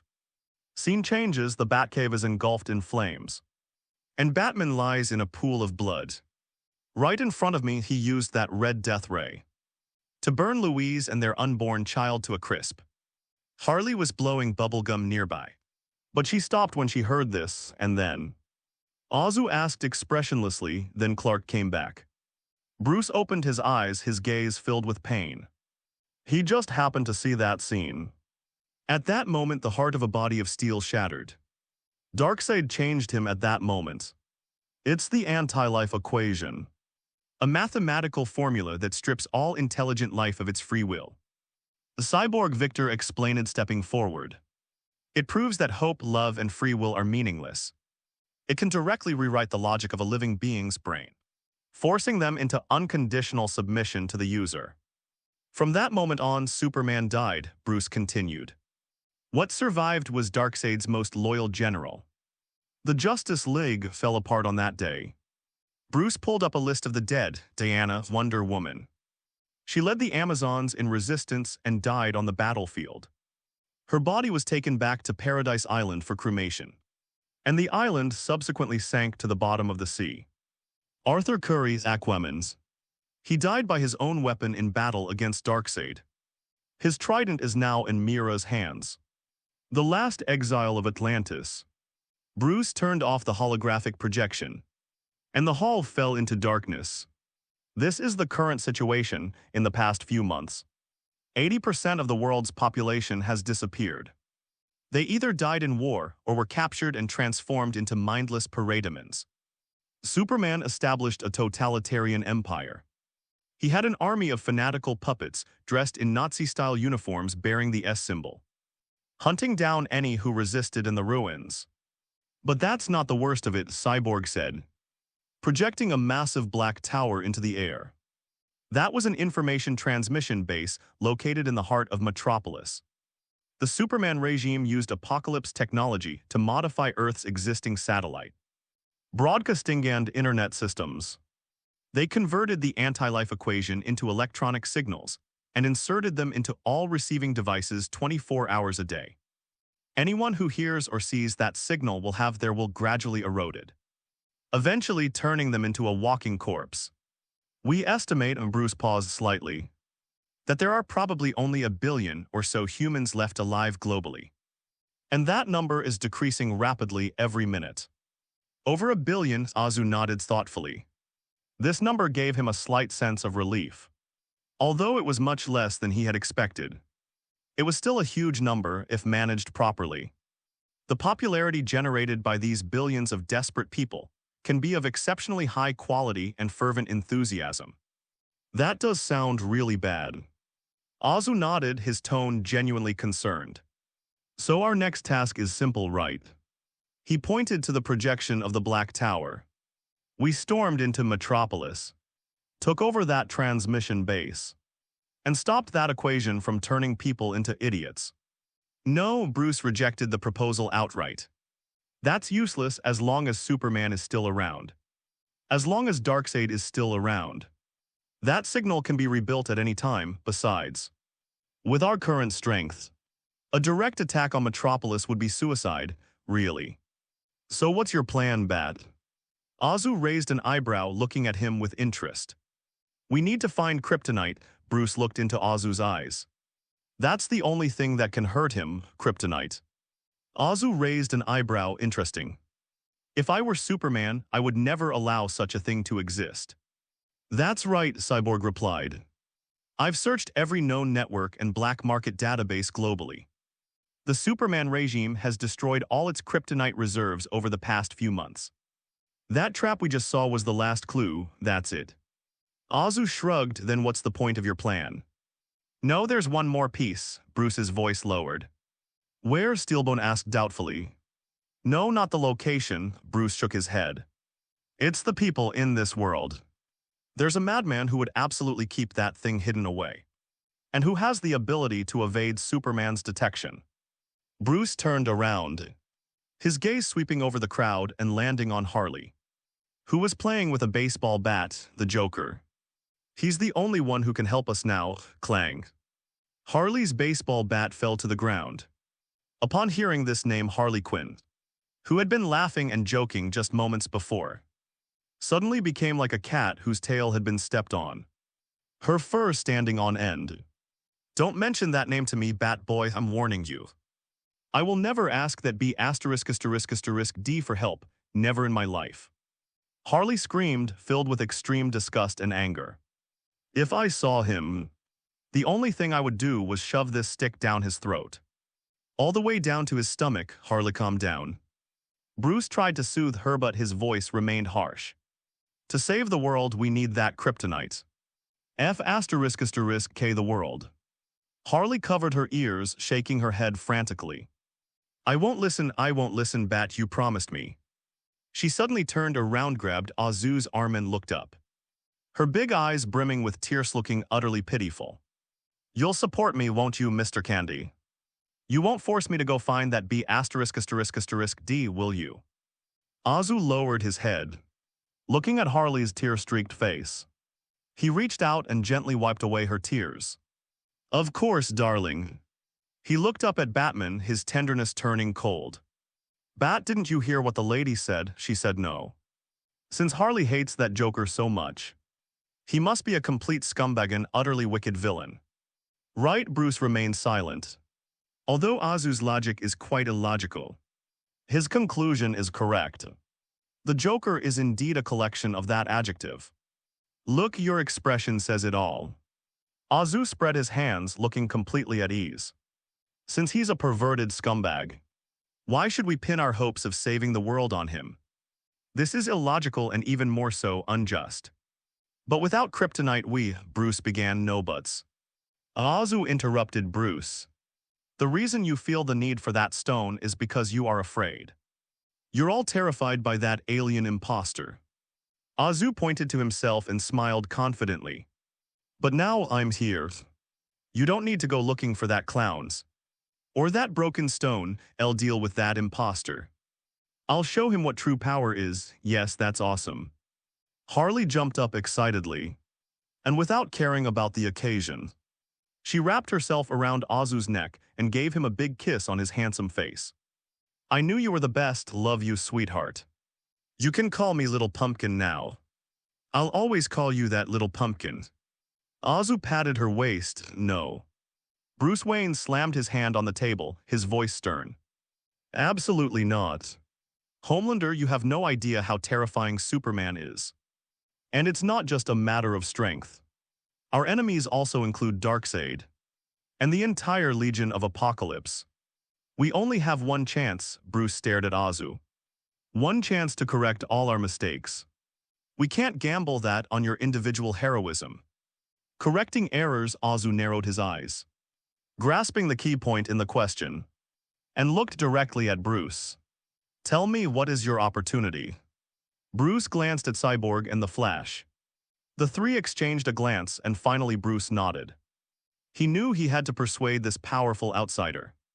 Steelbone walked up to a huge instrument covered by a canvas and yanked the cloth off. It was an extremely complex-looking mechanical device. A huge rotating wheel-dense coils, and a control panel connected to countless pipes. This is a cosmic treadmill, Bruce explained. Our plan isn't to defeat Superman. Because at this point we've already lost, our goal is to reboot, and at the heart of the plan is the Flash. He pointed to Barry Allen beside him. Barry possesses a magical power called the Speed Force. Given enough speed, he can reverse time and travel back in time. Our goal is to have him use the cosmic treadmill to go back to the day Metropolis fell. Or even earlier, to the moment the Batcave was attacked. To prevent that tragedy from happening. As long as Lois Lane lives, Superman won't fall. The Justice League won't disintegrate. And Darkseid's invasion will be kept at bay. None of this. This hellish future will exist. Bruce explained the core of the plan in one breath, but Cyborg added, the cosmic treadmill isn't the kind of elevator you can just push the button to teleport. It needs to store energy. When Barry ran and accelerated on it, he couldn't move or stop. That was when he was most vulnerable. And I need to connect directly to the treadmill's main unit to set its landing time and coordinates. During this process, I was also unable to fight. Steel Bones pointed to the top of his head.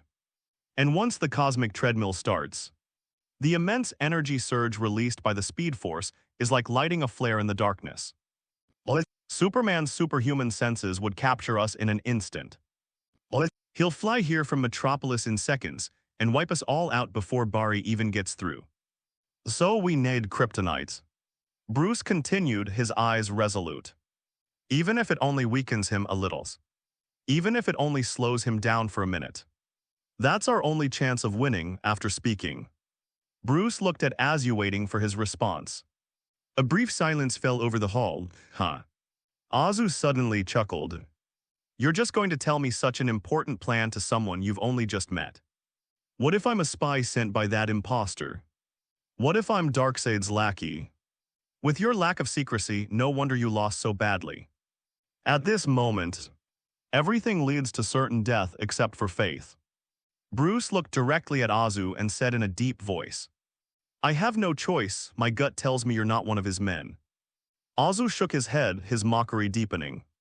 Forgive my bluntness, Batman. Your so-called plan to save the world is utterly foolish. So stupid I thought this was something a primary school student who hadn't graduated came up with. What do you mean? Barry Allen couldn't help but interject.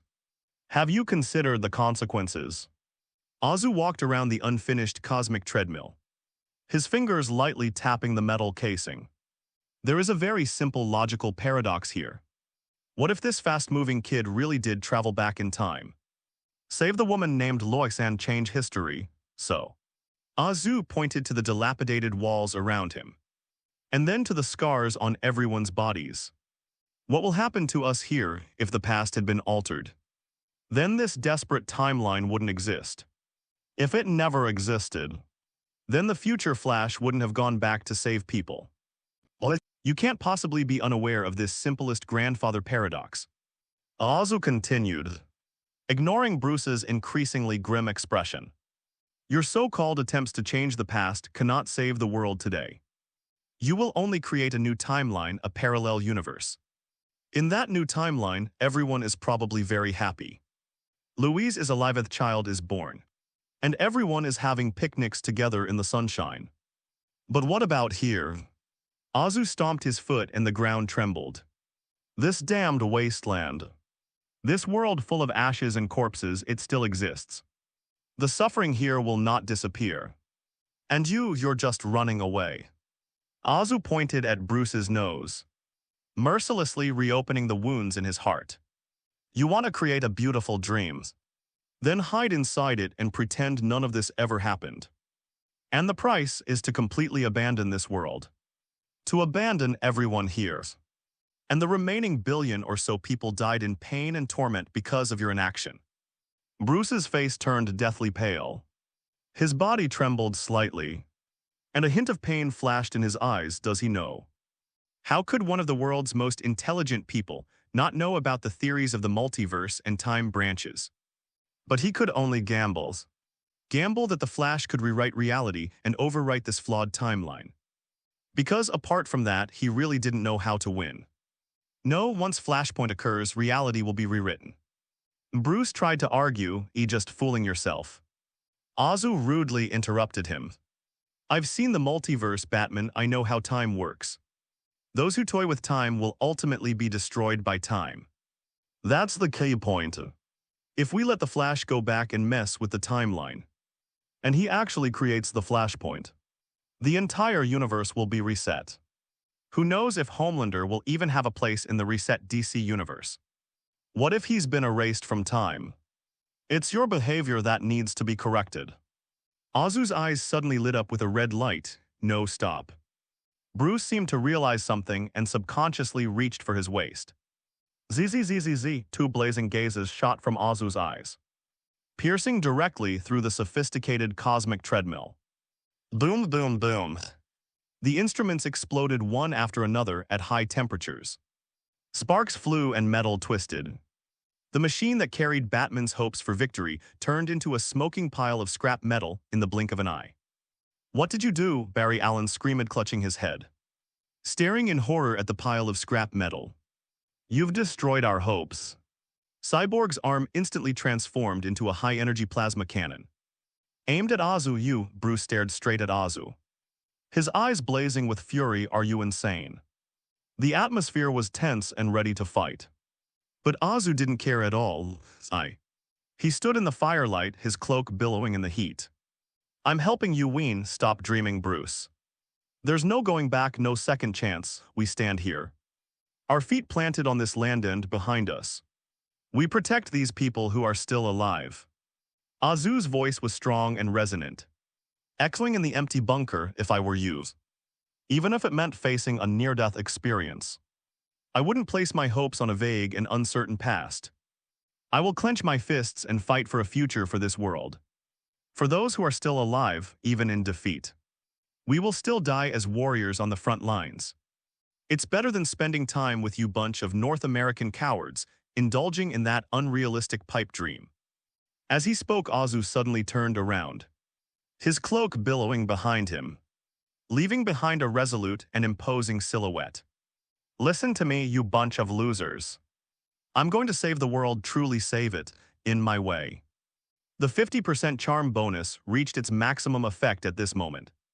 In the dim light, that figure appeared so tall, so lonely, yet so full of power. Harley Quinn looked at Azu, the little stars in her eyes now bursting into a supernova explosion. Mr. Milk Candy.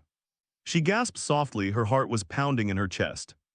So cool, that's so cool, this is what a man should be like. F***K the plan, F***K time travel. Wait for me, Mr. Candy.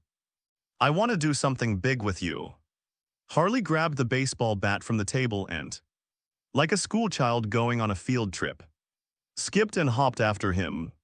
We're going to rip off that blue Boy Scout's underwear and wave it as a flag. Oh, hint. You've gained a special popularity bonus of plus 10000. From Harley Quinn's. The two walked out of the base gate, one after the other. All that remained inside the bunker were four people staring at each other in bewilderment. And a pile of scrap metal billowing black smoke. Is he really planning to take down Superman head-on? Steelbone sheathed his weapon and asked incredulously. Bruce, Barry Allen looked at Batman, I think. He's right, we have indeed been running away. Barry's eyes hardened. If this is my world, I should be here to protect it, not erase it. Deathstroke spat out the cigar and chuckled softly. Huh. Bat, to be honest, I want to work with him. Bruce stood there, motionless without the expected anger. Instead, a long-lost passion revived in my cold blood. He knew that theoretically, only parallel timelines could explain the so-called change of the past. So he was gambling. Gambling on a slim chance that Barry's speed force could create a miracle. But isn't this itself a form of desperate escapism? The man before him had cut off that path. But it also opened up a new path for him, a real man's path. Although I really want to punch you. Bruce loosened his clenched fist. He pulled a batarang from his belt, his fingers lightly tracing its sharp edge. That's right. We've been hiding for too long. Since there's no turning back. A long-absent smile appeared on Batman's lips. Then we can only move forward, hint. You've gained a special popularity bonus of plus 5,000. From Bruce Wayne, hint. You've gained a special popularity bonus of plus 5,000. From Barry Allen, hint. You've gained a special popularity bonus of plus 5,000. From Victor Stone, hint. You've gained a special popularity bonus of plus 5,000. From Slade Wilson, Azahu was walking ahead. Listen to the continuous notification sounds in his mind.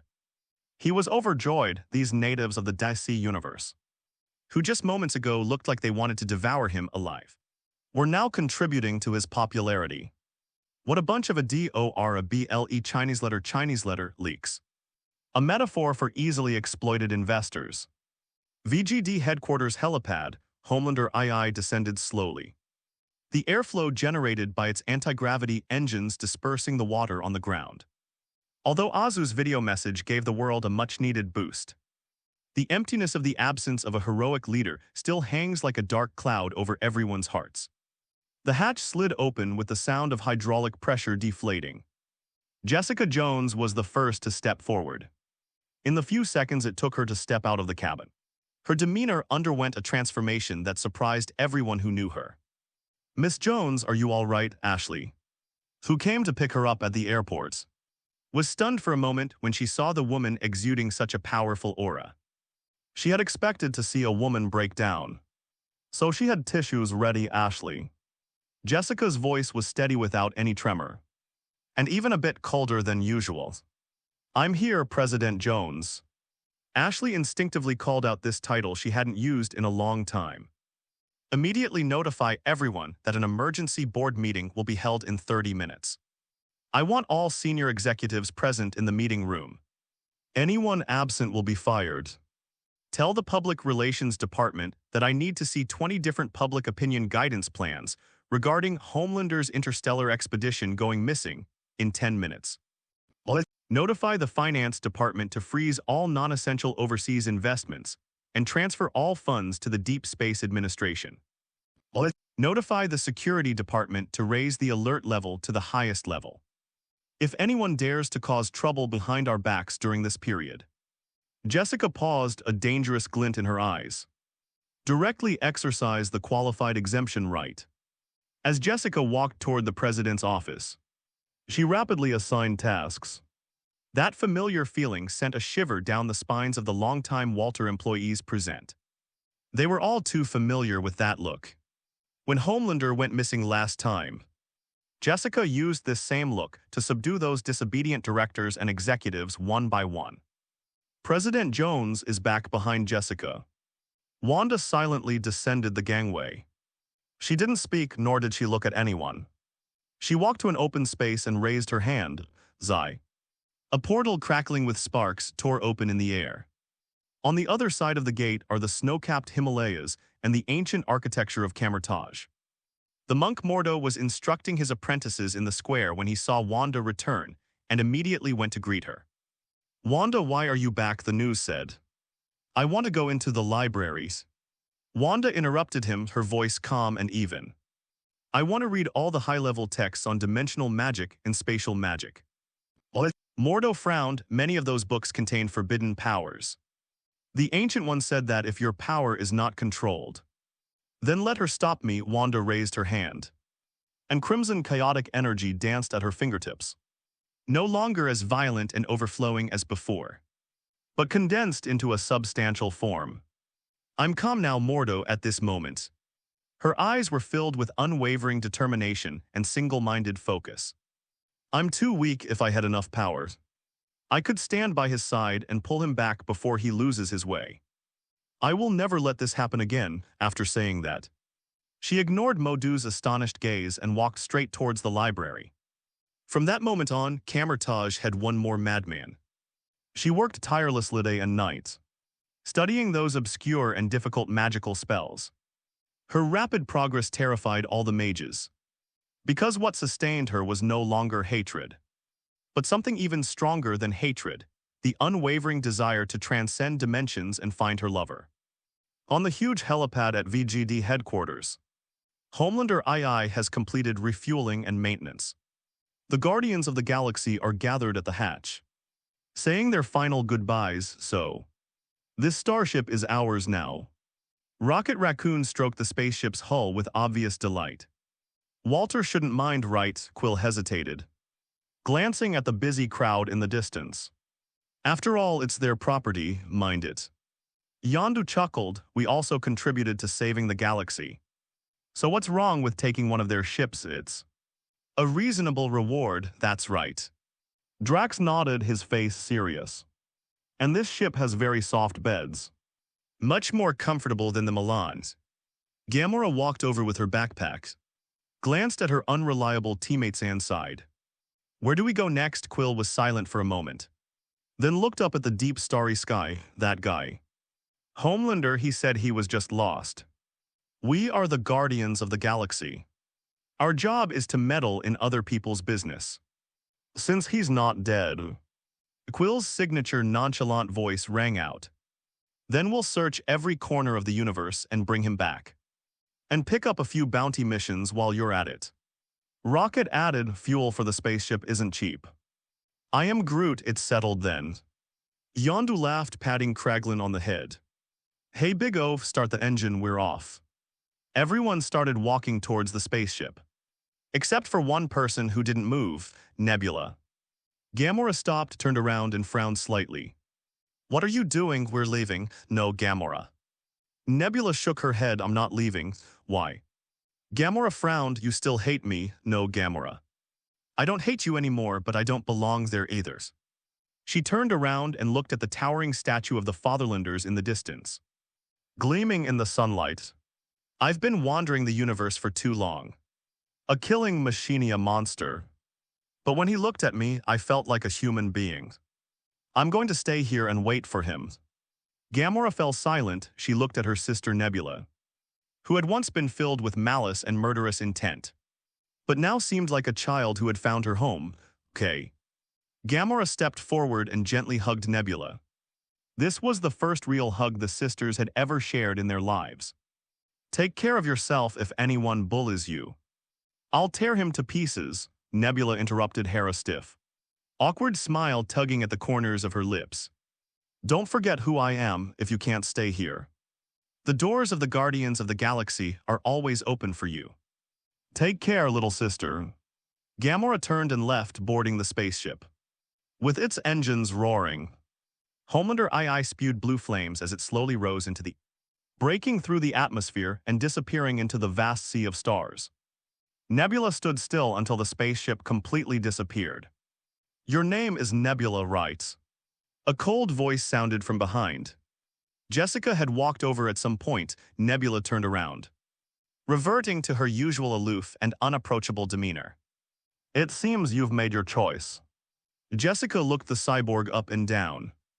Anthony said you're an excellent warrior and also a lovely girl. Nebula's expression shifted slightly. But she did not refute it. I thought you would stay. Jessica wasn't surprised. The way you looked at me on the spaceship was off. Listen, Smurfette, if you want to wait for him to come back, you need to find something to do. Walter doesn't keep idle people. I understand. I will work for you, Nebula nodded. Very good. He had a plan before he left. Jessica tapped her finger, opening a holographic image. A grand blueprint for an interstellar fleet unfolded in the sky. He wanted to build a human fleet capable of interstellar travel and combat. We have the technology and the resources, but we lack someone who knows the ropes. Jessica looked at Nebula. You understand the universe. Starships and interstellar warfare. I want you to become the commander of humanity's first interstellar fleet. You trust me? Nebula asked, somewhat incredulous. I'm an alien with blood on my hands. Will you let us down? Jessica countered. All I know is that he approves of you, and that's enough. Okay. Nebula was silent for a few seconds, then nodded emphatically. I'll do it, good girl. Jessica smiled slightly. There's one more question. In Walt, everyone needs a hero's codename. What would you like to call yourself? Or should I help you choose one? How about the Smurfs? Or the Excalibur? Nebula remained silent. Her gaze fell on the ubiquitous V logo at Vought base. V. Nebula began. What? Jessica was taken aback. Let's call him V. Nebula repeated it. V. Jessica raised an eyebrow and smiled. Simple, direct, and cool. Welcome to Walter MSV. VJD Headquarters Building. The office that originally belonged to Azu is now temporarily belonging to Jessica. Although she didn't like sitting in that chair, there were some things that needed to be resolved there. Here, Jessica pushed a map across the table and slid it in front of Sky. What's this? Sky asked, picking up the map with a puzzled look. These are those mysterious symbols you gave me before. Jessica poured herself a glass of whiskey and continued. The raccoon deciphered them and said they were Kree map coordinates. The declassified information indicates that this is a relic left behind by the Kree on Earth, located underground in Puerto Rico. Before Sky could process this information, Jessie opened a drawer, took out an elegant black box, slid it across the table and pushed it in front of Sky. Open it and take a look. Sky carefully opened the box. Inside lay a brand new digital watch lying quietly. This is the latest model of the Water Special Operations Watch. Jessica explained. Has the highest level of support built in. Although Homelander is no longer on Earth, Watt won't stand idly by and do nothing about you. Jessica's gaze softened. If you are in danger, Walter's support will arrive immediately, no matter where you are on Earth. Sky held the watch in her hand. The coolness of the metal made her eyes well up with tears. Why? Sky bit her lip. Why are you so good to me? I'm just a...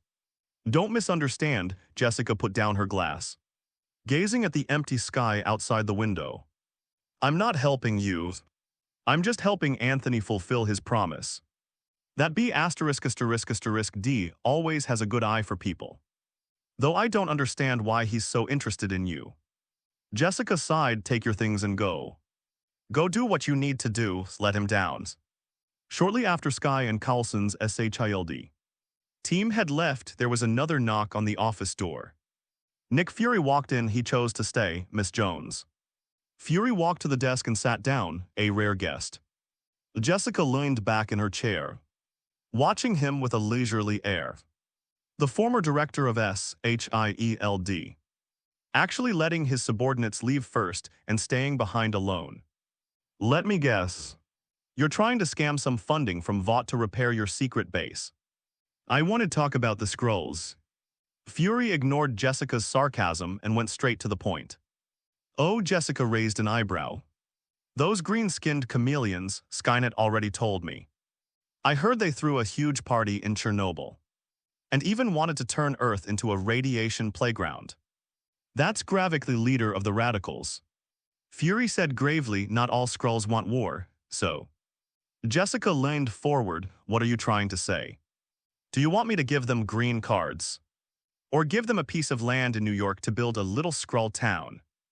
I want to solve this problem.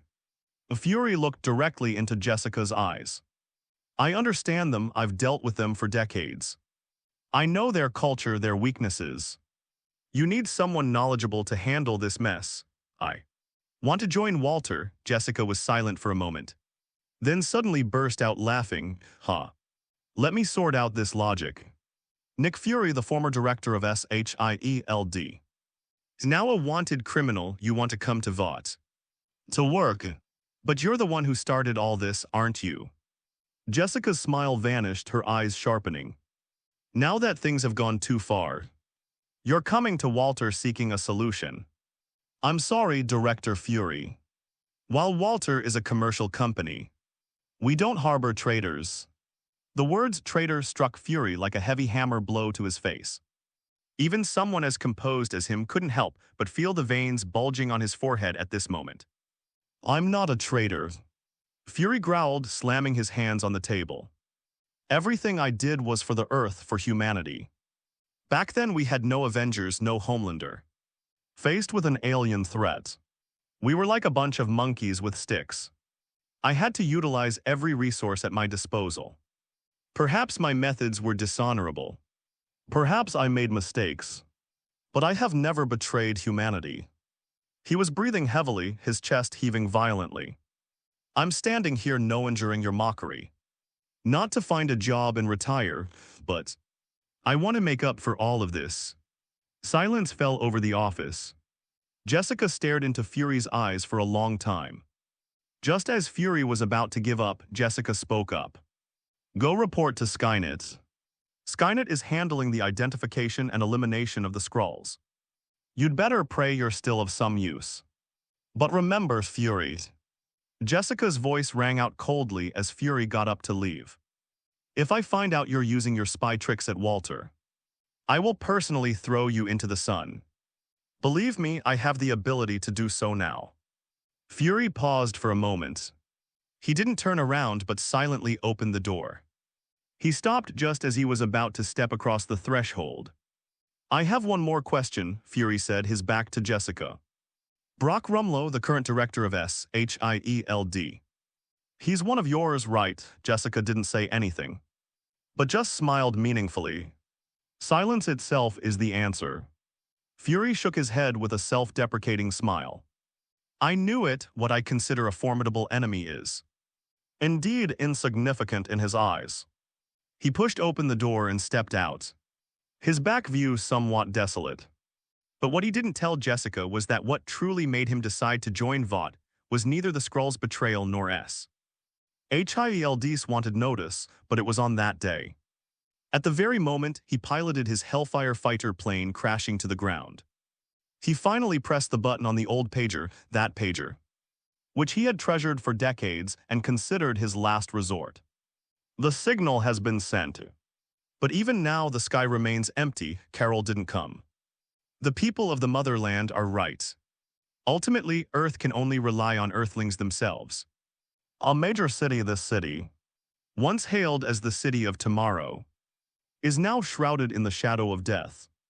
The LexCorp Tower has been transformed into the power center of the Superman regime. Clark Kent's the Chosen One, no, the General of Apocalypse. Listen to the report below with a blank expression. So, he asked in a deep voice, you mean our fire pit remediation projects around the world are being sabotaged? Yes, General, a commander stepped forward to report. It's not just the fire pit.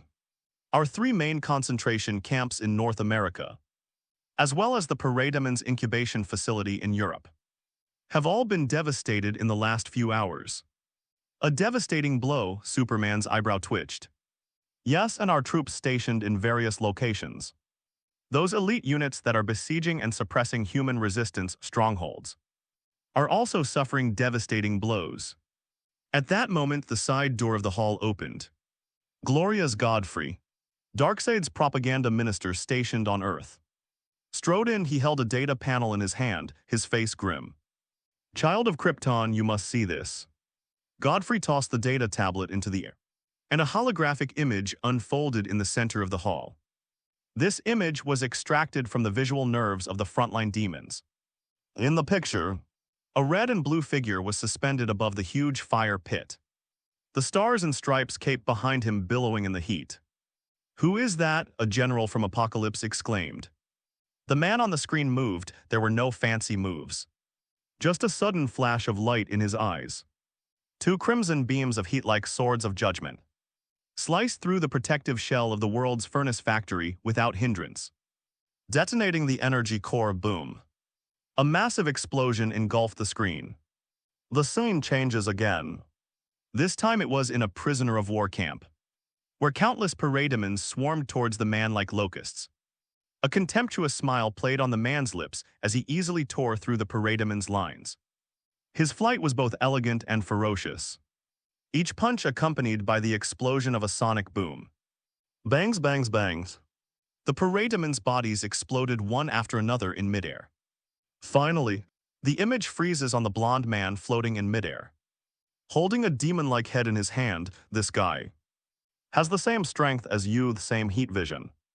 And even their flight posture is extremely similar. Godfrey stared at Superman's face, his tone tinged with suspicion. "Lord Darkseid asked me to ask you, are you hiding something from our fellow Kryptonians?" The golden eagle emblem on his chest, the star-spangled cape, he was certain this wasn't the Kryptonian attire he remembered. But that power, without a doubt, it was the power of the Kryptonians. "No," Superman coldly denied, "Krypton is destroyed." "I am the last, then who is this guy?" Godfrey demanded. "Don't tell me he's the product of a genetic mutation in an Earthling." "A Bruce." A name was softly uttered from Superman's mouth. You finally crossed that line in his view. The only explanation is that Batman Bruce Wayne secretly collected his genetic sample and created a clone. "Principles?" Superman scoffed, his eyes flashing red. "As expected in the face of survival.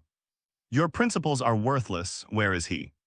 According to the last reported information, his last known location was in Kansas. Godfrey glanced at the data. Smallville. Smallville. Upon hearing this name, a flicker of emotion suddenly appeared in Clark's otherwise emotionless eyes. "Since he's there," boom. Clark vanished from the throne in an instant. In the past 7 or 8 hours, Azu has been working tirelessly to rescue countless refugees imprisoned in concentration camps. Wherever she goes, Harley carries a camera to record every exciting moment. Beside the fire pit in the Amazon rainforest, he vaporized countless parademons with his heat vision, then landed before the enslaved humans and personally removed their shackles. Every movement, every glance was meticulously designed. "Are you sure you have enough material, sweetheart?" "That's enough, absolutely perfect." Harley excitedly checked the footage on the camera and gave Azu a thumbs up. "I must say, Mr. Candy, your acting skills are so good that even those Hollywood Oscar winners aren't worthy of shining your shoes. That scene in that concentration camp, where you were holding that dirty little kid and crying. Tusk tusk, I almost believed it myself. That was genuine emotion, Harry." Azu ruffled Harry's hair. "My love for the children is sincere." Yes, you're the most sincere," Harley giggled. "Where do we go next?" "Time to blow that imposter's head off," Azu smirked. "Smallville, Kansas. This place once boasted rolling golden wheat fields, the softest hometown in Superman's heart. But now all that remains is a scorched wasteland. The houses on Kent Farm have long since collapsed, leaving only a few charred beams stubbornly pointing to the sky. This place looks really depressing." Harley Quinn carried several cameras modified from steel skeletons and fixed them in different positions as requested by Azu. "This is his home." Azu kicked away a piece of mailbox fragment with the word Kent engraved on it with his toe. "For that imposter, this is where it all began. And this is where it all ended. There's nothing more fitting than to hold his funeral here." Tusk tusk, so this is the hometown of that alien Boy Scout. No wonder he's mentally unstable. I'd be depressed too if I were in that godforsaken place. "Are you ready, little pumpkin?" "Ready to go, sir." Harley gave a clumsy salute. Then pressed the communicator. Mechanic, how's it going over there? Hundreds of kilometers away. The steel frame was being connected to the global satellite network, and a massive amount of data was streaming down his face like a waterfall. I've bypassed Apocalypse firewall. Cyborg's voice came through the encrypted channel. That wasn't easy. Their encryption algorithm is based on the mother box code. The good news is I'm a child of the mother box. I hijacked all the satellite signals radio stations, and those propaganda screens used by the parademons for brainwashing. Signal coverage 99.99%. Now the whole Earth is your stage, Homelander. Azu adjusted his breath and closed his eyes, and took 3 seconds to prepare. When he opened his eyes again, his deep blue eyes were filled with heartbreaking affection and a sense of vicissitude. Action. Harley pressed the power button. This moment, whether they were refugees hiding deep in the ruins, prisoners imprisoned in concentration camps awaiting reform, or resistance fighters holding guns and desperately guarding their trenches, they were all victims of the war to their surprise. The screens that usually only showed Darkseid teachings and Superman executing prisoners suddenly flickered. At the same time, a stirring tragic, yet hopeful symphony resounded from countless radio stations and radios. A montage sequence flashed quickly across the screen. That's Azu's record over the past few hours. He used his thermal vision to blast the energy core in front of the fire pit in the Amazon rainforest.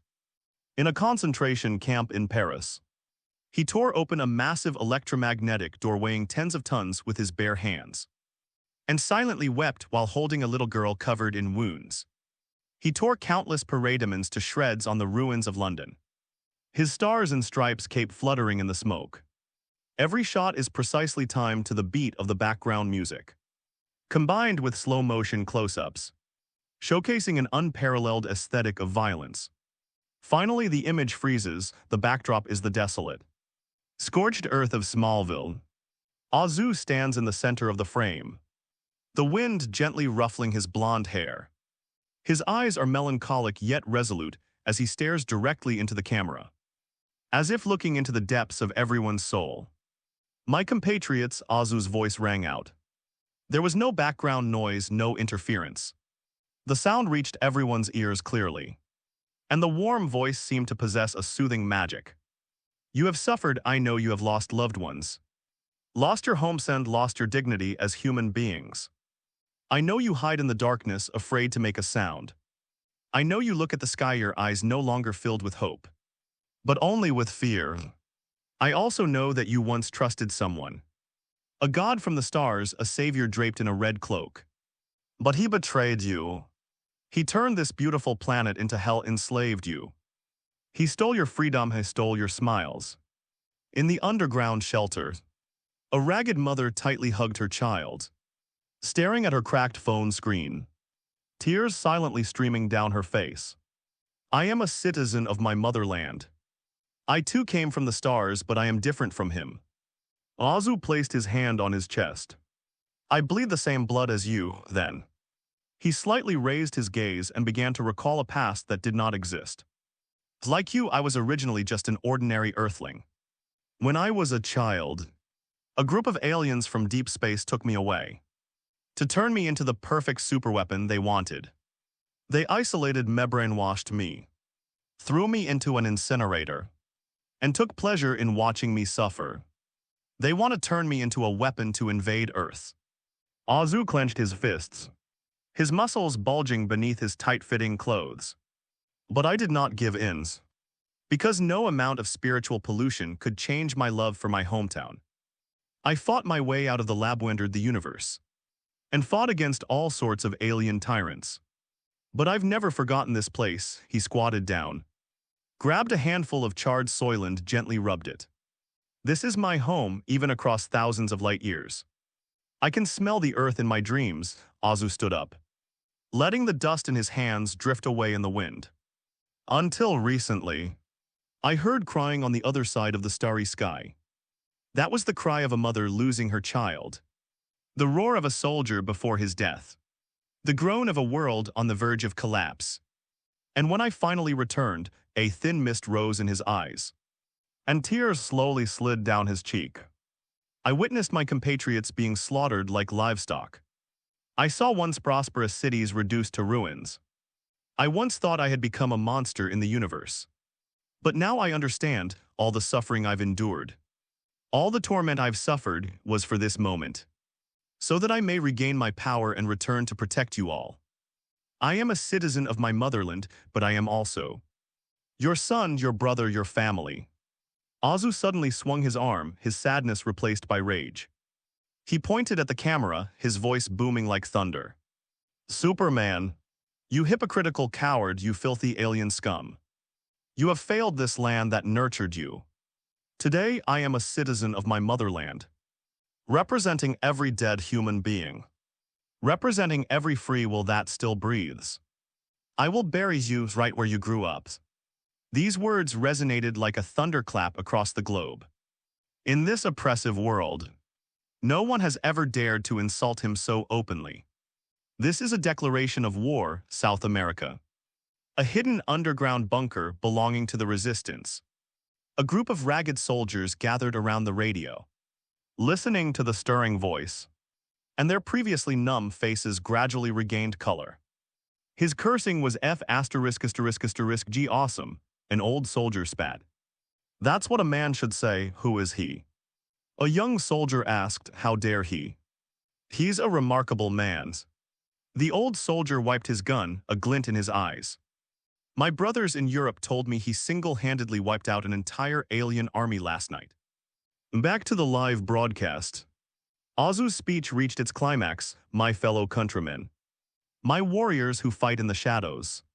Never put down your guns. Never extinguish the fire in your eyes. I stand here to tell you, to tell the entire universe. The earth belongs to humankind. Anyone who dares to lay a finger on our homeland, we will slaughter them all, leave no one alive. Humanity never be slaves. Azu raised his fist and let out a final roar towards the sky. That moment around the world in countless corners. Those survivors who had originally intended to save their last bullet for themselves trembled as they lowered their guns. Those who had long been numb with despair gripped their weapons once more. Hope spreads like wildfire across the barren grasslands. For humanity, someone roared angrily amidst the ruins. Homelander, slaughter those alien bastards. We still have Homelanders, countless voices converged. And though separated by thousands of miles at this moment, the will of humanity was reignited, hint. You've gained plus 778520 popularity points, hint. You've gained a popularity points, hint. You've gained plus 111452 popularity points. The numbers on the system panel were jumping wildly, and those strings of zeros made Azu overjoyed. He had assumed that the short preparation time would significantly impact his profits. But he underestimated the passion that people in despair can find in even the smallest glimmer of light. In an abandoned amusement park, a man in a tattered purple suit with slick-back green hair sat atop a pile of barrels of explosives, toying with a playing card joker. He stared intently at a small television set in front of him, where a man was giving a passionate speech, tusk, tusk, tusk. Excellent acting. Even better than Harvey's performance back in the day. He wasn't moved like the others as the embodiment of chaos. He saw through the man's eyes at a glance, sensing something deep within them. Humanity never to be slaves. Hearing the roar coming from the screen, a twisted, exaggerated smile slowly spread across the clown's pale face, which was covered in cheap paint. Oh, he. Said he's had awesome. He leaned close to the television screen and gently scraped Azu's face on the screen with the tip of a knife. What beautiful lines, what a perfect hero. How many idiots actually believed him? How many fools shed tears for him? You don't care whether these bugs live or die, do you?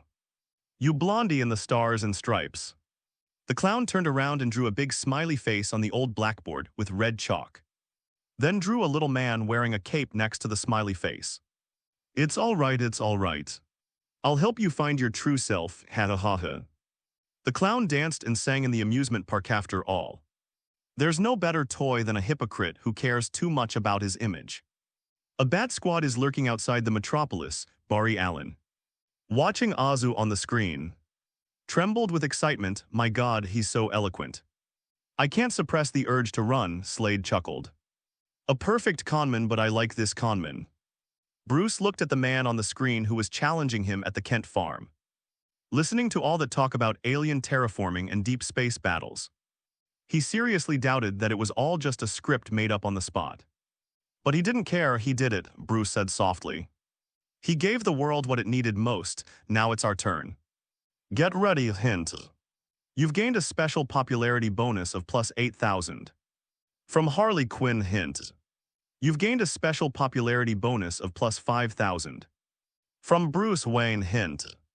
You've gained a special popularity bonus of plus 5,000. From Victor Stone, hint. You've gained a special popularity bonus of plus 5,000. From Barry Allen, hint. You've gained plus 5 special popularity points. From Jack Napier, Smallville, Kent Farm, Mr. Candy. You were so cool, Harley put down the camera, rushed over. And hugged Joe tightly around the waist. Her hands subtly sliding down, I swear I almost cried. Don't rush, little pumpkins. Grandma smiled and patted her head. The main course has only just begun. He had barely finished speaking suddenly. A red and blue figure appeared, crashing heavily onto the open ground 50 meters in front of Azu like a falling meteorite. The earth trembled violently, sending rocks flying and dust billowing into the air. Boom! At that moment, the deafening sonic boom finally arrived from the distance. Oh wow, the big guy's here, the show's about to begin. Harley excitedly picked up the camera, stepped back a dozen meters, and adjusted the camera position when the dust settles. The figure that terrified the world has finally been revealed. Superman Clark Kent Kal-El. He slowly straightened up, without assuming any fighting stance, simply standing there quietly with his hands hanging naturally at his sides, his red cloak cascading down his back. Tell me, who are you going to bury? Clark slowly raised his head, a flash of red light in his eyes. You imposter. You think you can replace me just by wearing these clothes? Azu didn't rush to take action. Seeing Superman in person for the first time was still quite a novel experience. And it must be admitted that the corrupted Superman is indeed imposing and incredibly intimidating. But who is Azu? What he excels at is tearing apart other people's pitiful self-esteem. Replace you, huh? Azu met Superman's gaze without fear and let out a contemptuous sneer. You overestimate yourself, Clark, as he spoke. He took a few steps slowly, pacing in front of Superman. His eyes full of mockery. Why should I replace a stray dog? You're courting death. Superman's eyes flashed red, and the surrounding air temperature instantly soared. You're angry already. Azu wasn't frightened at all. Instead, his smile widened. He spread his hands as if chatting with an old friend.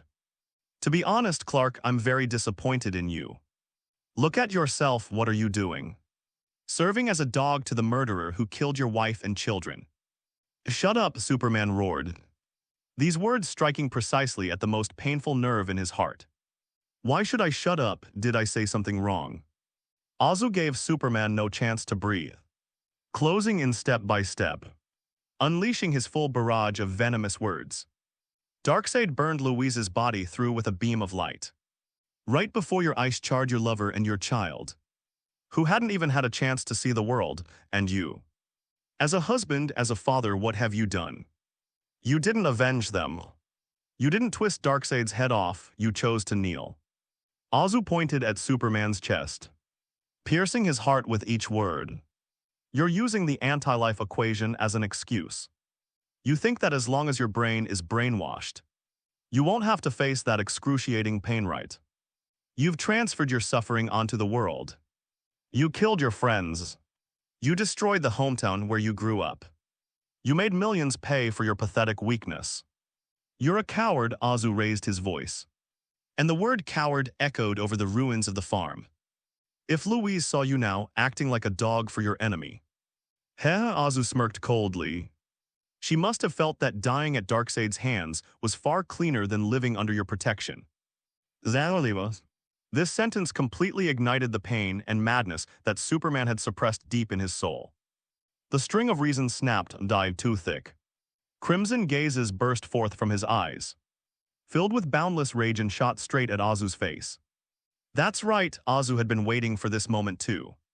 Come on, imposter, his eyes lit up just as brightly. Showing no sign of yielding, zzz boom. Two beams of heat collided violently in midair. A clash of reds, a massive energy ripple exploded, leveling the farm's ruins to the ground. Harley screamed as she was thrown into the air by the impact. But she nimbly flipped over in midair and landed steadily, her camera still perfectly steady in her hands. She quickly grabbed the camera and retreated several hundred meters, readjusting the focus while excitedly screaming. They're fighting. This movie, after some editing, should fetch a ton of money. On the wasteland outside the metropolis, a modified bat fighter jet is flying low, skimming the ground now inside the cockpit. Bruce Wayne watched as two sun-like energies intertwined on the screen, a glint of light flashing in his eyes. While Superman is out of his mind, his attention is now entirely on Homelander. Let's go get the mother box back. Bruce pushed the control stick. The Batplane climbed higher. Its engine spewed blue flames, and its speed increased dramatically in an instant. In a short while, we arrived above the Lex Group building. Action with Batman's command, receive. The rear hatch of the fighter jet opened. A streak of red lightning shot out first. Barry Allen raced between buildings, the speed force allowing him to defy gravity and run directly along the vertical walls of the buildings. There's a Parademan patrol ahead. Barry shouted into the channel, leave it to me. Deathstroke Slade leaped from the fighter jet toward the roof of the building, drawing his alloy longsword from his back midair, PFFT. The moment it landed, it cleaved a Parademan in two. He then raised his assault rifle and fired wildly, shooting down the Parademans that surrounded him one by one. Don't get entangled with them, Victor. Batman piloted a fighter jet and used high-explosive bombs to blast open the outer energy barrier. Charge in, find the mother box. Bruce's voice came through the headset as he piloted his fighter jet to draw Parademan's fire. Scanning, found it underground. Steel Bones blasted open the elevator shaft door with a single shot. Barry, take me down, a flash of red light. The Flash appeared beside Cyborg and grabbed him by the shoulder. Hold on tight, Decepticons, whoosh. The two transformed into a streak of light and plunged vertically down the elevator shaft. Bangs, boom. Steel Bones blasted open the ceiling of the underground laboratory. The area was heavily guarded, with hundreds of elite soldiers protecting the enormous, glowing device. 3 mother boxes are suspended in the center of the device, emitting a buzzing resonance. That's it. Cyborg shouted, intruder, hold them off. Barry moved through the confined space, leaving countless afterimages as he sent the guards flying, their weapons scattering across the ground. Victor, hurry. The steel skeleton rushed towards the control panel, extended its robotic arm, transformed its form, and inserted itself into the interface, with data streams rapidly refreshing in its vision. Invading, I need time is running out. The laboratory doors were opened, and more Parademans and guards poured in. Deathstroke leaped out of the ventilation duct to provide support, cleaving a Parademan in two with a single sword strike. He was already wounded, but he still wildly brandished his longsword. Steelbone gritted his teeth as he stared at the 3 mother boxes. That was his origin and also the root of his destruction. Steelbone let out a painful roar, and his body began to glow, a glow that resonated with the mother box. Me too, a mother box buzz. The light from the 3 mother boxes finally dimmed, and then they slowly descended and fell to the ground. It worked, Barry shouted in delight. Got it. Cyborg grabbed the mother box and put it into a specially made shielded box. Retreat quickly. The 3 of them hadn't even had a chance to catch their breath. The alarm lights throughout the underground laboratory turned a glaring red. Countless portals opened, and hordes of Parademans and guards poured out like madmen. Damn it, we've stirred up a hornet's nest. Deathstroke picked up his assault rifle and opened fire wildly. But there were simply too many enemies. Charge. Bruce will get us. The three fought and retreated, charging up the stairs. When they rushed out of the building's lobby and onto the street, a scene of despair unfolded in the sky. That familiar Batfighter jet was spun and plummeting. Billowing black smoke, Bruce, Barry yelled bang. The fighter jet crashed on a street not far away. Bruce Wayne ejected from the cockpit before the crash and used a grappling hook to jump to the side of the group. Then thousands upon thousands of parademons and Superman commandos surged in from all directions. A dark mass that completely surrounded the entire block. We're surrounded. Barry swallowed hard as he watched the endless stream of enemies pouring in. The excessive use of the Speed Force made him extremely hungry. Are we going to die here, Bruce? It's not time to despair yet, we still have reinforcements. Barry fights. Batman picks up an energy gun dropped by the Superman guard. Today we either take the mother box with us or we leave. Either die here, there is no third option, ha. I like this option, Deathstroke laughed loudly, brandishing his sword and charging into the enemy ranks. Splash! At that moment, the previously dry manhole cover suddenly burst open. A huge column of water shot into the sky like an angry dragon, sweeping away dozens of commando soldiers. In this severely water-scarce wasteland, this stream of water is nothing short of a miracle. The water converged in the air, forming a giant water sphere, which then suddenly exploded, transforming into countless sharp ice spikes that rained down on the enemy. That's when the Flash exclaimed in surprise. In the center of the water, a woman with long, fiery red hair and wearing green scale armor rode the waves. Queen Mira.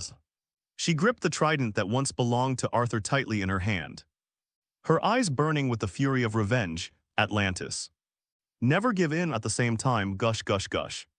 A series of sharp, whistling sounds came from the high buildings on both sides.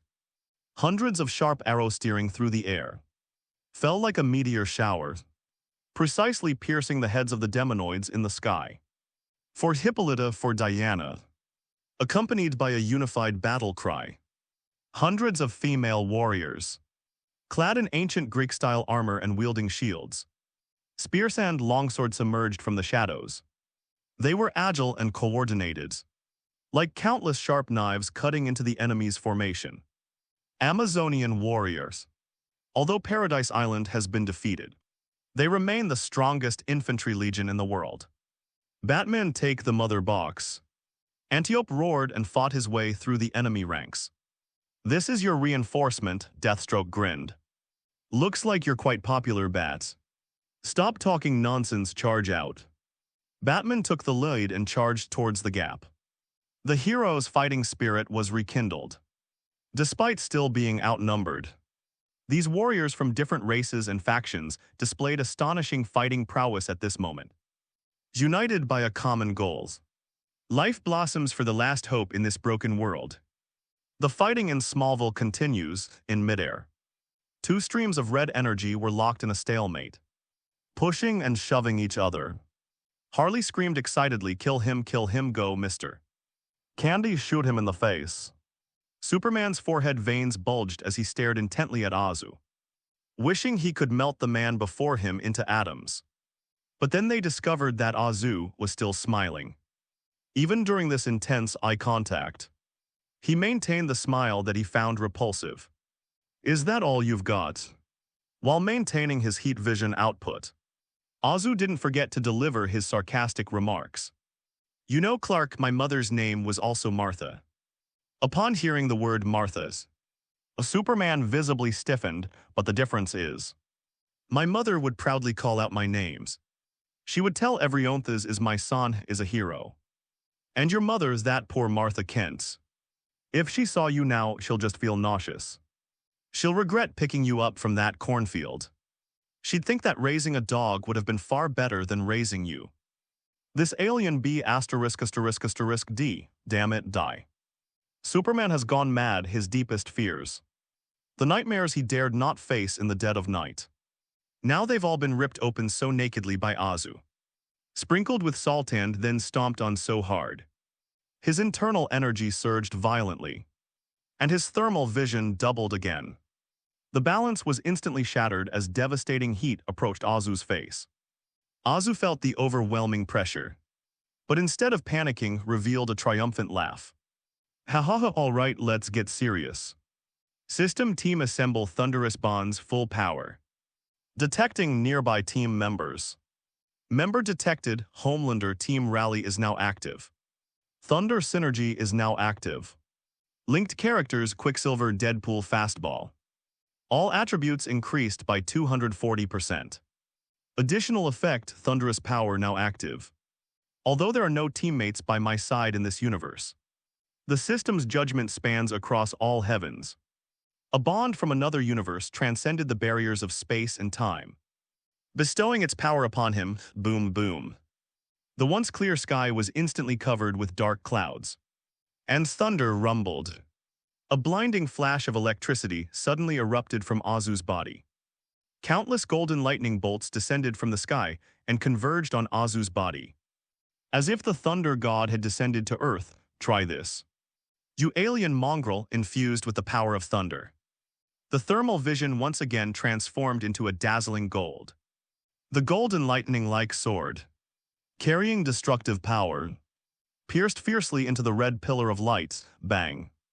Two extreme energies exploded at the center point. A powerful shockwave swept out, causing buildings within a radius of several kilometers to collapse. Luckily, Harley was prepared. She hid in a deep pit, clinging tightly to the camera and excitedly screaming. Yes, good shot. Did everyone see that? That alien B******** D got blasted away. Long live Mr. Candy. The smoke and dust cleared. The two of them were pushed backward for dozens of meters, leaving two deep furrows in the ground. Superman climbed out of the ditch, looking slightly disheveled, but the fighting spirit in his eyes was even more ferocious. He bent his knees forward, preparing to charge again. Whoosh! The roar of engines suddenly filled the sky. A wedge-shaped, biplanetary spaceship emerged from the clouds and landed between the two. The hatch opened, and two heavily armored Apocalypse officers jumped out and stood in front of Superman. Children of Krypton, cease fighting. One of the officers shouted urgently, it's a trap. That damned bat is leading an attack on Metropolis. They're trying to steal the mother box. Go back immediately. Lord Darkseid's orders are to protect the mother box. Normally, upon hearing Darkseid's name, Superman would carry out the order without hesitation. But now, the phrase "Martha will disgust you" kept looping in his mind. Get out of my way. Superman didn't even glance at them. His gaze was fixed intently on Azu. Carl, calm down. Another officer stepped forward to try and stop him. This guy is just bait. If you don't go back now, I said. Superman's head snapped around, his eyes flashing red light. Roll, sizzle. Two beams of heat pierced directly through the bodies of the two officers. Before they could even scream, their upper bodies were blasted to smithereens by the heat vision, leaving only their legs standing in place. No one can stop me from killing you. Superman stepped over the corpses of his colleagues, his voice sounding as if it came from hell. Darkseid coming wouldn't change anything. Seeing this, Azu couldn't help but applaud. Brilliant. Absolutely brilliant. It's a pity that this stubbornness of yours was invisible when your wife and children were killed, but it suddenly appeared when you were a dog. As a die, Superman could no longer bear it. His body left a trail of afterimages as he broke the sound barrier in the blink of an eye and punched Azu in the face. Come on, Azu was equally unyielding, his fist crackling with lightning as he charged forward. Bang! Two fists collided in midair. The terrifying shockwave ripped away a layer of ground within a radius of several hundred meters. The ensuing battle was so fast it was dazzling. Superman delivered an uppercut that sent Azu flying into the sky, followed immediately by heat vision from his eyes. Azu rolled in the air to avoid the heat vision, then delivered a powerful backhand punch to Superman's back, slamming him into the ground. The two fought from the ground to the sky, and then back down to the ground. Bangs. Superman seized the opportunity and punched Azu in the nose. Azu dodged to the side, then delivered a backhand uppercut that landed squarely on Superman's chin. Superman's head tilted back, but he used the recoil to kick Azu in the stomach. Azu was kicked and sent flying, but he immediately regained his balance. His cloak billowing behind him and charged back again. Superman suddenly took a deep breath, his chest bulging, and then exhaled a burst of extremely cold air at Azu. Water molecules in the air instantly condensed, and a white frost storm froze Azu into an ice sculpture. This is your end. Superman seized the opportunity to gather his energy and swung his powerful punch at the ice sculpture. End your mother's boom. A burst of lightning exploded from within the ice layer, shattering the solid ice into countless glittering powders. Azu broke free of the ice, his body wreathed in even more violent lightning. Take this, Thunder Cleave. Azu clenched his right fist and conjured a huge ball of lightning. He straightened his chest and took a heavy punch from Superman, then slammed the lightning ball in his hand into Superman's face. T-boom. Superman was struck by lightning and his body stiffened. He was then slammed into the ground. Compared to his steel body, his magic resistance was negligible. Having taken a heavy punch, Azu was also sent flying backward, evenly matched. This is a true match made in heaven. Although Superman lost his mind, his Kryptonian constitution remained incredibly strong. Harley Quinn was secretly recording everything from a distance. Wow, left hook beautiful, oh my god. That kick was so hard, I think I heard bones cracking. Hit him, Mr. Candy, slap him in the face, disfigure him. Yeah, that's it, get on top of him and beat him up. She filmed while shouting and explaining like a commentator, thoroughly enjoying herself. This is absolutely the most exciting action movie of the century. If it's released in theaters, it'll definitely gross over 10 billion. On the other side of the screen, survivors around the world held their breath as they watched the man on the screen locked in a fierce battle with the seemingly invincible Super. Their fear gradually dissipated, replaced by an unprecedented surge of excitement. He can wins, he really can wins. A boy hiding in the sewer gripped his father's hand tightly. His eyes shining, kill him, Homelander, kill him. From countless shelter-slong suppressed cheers erupted. The center of the battlefield, the two separated again, facing each other several dozen meters apart. They were all somewhat disheveled, although Azu's uniform was completely undamaged. He himself was covered in dust and dirt. Superman fared even worse. A half of his cape was torn off, and his costume was also badly damaged. Huff, huff. Both were panting, but the fighting spirit in their eyes burned ever brighter. Azu had a good beating. Although this Superman's brain had been brainwashed, he was indeed tough and strong enough. What's wrong? Are you tired? He raised his chin at Superman, revealing a defiant smile. Is this all the stamina the Kryptonian's child has? I haven't even warmed up yet. Superman remained silent. This is the first time I've encountered an opponent of this caliber since Zod. Not only were his strength and speed comparable to his, but his combat skills were also far superior. Not to mention the bizarre lightning magic and the seemingly inexhaustible stamina. Since that's the case, then let's use what Kryptonians are most proud of.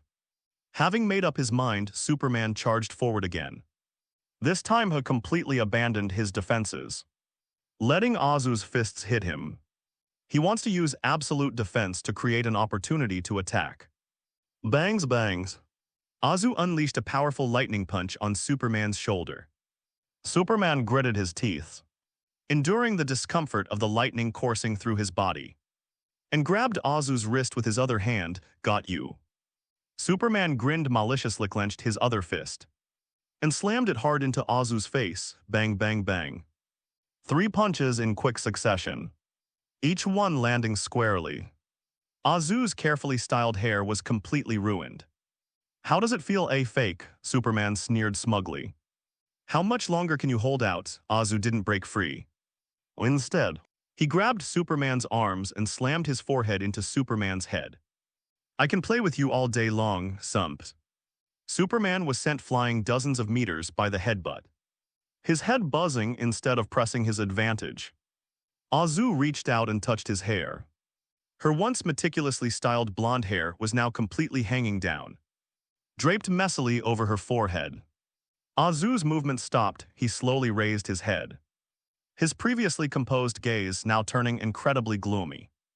The air seemed to freeze at that moment. You are very good, Azu roared in a low deep voice, carrying the suppressed tension of an impending volcanic eruption.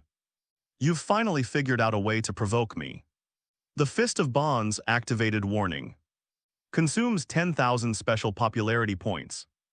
The Fist of Bonds is fully charged, multiplier 2,000%. At this moment, Superman had recovered from his dizziness and looked up as the enraged Azu swung his thunder fist and charged towards him. Instead of dodging, he straightened his chest and faced the attack head-on. They planned to withstand the attack head-on, resorting to their old tricks. Thump. This punch, fueled by Azu's boundless rage, landed squarely on Superman's abdomen, the next second Superman's eyeballs bulged out, and his whole body arched into a shrimp-like shape. The uniform on his back exploded instantly, and a visible shockwave burst through his body, creating a hole in the clouds that was hundreds of meters long in the sky behind him. Superman's body seemed to lose its support, falling helplessly to the ground, kicking up a cloud of dust. He tried to stand up, but his body went limp uncontrollably.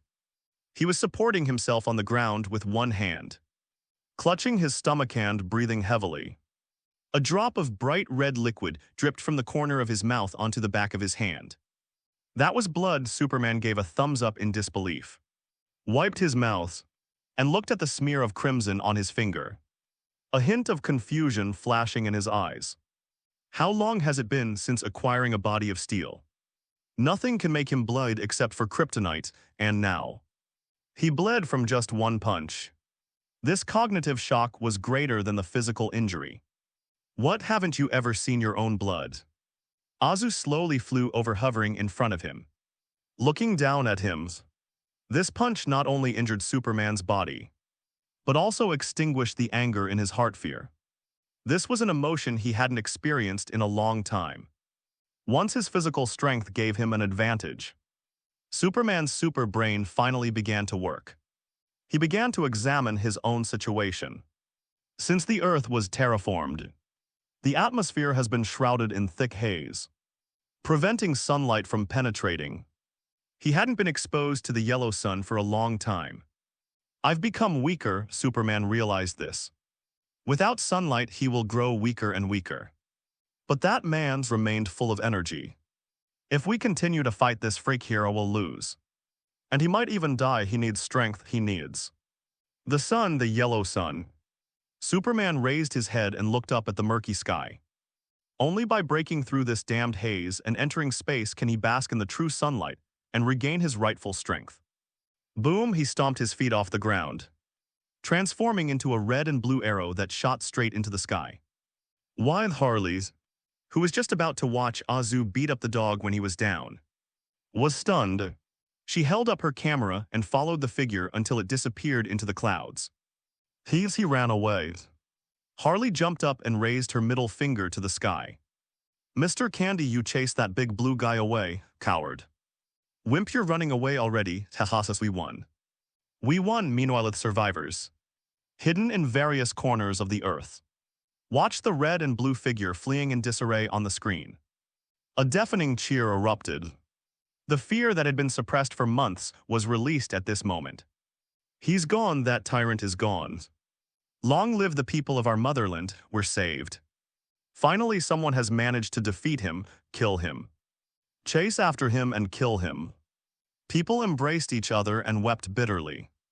The shadow that had been looming over them was finally pierced by the light of hope. Hint, you've gained 523,366 popularity points. Hint. You've gained 658,820 popularity points. Hint. You've gained 899,554 popularity points. Azu beamed with joy as he listened to the numbers racing wildly in his mind. Then, He looked up at the figure that had disappeared into the clouds. And a question arose in his mind, run, no. Azu touched his chin. This guy probably wants to go to the fountain to replenish his health and mana. As the world's most famous superhero, Azu knows all too well what Superman wants to do. Since you're so eager to see the sun, then I'll let you see it one last time. Azu turned and winked at Harley. Little pumpkin, wait for me here, I'll be right back. After saying that, boom. With his legs slightly bent and trailing a dazzling trail of lightning, Azu raced after the figure fleeing into space, two figures. One in front of the others, broke through the thick cloud of dust and rushed into the vast universe. Watching Azu disappear into the depths of the clouds, Harley put down the camera and stared intently at the sky. But the gloomy, lifeless sky became vibrant and colorful in her eyes. Outer space silence profound. Superman hovers outside Earth's orbit, arms outstretched. Facing the massive star, golden sunlight shone on him. His injuries healed instantly. His exhausted cells were revitalized, and his depleted energy surged. Even his skin began to glow with a faint golden sheen. And the red light in his eyes grew stronger. Power. An endless source of power.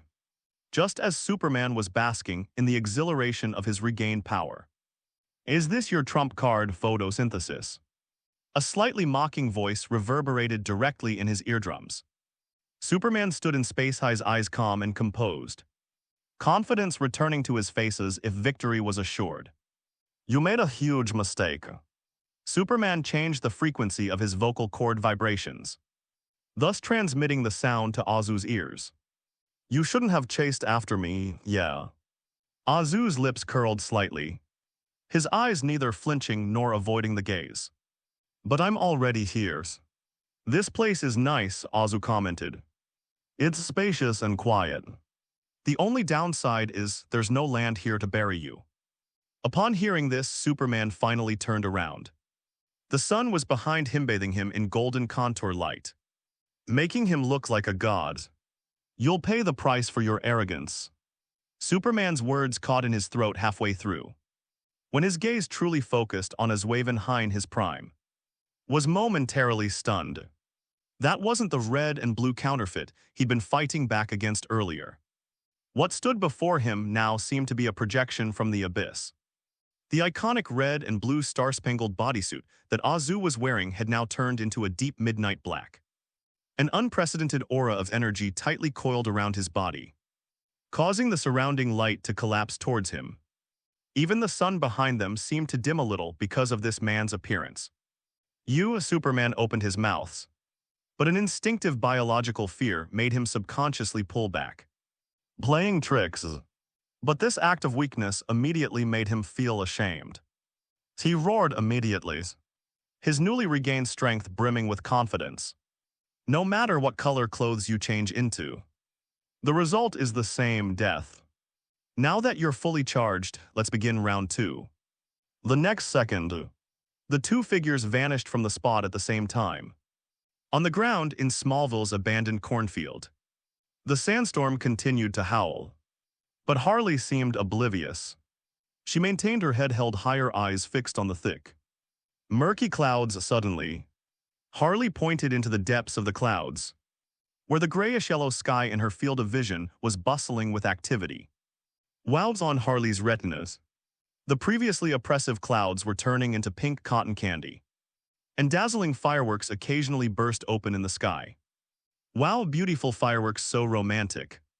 She shouted excitedly, grabbed the camera next to her, skillfully adjusted the focus, and aimed it at the magnificent sky. 1 minute later, a huge circular hole suddenly appeared in the middle of the thick dust cloud. A beam of golden sunlight, long absent, pierced through the gloom like a stairway to heaven, shining straight onto the scorched earth of Smallville. Within this holy light, a black dot rapidly magnified. The lens is autofocused. The whole world seemed to stop breathing at that moment. They are from the motherland. But his appearance at that moment made everyone who saw it feel a pang in their heart. His once shiny uniform is now tattered and worn. His shirt was torn, revealing the strong muscles beneath. and his face, neck, and arms were covered in shocking bloodstains. Some had dried and scabbed over, while others were still slowly flowing. This visually striking, battle-damaged style added a heartbreaking sense of tragic grandeur to his appearance. Scars are a man's badge of honor, especially for a man who fought to save the world.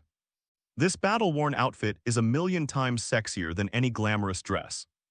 Azu is very satisfied with his current look, but he can't help but complain inside, this damn DCEU.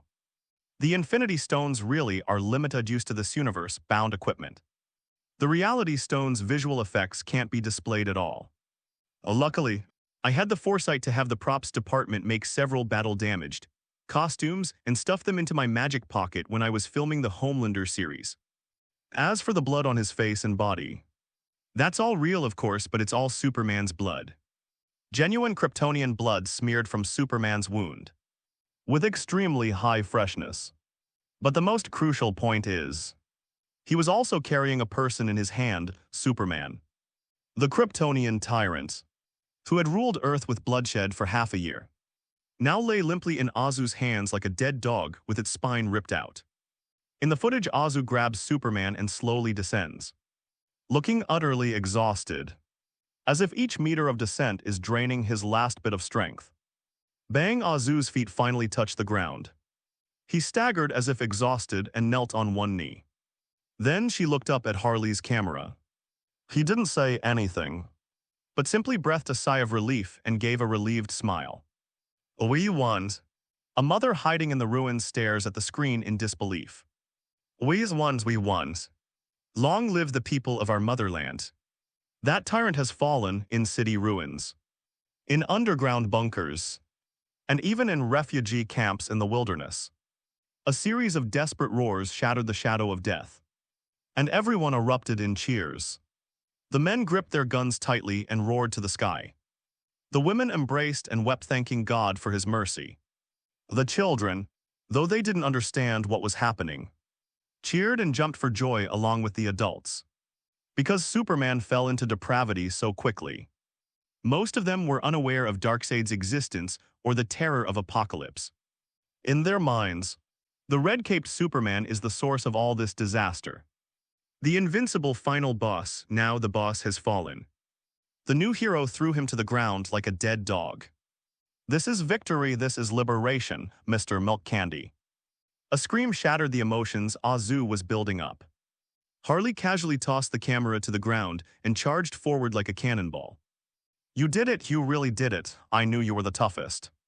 She leaped up, her legs clamping around Azu's waist like a koala's, and cupped Azu's blood-stained face in her hands, kissing him without a second thought. Harley kissed him wildly, her tongue forcefully prying open Azu's teeth, as if trying to suck his very soul out. Her popularity skyrocketed after her passionate kiss. Hint: you've gained plus 1440221 popularity points. Hint: you've gained plus 1668522 popularity points. Hint: you've gained plus 1587746 popularity points. Harley, engrossed in a passionate kiss, was clearly at her peak of excitement. Her restless hands slipped into the gaps in her tattered uniform, roaming over Joe's pectoral muscles and attempting to tear away the nearly bare fabric. Azu's eyelids twitched. That crazy woman is truly insane. This is a live broadcast. Hundreds of millions of eyes around the world are watching. Although he doesn't mind showing off his prowess, his current persona is that of a tragic savior. A hero who sheds his last drop of blood for humanity. Not a pervert who hosts a live-streamed S*X party. This will cause you to lose followers. It will definitely cause you to lose followers. Azu had to reach out and hold down Harley's dirty hand, which was starting to wander downwards, and pull her off his body with a little force. Calm down, little pumpkin, calm down. Azu straightened his shirt, which had almost been ripped open, maintaining his weak but gentle tone. I know you're in a hurry, but don't rush. Why? Harley pouted, pointing to Superman on the ground. The villains are all defeated. Isn't the next page just that? That's how it's drawn in the comics. He leaned close to Harley's ear and whispered quickly in a voice only the two of them could hear. "You're as dirty as a pig that just rolled around in a mud puddle. Go back and take a shower first." Azu pointed to the camera on the ground, which Harley had just thrown out, but which was still stubbornly working. "Moreover, our work is not finished yet." Harley paused for a moment, then looked at her dirty clothes and smelled her armpits.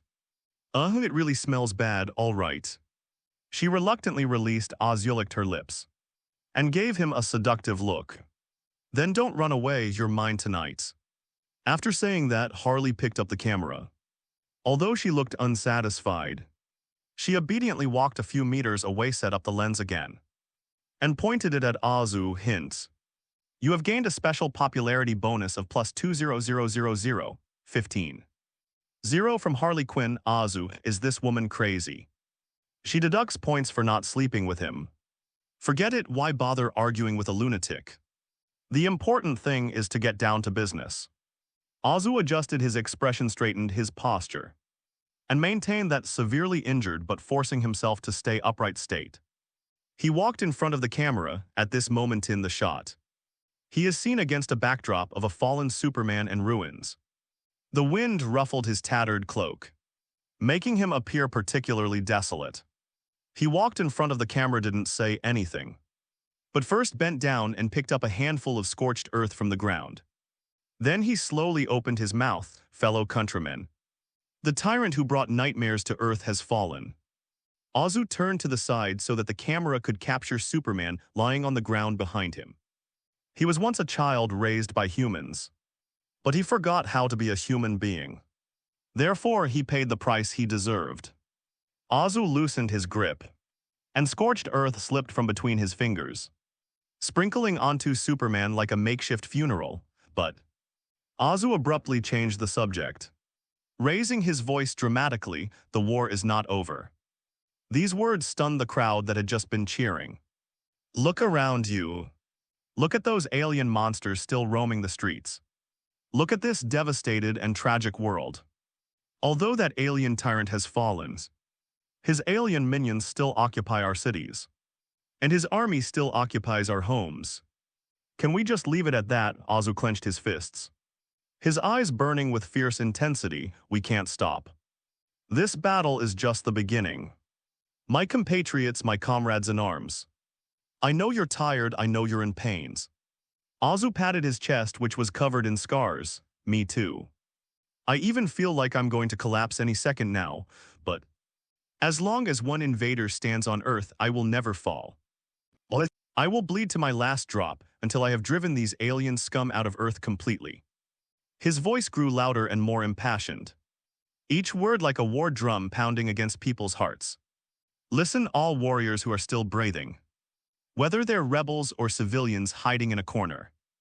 Take up your weapons, whether they are guns, knives, or stones. Stop waiting for miracles, stop waiting for heroes. From this moment on, you are miracles. You are all true heroes." Azu flicked his cape, turned his back to the camera, and pointed towards Metropolis, the stronghold of the Superman regime and the headquarters of the Apocalypse Army. "We have only one goal, the Metropolis. A full-scale counterattack, go after them. Go hunt them down, go settle the score. Find every single alien scum still breathing on Earth. Let's tell the whole universe that Earth is not their backyard. It's their grave. Attack, attack, attack. For humanity, for the planet," with Azu's final roar. The global silence has been broken. If the cheers just now were a sign of relief after surviving a catastrophe, then the roar now is the flames of revenge spreading like wildfire. The anger, suppressed for too long by the shadow of the apocalypse, finally found an outlet. Kill.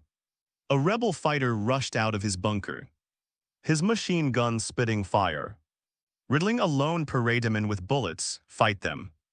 A group of guerrillas armed with homemade incendiary bombs charged toward the nearest concentration camp. Around the world, the flames of counteroffensive were ignited simultaneously. Hint: you've gained plus 1254477 popularity points. Hint: you've gained plus 1365520 popularity points. Hint: You've gained plus 1588802 popularity points. Hearing the pleasant notification sound, Azu nodded to himself. That's right, that's the effect he wanted. He certainly didn't need these weaklings to fight for him. He could handle those alien grunts all by himself. But he needs an audience without an audience. Without witnesses, what meaning would his performance have? The vacation voucher only allows a 7-day stay. And this is already the 3rd day. He didn't have time to tour each city and take photos at his own pace. The most efficient method is to launch a global offensive. Let everyone participate. Let them see firsthand how the Homelander descended like a god in their most critical moment, rescuing them from dire straits. Only this kind of personal experience of redemption can garner the most fervent popularity. All right, the speech has ended. Azu turned around and glanced at Harley beside him. You stay here and watch this big guy, it's my spoils. Mission accomplished, sir. Harley gave a perfunctory salute, her eyes still lingering on Azu. And you, good girl. Azu patted her head, it then slowly rose into the air. Its cape billowing in the wind, me. Of course I'm going to save the world, boom. The sonic boom cloud exploded. Azu's figure transformed into a red and blue shooting star and disappeared into the horizon. The period that followed was truly the end of the world for the apocalypse-occupying forces on Earth. North America. A team of superhumans is besieging a civilian shelter. Bang, the sky suddenly exploded. The man descended from the sky, and the shockwave from his hypersonic landing shattered the internal organs of all enemies within 100 meters. He smiled and waved, then headed straight for his next destination. Europe, Paris. This romantic city has now become a ghost town. The Eiffel Tower is broken in two, and various pieces of debris float in the Seine. Thousands of parademons are besieging a rebel stronghold located in the ruins of the Louvre. We're out of ammo, we can't get out. The rebels looked at the sky in despair, where it was densely packed with parademons just then. A sharp whooshing sound came from the horizon. Before anyone could react, 2 crimson beams of light, like the lashes of divine judgment, swept across the entire sky, sizzle, sizzle. Countless parademons were instantly sliced in half, falling like raindrops immediately afterwards. A red and blue figure appeared, hovering in front of the rebels. Despite his numerous injuries, he still greeted everyone with a warm smile and gave them a thumbs up. Well done, everyone, you are true heroes. After saying that, he didn't give the crowd a chance to admire him, boom. It soared into the sky again and disappeared into the horizon. Only the rebels remained standing there stunned. Tears welling in their eyes, Homelander, he's here. The same scene unfolded in London, Berlin, Moscow. San Andreas. Azu wasn't bragging. He went all out, maximizing both speed and efficiency. He transformed himself into a tireless Grim Reaper. Wherever there is battle, there he is. He doesn't need rest or resupply. All that's needed is applause and cheers at each location. He would deliberately pause for a few seconds, letting the survivors see his face-high wounds, and how desperately he had risked his life to protect them. Asia, the Great Wall defense line. It can be said that this is the most fiercely contested place on Earth. It is also the last bastion of human civilization. At this point, the Great Wall is no longer an ancient relic built of bricks and stones, but an iron defense line constructed by technology and ancient secrets. On the Great Walls, huge electromagnetic railguns are set up every few dozen meters, and the walls are covered with glowing Taoist talismans. The combination of technology and metaphysics allowed them to erect an insurmountable wall of size on the Great Wall. Countless warriors clad in exoskeleton armor are fighting a desperate battle against the surging Parademons army, clinging to the city walls. But today they've reached their limit. Hold on. We can't let them get past, an old commander, his face covered in blood, brandished his high-frequency alloy battle knife and cleaved a charging Parademon in two. His left arm was broken, yet he still stubbornly guarded the beacon tower. Behind us are countless lights shining from homes, We have nowhere to retreat, kill. The young warriors roared, their Gauss rifles spitting out nail-tipped bullets imbued with runes, each one exploding into a burst of spiritual fire upon hitting the parademons. There are just too many parademons. So many that it's despair-inducing, the dark, overwhelming army of parademons blotted out the sky. Like an endless swarm of locusts, Commander. The eastern defensive line has been breached. A desperate roar came through the communicator, move up. Reserves, everyone push forward. The old commander roared, tears of blood streaming from his eyes. There are no reserves. Commander, we are the last ones left. The liaison officer grinned bitterly, pulled the pin on his grenades, and charged into the horde of parademons that were about to break through the defenses. Boom, boom, booms, the flames engulfed everything. The old commander watched this scene with a heart full of anguish, and 2 streams of tears flowed down his cheeks. But the next second, he abruptly wiped away his tears with his sleeve, his eyes revealing a death wish. Guard company, follow me. The moment has come for the nation and the people to test us. To sacrifice oneself for one's country in times of crisis. To regard death as returning home. To sacrifice oneself for one's country in times of crisis. To regard death as returning home. The moment they charged into the enemy lines, a red light suddenly appeared on the horizon. The light was too fast and too dazzling. Like a sword breaking the dawn, leaving long, deadly streaks across the sky, sizzle, sizzle, sizzle. The dense horde of parademons had nowhere to hide, and they all transformed into a burning meteor shower. Falling straight down, the old commander stared at the sky in astonishment. A red and blue figure crashed violently into the dark. Surging army of parademons, that is. The figure darted through the air at high speed, creating sonic booms. Each turn back was accompanied by the explosion of hundreds or even thousands of parademons. 10 minutes in just 10 minutes. The once overwhelming army of parademons has mostly disappeared. On the Great Walls, everyone stared in disbelief at this incredible scene in the sky. Frozen in place. And after the last parademon was torn apart, Azu did not leave immediately as before, instead. It hovers above the Great Wall, quietly watching the winding dragon below and the warriors who fought on the battlefield. Is this the backbone of the East? He muttered to himself. Elsewhere he saw more of a flight and a hiding place. Only here did he see the will to never retreat, even if it meant fighting to the last man. This willpower was something that moved him even more than superhuman strength. He descended slowly, landing on the highest beacon tower, right in front of the old commander, looking at the old commander's severed arm and his eyes that still burned with fighting spirit. The old commander was also sizing up the blonde, blue-eyed young man. Strangely enough, he actually saw something of the same origin in this foreigner's eyes. Thank you, young mans. The old commander raised his hand to salute, but almost fell over due to excessive blood loss. Azu helped him up. He welcomed. I'm an internationalist fighter too, Azu spoke, his Huxia pronunciation clear and accurate, surprising the young soldiers present once again. And I'm the one who should be thanking you. Thank you all. You have upheld human dignity. As he spoke, Azu made a move that surprised everyone.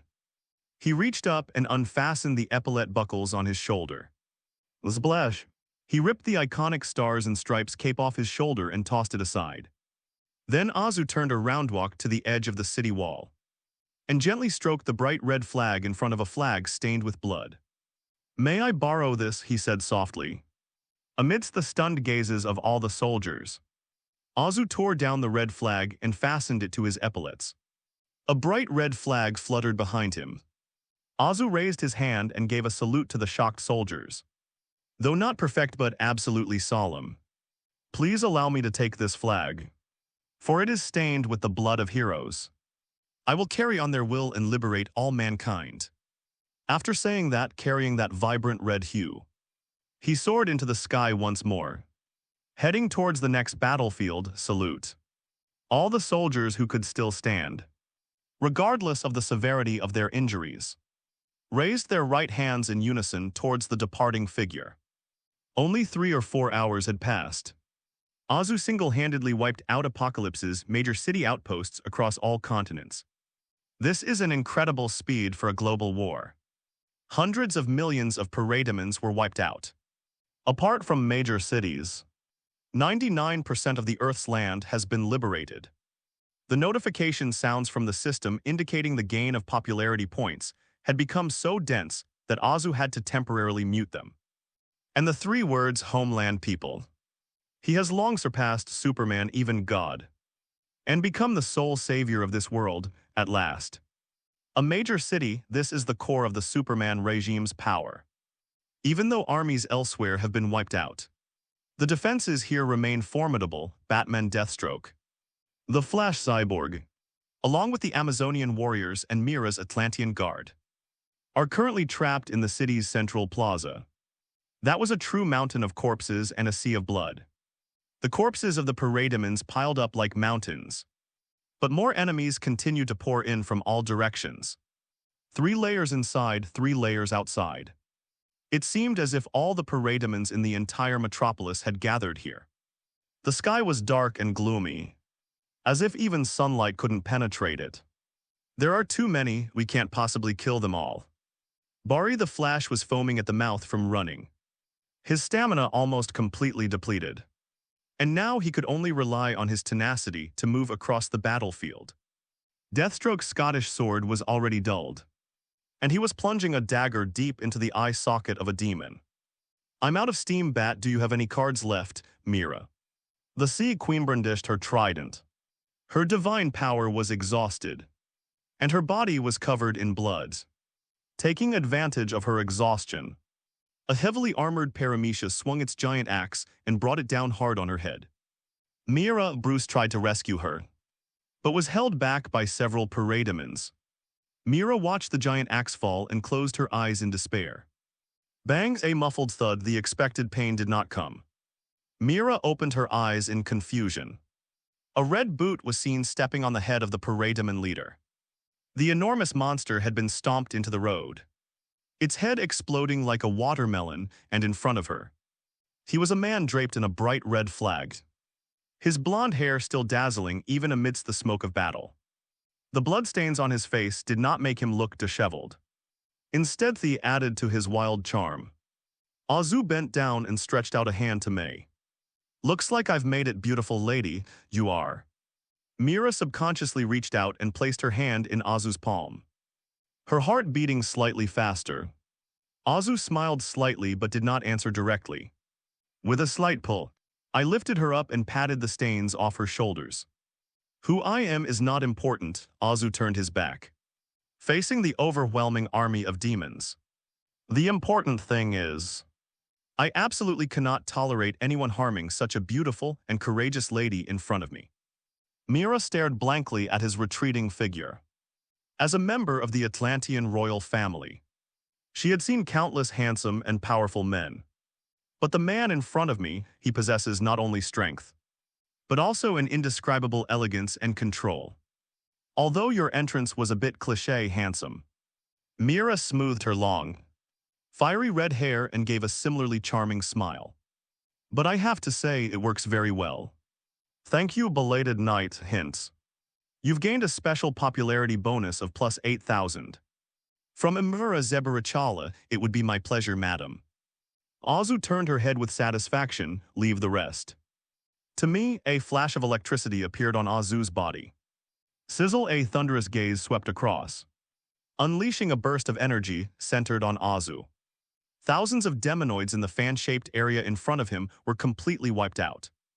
This astonishing scene finally gave everyone who had been fighting on the scene a chance to catch their breath. At that moment, Bruce used a grappling hook to reach Azu's side. His eyes filled with shock. "What are you doing here?"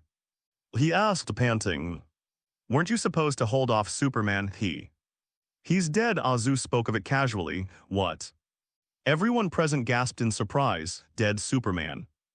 "Dead?" Bari stammered. "You killed him, are you? Are you serious?" "Really, he's dead." Azu shrugged. "If you go to Kent Farm now, you can still attend his memorial service, not just him. In the past few hours, I've also cleaned up all the world's trash. Paris, London, Moscow, Los Santos. All of Apocalypse's outposts have been wiped out. Azu pointed around and made a startling statement.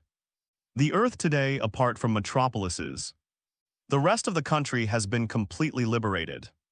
A hush fell over the room, everyone stared wide-eyed. As if they were listening to a fairy tale, even Batman, with his exceptional mental fortitude, was utterly shocked at this moment. Hours, just a few hours.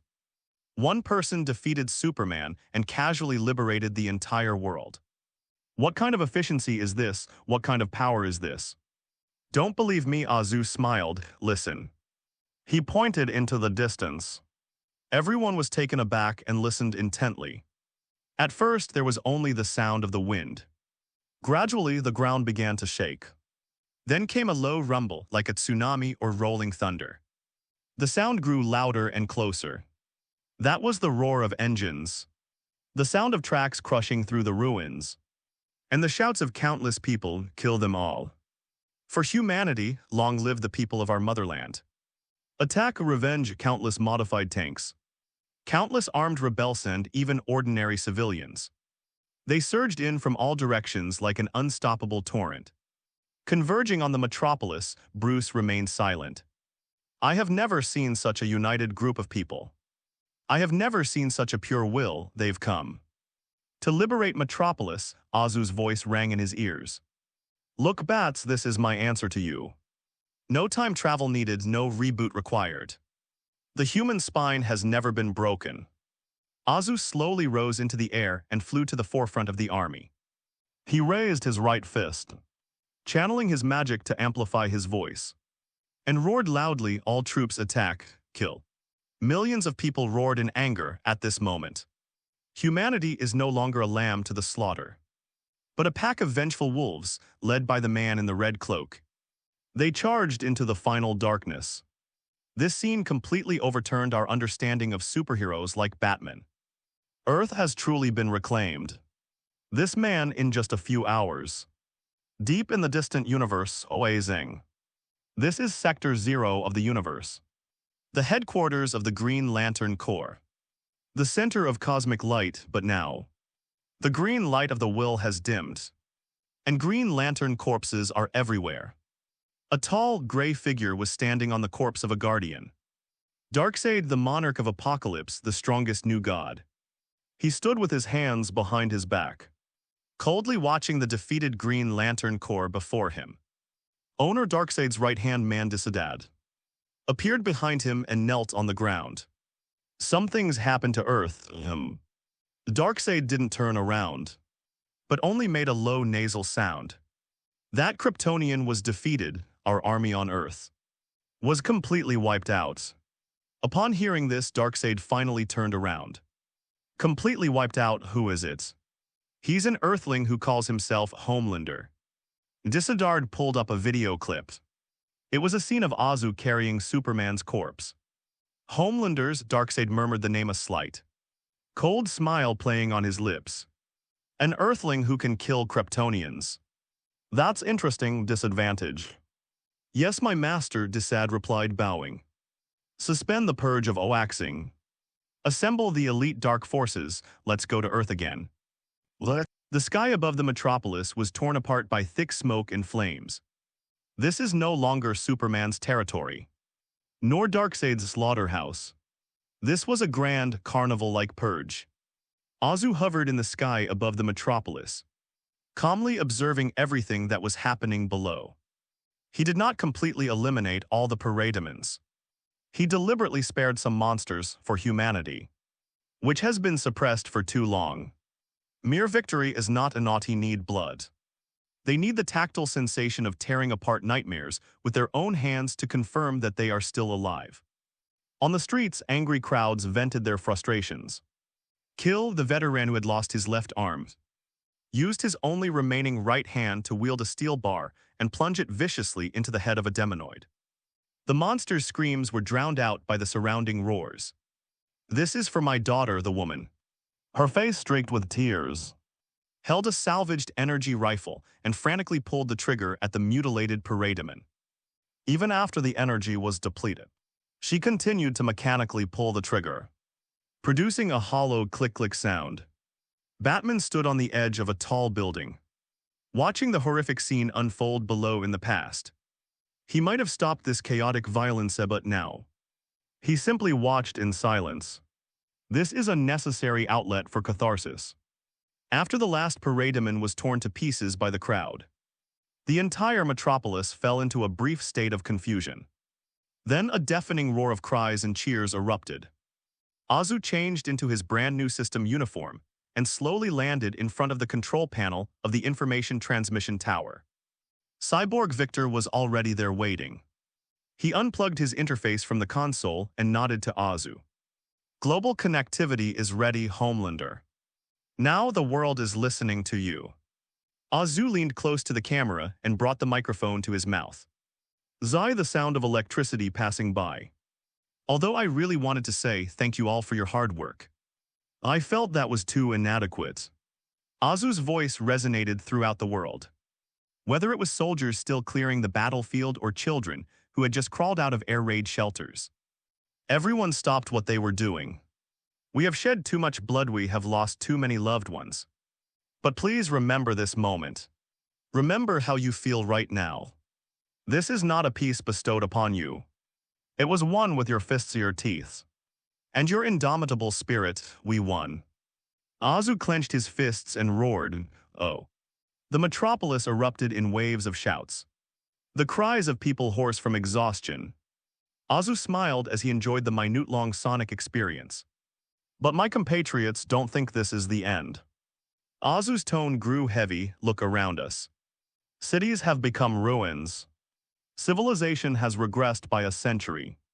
In the depths of the starry sky, countless greedy eyes are still watching us. We won the war, but we lost everything. Some might ask, can we go back to the past?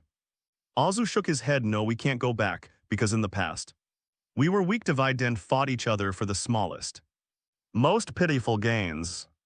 It was precisely that division that gave the aliens an opportunity. That tyrant in the red cloak may be dead, but as long as we remain a disorganized mob, the next alien army will still trample us underfoot. Should we continue like this? No. Came the roar of anger from outside the metropolis. Very good, then from today onwards, there will be no more borders on Earth. Azu said solemnly to the camera. There will be no more Americans, Russians, Amazons, or Atlanteans. In this vast universe, we share only one name, humanity. I hereby declare the Earth Human Federation established at this moment. We will no longer be a disorganized mess. We will share resources and technology. We will build an unprecedented and great civilization from the ruins. Whether it's on land or at sea, Atlantis or Paradise Island, we will unite under the same flag. Azu's gaze swept across the plaza below. He saw Bruce Wayne's furrowed brow, Mira's thoughtful expression, and the silence of Amazon General Antiope. But he didn't care. It's an inevitable trend. Under Darkseid's intimidation, no one could refuse the offer. To refuse is to betray the whole world. I, a man of my homeland, assure you. Azu looked directly into the camera and gave them his most genuine promise. As long as I am in this world, nothing can harm you. Long live the Federation of Humanity. After a brief silence, the metropolis erupted in cheers as loud as a landslide. Long live the Federation of Humanity. Long live the people of our motherland. This wave quickly swept the globe at that moment. All political barriers and racial hatred seemed insignificant in the face of the fervor for survival and revenge. Mira gripped her trident tightly, her eyes growing brighter as she looked at the man on the stage. Bruce Wayne stood in the shadows, expressionless. We may have just seen off a tyrant and welcomed a new emperor. He spoke in a low voice, his tone neither joyful nor sorrowful. At least this emperor is on our side. Barry Allen sat on the floor, chewing on a can of luncheon meat that he'd somehow found. And to be honest, Bruce, I don't think there's anything wrong with it. The world is so rotten.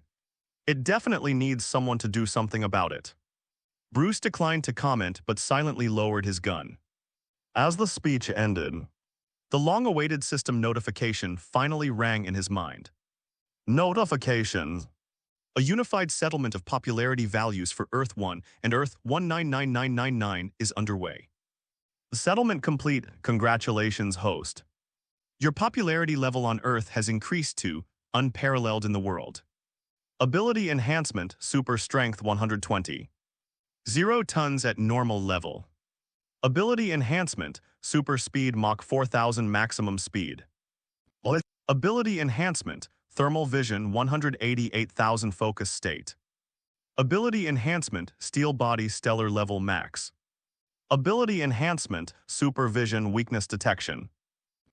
Weakness detection, your supersensory abilities have evolved to the conceptual level. You can visually see the structural weaknesses of any target, biological, mechanical or even energy-based, mark them, and attack those marked points to deal 30% true damage, with a damage amplification of 500%.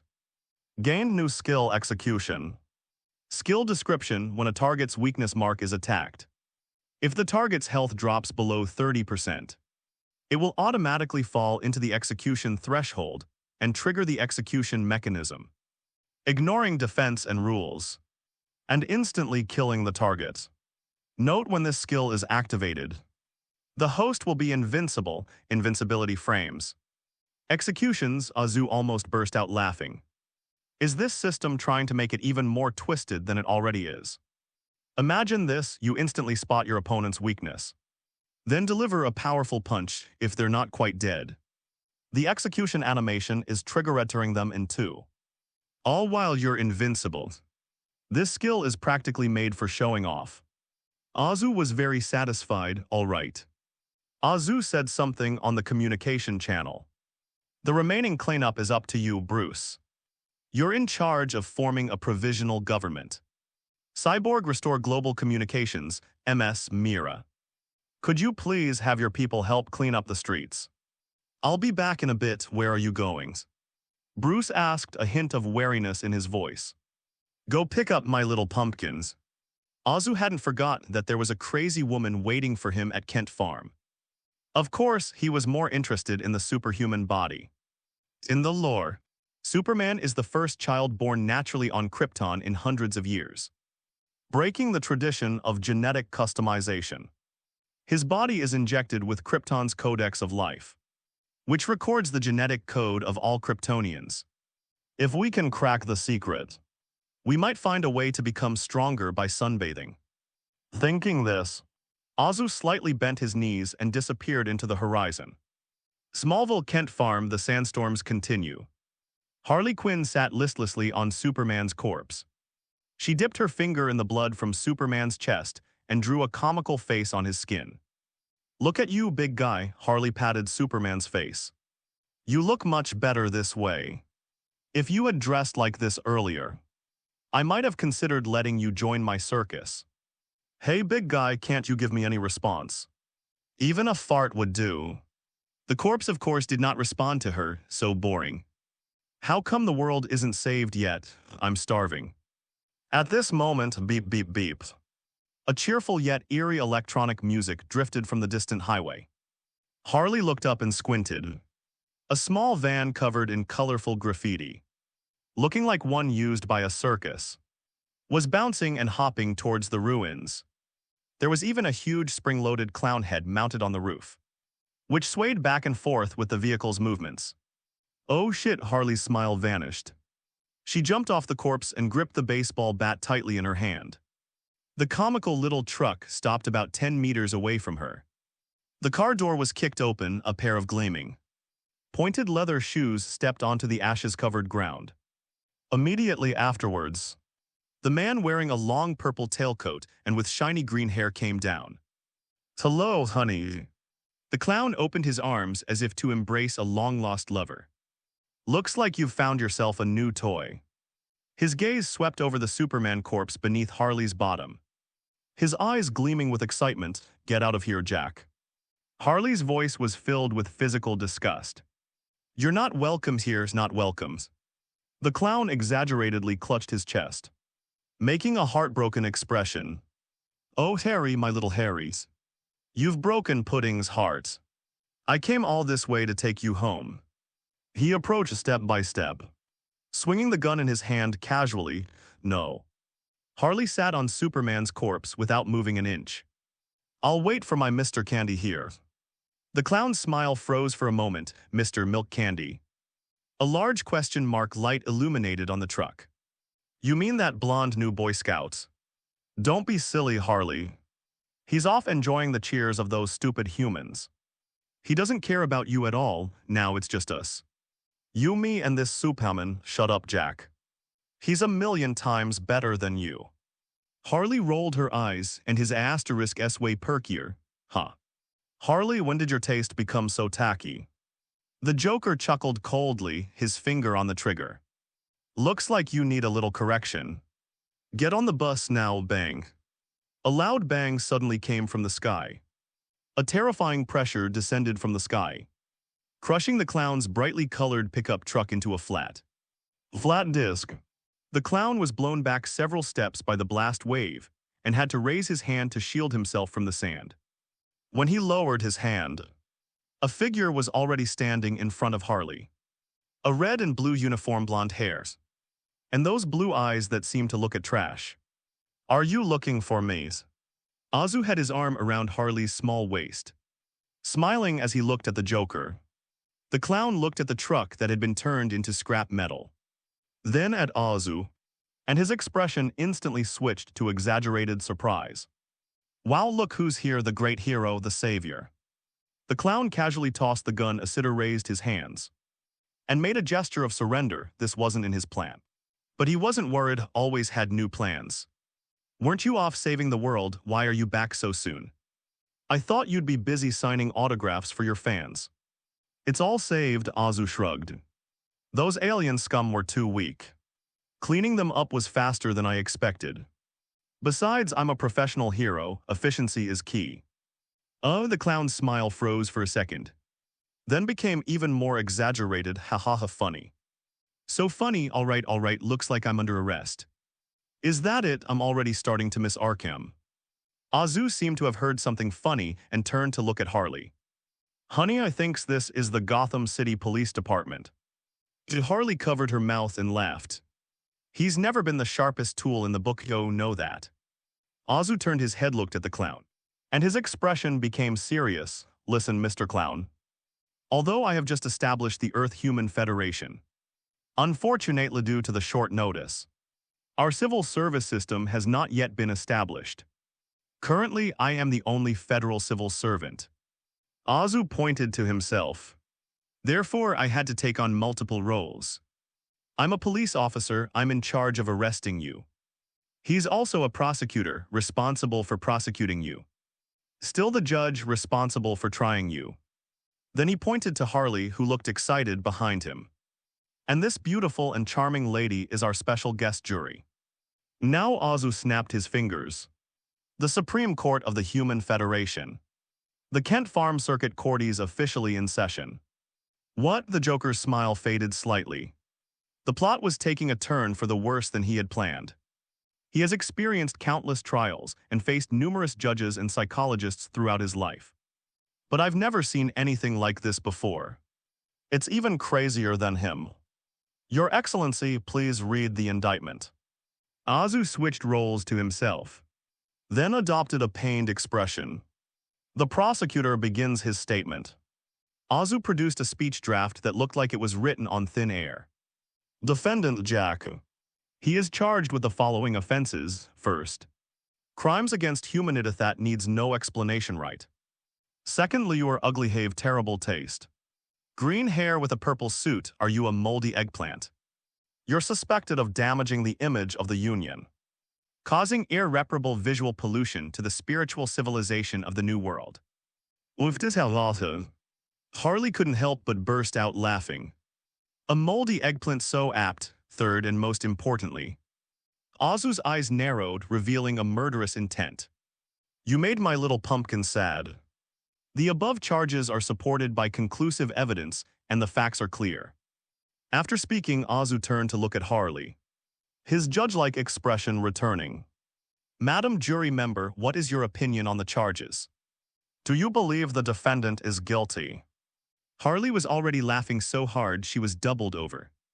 And she was B asterisk asterisk asterisk G the baseball bat on the ground like a gavel. Guilty, guilty, all of you are guilty. Especially the one about clothing taste. It's practically a double crime against humanity. Very good, Azu nodded in satisfaction, looking at the clown as if he were proclaiming a final verdict. Given the jury's unanimous verdict, the defendant is found guilty.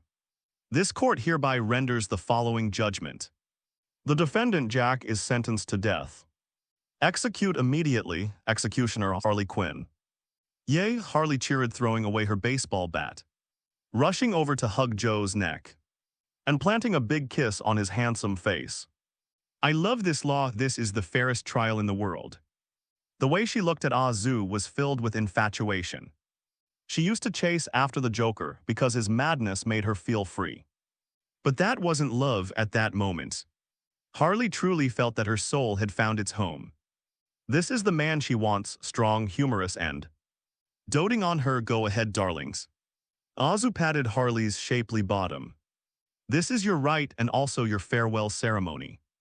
Harley gave a flirtatious wink, then bent down to pick up the baseball bat from the ground, weighed it in her hand, and glared at the Joker with hostility. The man who once controlled her tormented her, and made her love him to death yet hate him to the core. Now it seems he's just a pretentious mental patient. A sudden sense of relief welled up inside Harley. Thank you, Your Honor, she tiptoed, cupped Azu's face in her hands, and gave him a deep and passionate kiss. This is the best gift I've ever received, hint. You've gained a special popularity bonus of plus 15000. From Harley Quinn she turned around, gripping her baseball bat, and walked step by step toward the clown. His eyes were unusually calm. The clown watched this scene unfold. He looked at this pet who had once been so obedient to him, now trying to kill him. Watching that self-proclaimed righteous Homelander put on this absurd show. He was not afraid, instead grinned again, his laughter growing even more manic. His body was hunched over like a shrimp, laughing so hard he could hardly breathe. Fantastic. Absolutely fantastic, the clown raised his head, his eyes gleaming with a morbid fanaticism. Come on. Kill me, Homelander, you think you're judging me. Actually, you're zzzzz. A thin, precise red thermal beam shot out without warning. It didn't pierce the clown's head, but instead entered his open mouth. Woo-ah-woo-oh. The clown's spellcasting was interrupted, and his unfinished words turned into a shrill scream. A burnt smell filled the air. He covered his mouth and rolled on the ground in agony. Azu withdrew his gaze and fanned the air in front of him with a look of disgust. You know what, the Joker, he read many stories. Those so-called villains always die from talking too much. On their deathbeds they insisted on giving long speeches, explaining their plans and philosophies. That's so stupid really, Azu shook his head. But you're different, I think you're a rare talent. And I don't want you to make such a basic mistake. So I decided to lend you a hand, look at yourself now. Azu pointed to the charred tongue on the ground. How quiet. How successful, that's right, as a clown.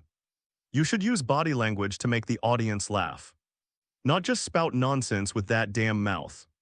You're welcome, this is called career planning optimization, The clown couldn't produce a complete sound.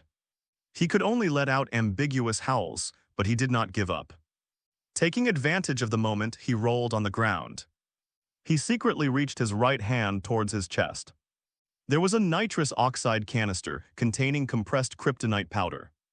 Just move your finger, zzzzz. Another flash of red light appeared. Abba, abba, abba. The clown's right hand was severed at the wrist. Want a toy? Azu shook his head, the red light in his eyes fading. I can see every single hair on your body. Why are you trying to pull these kinds of dirty tricks? The clown tried to say something, but he couldn't. This kind of pain, being able to hear but not express, unable to retaliate, is worse than being killed. I know what you're thinking. Azu looked into the clown's bloodshot eyes. You think this is just physical death, that your spirit will live on, that you will become a totem of chaos, right? Do you think that even if you die, the world will remember you? Batman will remember you, and you will become a nightmare that they can never forget. The clown stopped struggling and stared at Azu. Tusk, tusk, tusk, how naive. Azu laughed like a devil. Jack, do you know what's more terrifying than death? Azu approached the clown, but the sound he made was chilling, forgotten. No, you underestimate me, you know what, Jack? I'm a movie buff, I even own my own production company. I'm going to make a movie about you. It'll be called *Joker, The Greasy Life. The clown's eyes lit up. A movie. How come I didn't think of that? I'll find a third-rate actor to play you. You'll be a middle-aged balding, greasy man with severe constipation and prostatitis. A pervert who peeks at old ladies taking a bath at night. And a pathetic wretch who's mentally unstable, and all he does is say how delicious donuts are. You'll get caught stealing a silicone cup from the supermarket, then be force-fed cream puffs by your Mexican cellmates in jail, and cry for your mom every night. I will have this movie played on a loop 24/7, and it will be shown for free. You'll become a complete jokia clown in the literal sense.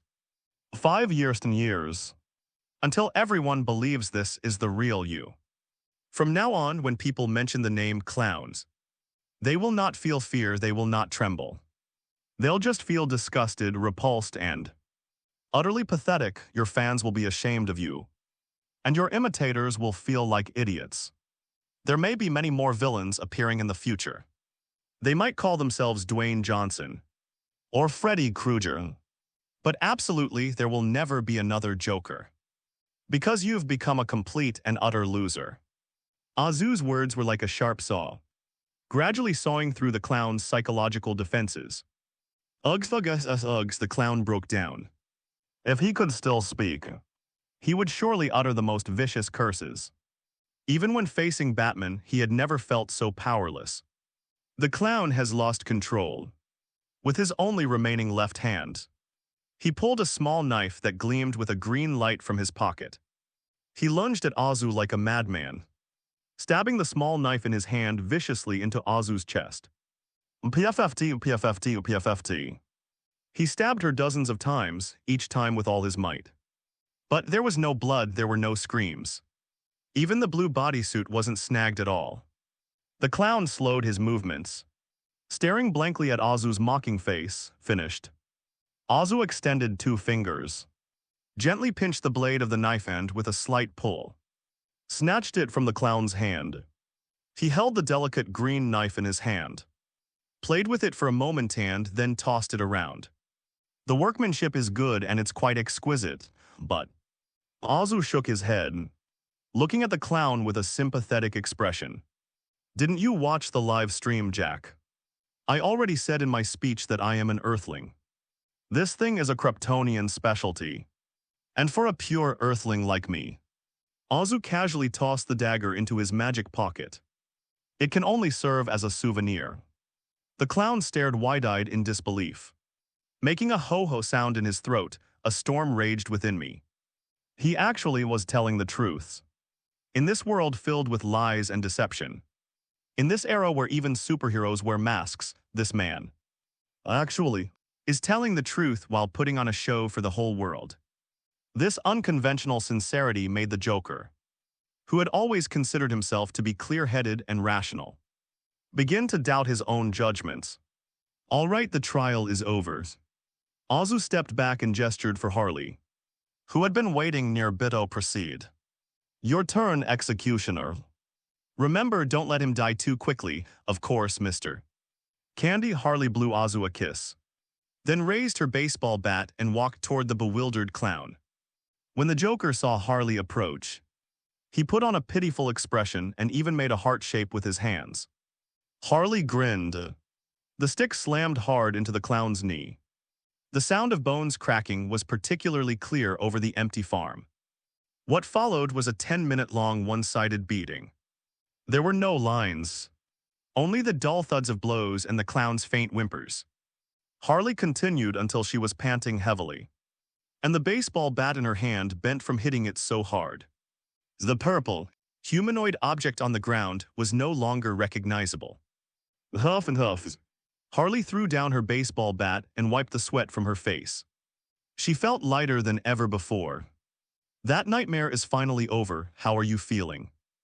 Azu walked over and handed her a corner of the Stars and Stripes cape. Harley pulled up her cape and wiped her face and hands. It feels like finally taking a dump I've been holding in for 3 years. That's a really clever metaphor, Azu smiled. No longer looking at the puddle of mud on the ground. Grabbed Superman's corpse, and then put his other arm around Harley's waist. Come on, let me take you to take a bath. Boom. The two people and the corpse soared into the sky and disappeared into the night. The Kent farm was now a scene of utter devastation. A gust of wind blew by, stirring up a cloud of dust. The mud that should have been completely dead suddenly moved. One arm trembled as it supported itself on the ground. Even on the clown's face, which was smashed to pieces, the outline of a smile could still be barely discerned. He let out a lisp. The game isn't over yet, the clown stood up shakily. Struggled to raise his head and looked coldly at the sky. Sudden he saw 2 blood-red stars in the night sky. Shining with dazzling light, that is, the clown frowned. The next second, zzz. 2 thick beams of heat descended from the sky, like swords of divine punishment, instantly covering the spot where the clown stood. Hiss. There were no screams, no last words, under extreme heat. Everything flesh and blood bones. And even that damned chaotic will is affected. They were all evaporated into atomic state. Only a deep, vitrified crater remained on the ground. After dealing with the Joker, Azu didn't immediately take Harley back to that chaotic metropolis. Now the place is teeming with enthusiastic fans and bustling reconstruction work. After all, he came here for a vacation. Not to be a beast of burden. He needs a quiet place and he needs to relax a bit. Fortunately, deep in the snow-capped mountains of northern Europe, he found a well-preserved, top-notch post-apocalyptic shelter. This place was originally a Noah's Ark prepared for a billionaire. Fully equipped with not only a heated swimming pool and luxury suites, but also a wine cellar filled with expensive red wines. Unfortunately, the wealthy man was killed by the first wave of parademons before he could even move in.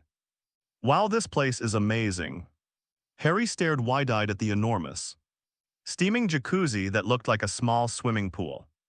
I want to take a shower, a 1-hour shower, haha.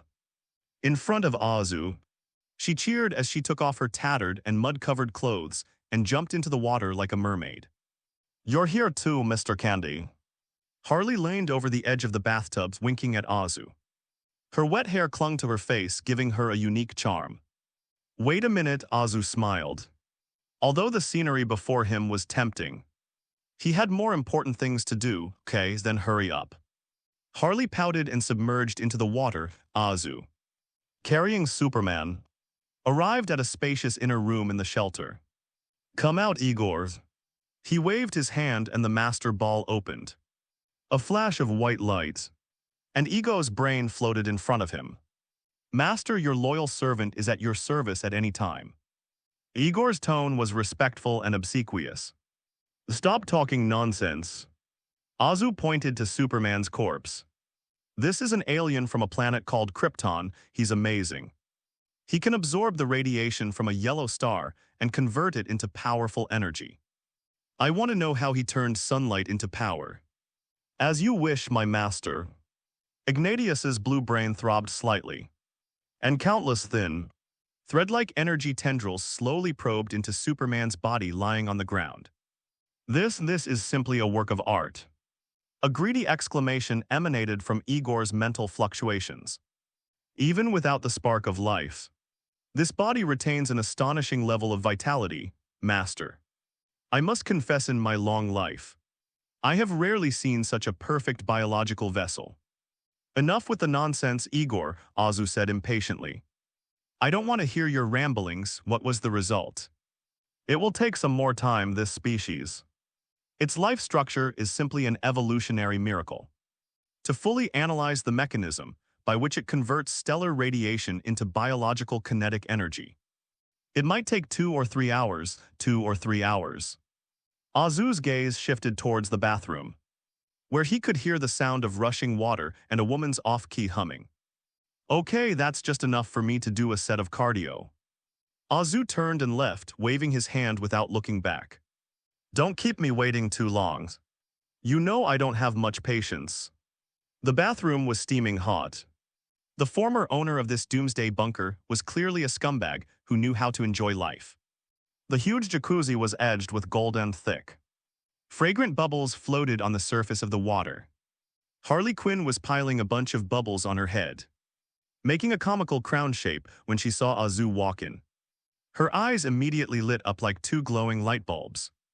Hey, Mr. Candy, Harley splashed a handful of water at Azu. You're finally here, I thought you were lost. Azu reached towards his collar and began to slowly unbutton his uniform. Do you like it here? I love it.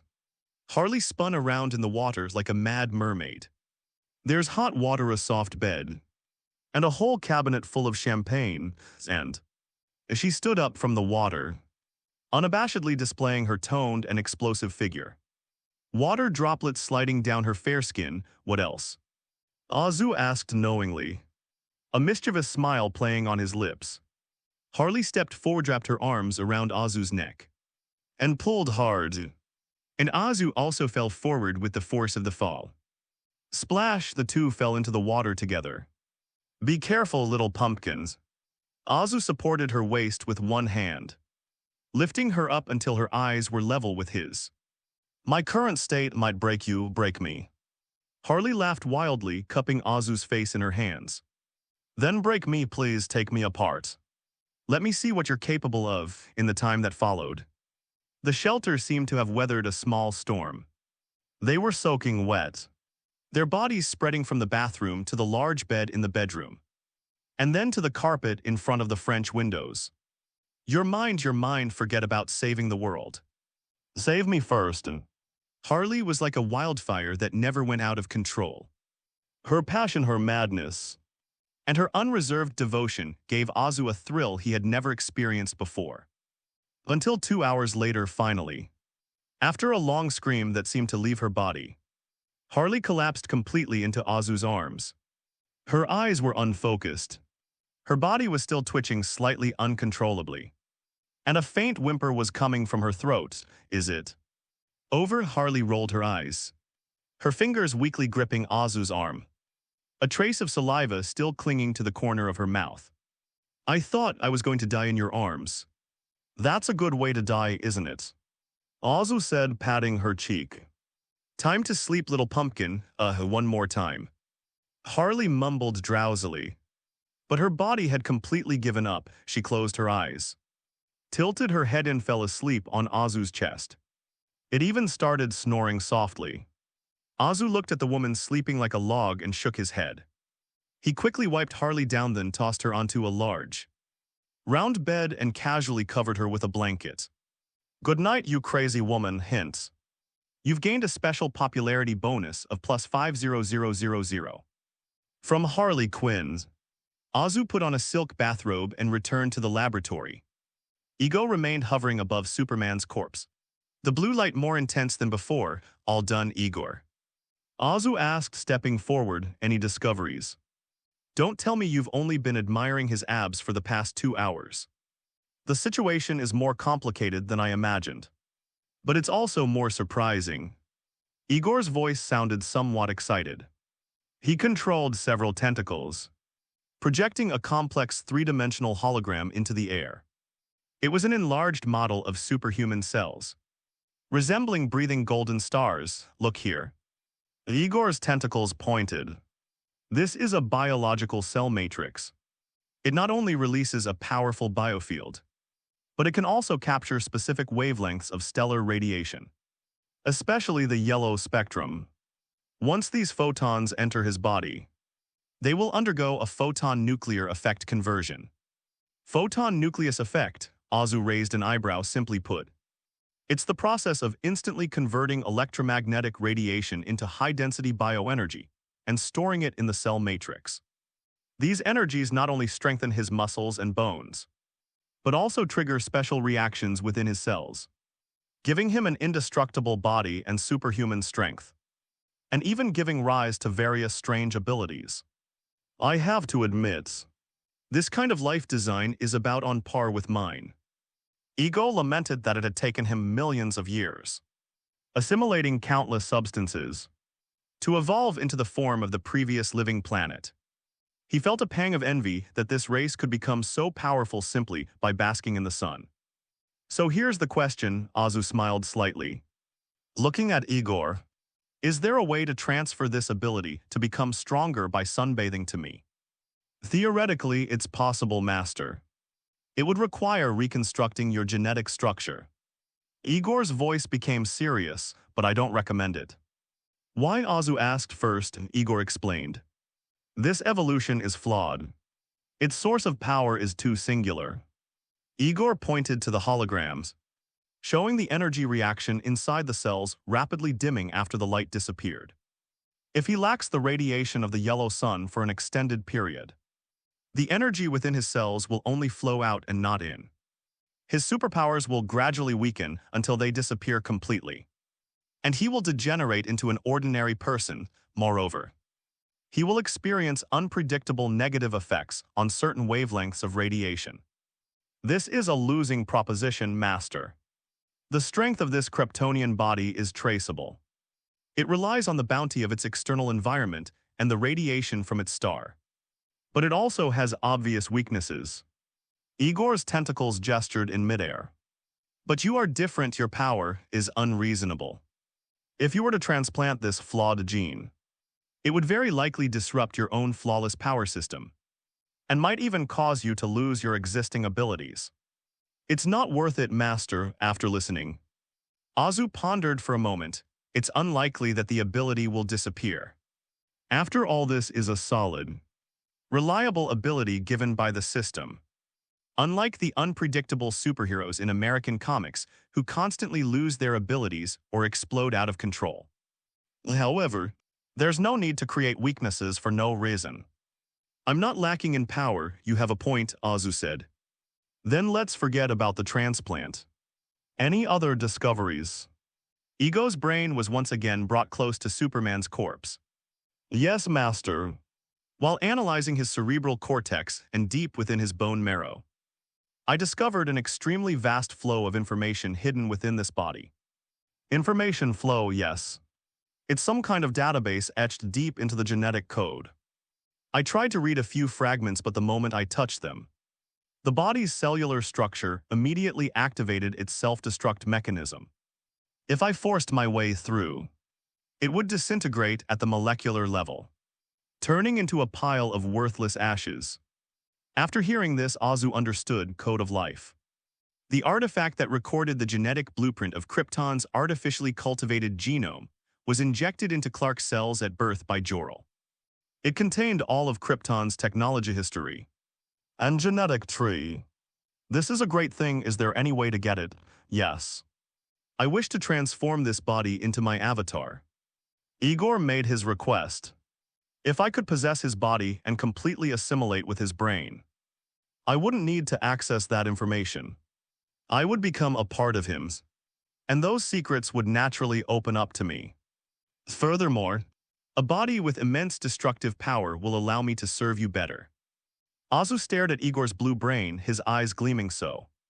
This old guy is trying to pull off a body-snatching act, creating an avatar for himself. Azu's brain was working at lightning speed. This deal seems to be a good one. Igor is now under Master Ball's control, and his loyalty remains reliable. If Ego could truly possess Superman's body, it would be like gaining a super henchman with the intelligence of a god and the physical attributes of a Kryptonian. I'll bring this thing back to the Marvel Universe someday and have it serve as a planetary governor to protect my followers. It'll be incredibly useful and it'll make my life easier. The only concern is, will the Superman body, after being transformed by Ego, still be able to be stored in the Master Ball? Answer: the Superman assimilated by Ego is not human, but rather a humanoid form of Ego. This can be included as well. After receiving an affirmative answer, Azu dispelled his last doubts. Okay, Azu nodded. Do it your way, thank you for your generosity, master. Igor said, tears streaming down his face. His cells are in a deep, dormant, near-death state. To complete assimilation, I need to revitalize his cells. This requires a large amount of yellow solar radiation. Understood, let's go sunbathe, Azu stepped forward. Grabbed the suit from the chest of the Superman corpse with one hand, and returned Ego to the Master Ball 10 minutes later. Outside the atmosphere in geosynchronous orbit, Azu, holding Superman's corpse in one hand, floated in the cold. Silent vacuum, this is fine, Azu released his grip, and Superman's corpse floated slowly in the weightless environment. The unobstructed starlight cascaded down on Superman like a golden waterfall. Under the pure yellow sunlight, Superman's originally ashen skin began to glow with a faint golden sheen. The Kryptonian cell switch had not completely dissipated. Began to frantically devour sunlight. Regaining some vitality, go Igor. The Master Ball was thrown. Igor did not hesitate for a moment. The light on the blue surface dimmed, and the enormous volume began to compress rapidly. Then it transformed into streams of light, which entered Superman's mouth, nose, and ear holes. Immediately afterwards, Superman's body began to convulse violently in space. His closed eyes suddenly snapped open, filled with a rich blue light. The muscles began to bulge and contract irregularly, and the blue veins in the neck looked like blue earthworms crawling under the skin. Superman's mouth was wide open. Although he couldn't make a sound in the vacuum, Azu could sense the tremors of consciousness erupting from deep within his body. This is a fierce war waged by two different species at the microscopic level. Even though the Kryptonians' original brains are dead, the instincts recorded in their genes are still fiercely resisting the invasion of outsiders. A blue light shimmered beneath every inch of Superman's skin. Azu hovered a few meters away with his arms crossed, coldly observing this scene of possession. About 10 minutes passed. The convulsions in Superman's body gradually subsided. The bulging blood vessels returned to normal, and the tense muscles relaxed. The swirling blue light in his eyes gradually faded, returning to their original color. He slowly straightened up in the vacuum and stretched his slightly stiff body. The face that once belonged to Henry Cavill had lost its former compassion and its violent rage after its transformation. Only piety remained. He bowed his head to Azu, kneeling on one knee in the air. Assimilation complete, master. The voice was still Superman's deep voice, but the tone and phrasing were completely Ego style. Thus, Superman Ego was born. Hello, everyone. As we wrap up this video, I want to share a quick note. I have a Patreon account. If you'd like to support me and enjoy on-demand audiobooks, you can become a Patreon member. Alternatively, you can check out my Google Drive link, which has 500+ novel audiobooks available through my Ko-fi or Patreon shop. I appreciate your support.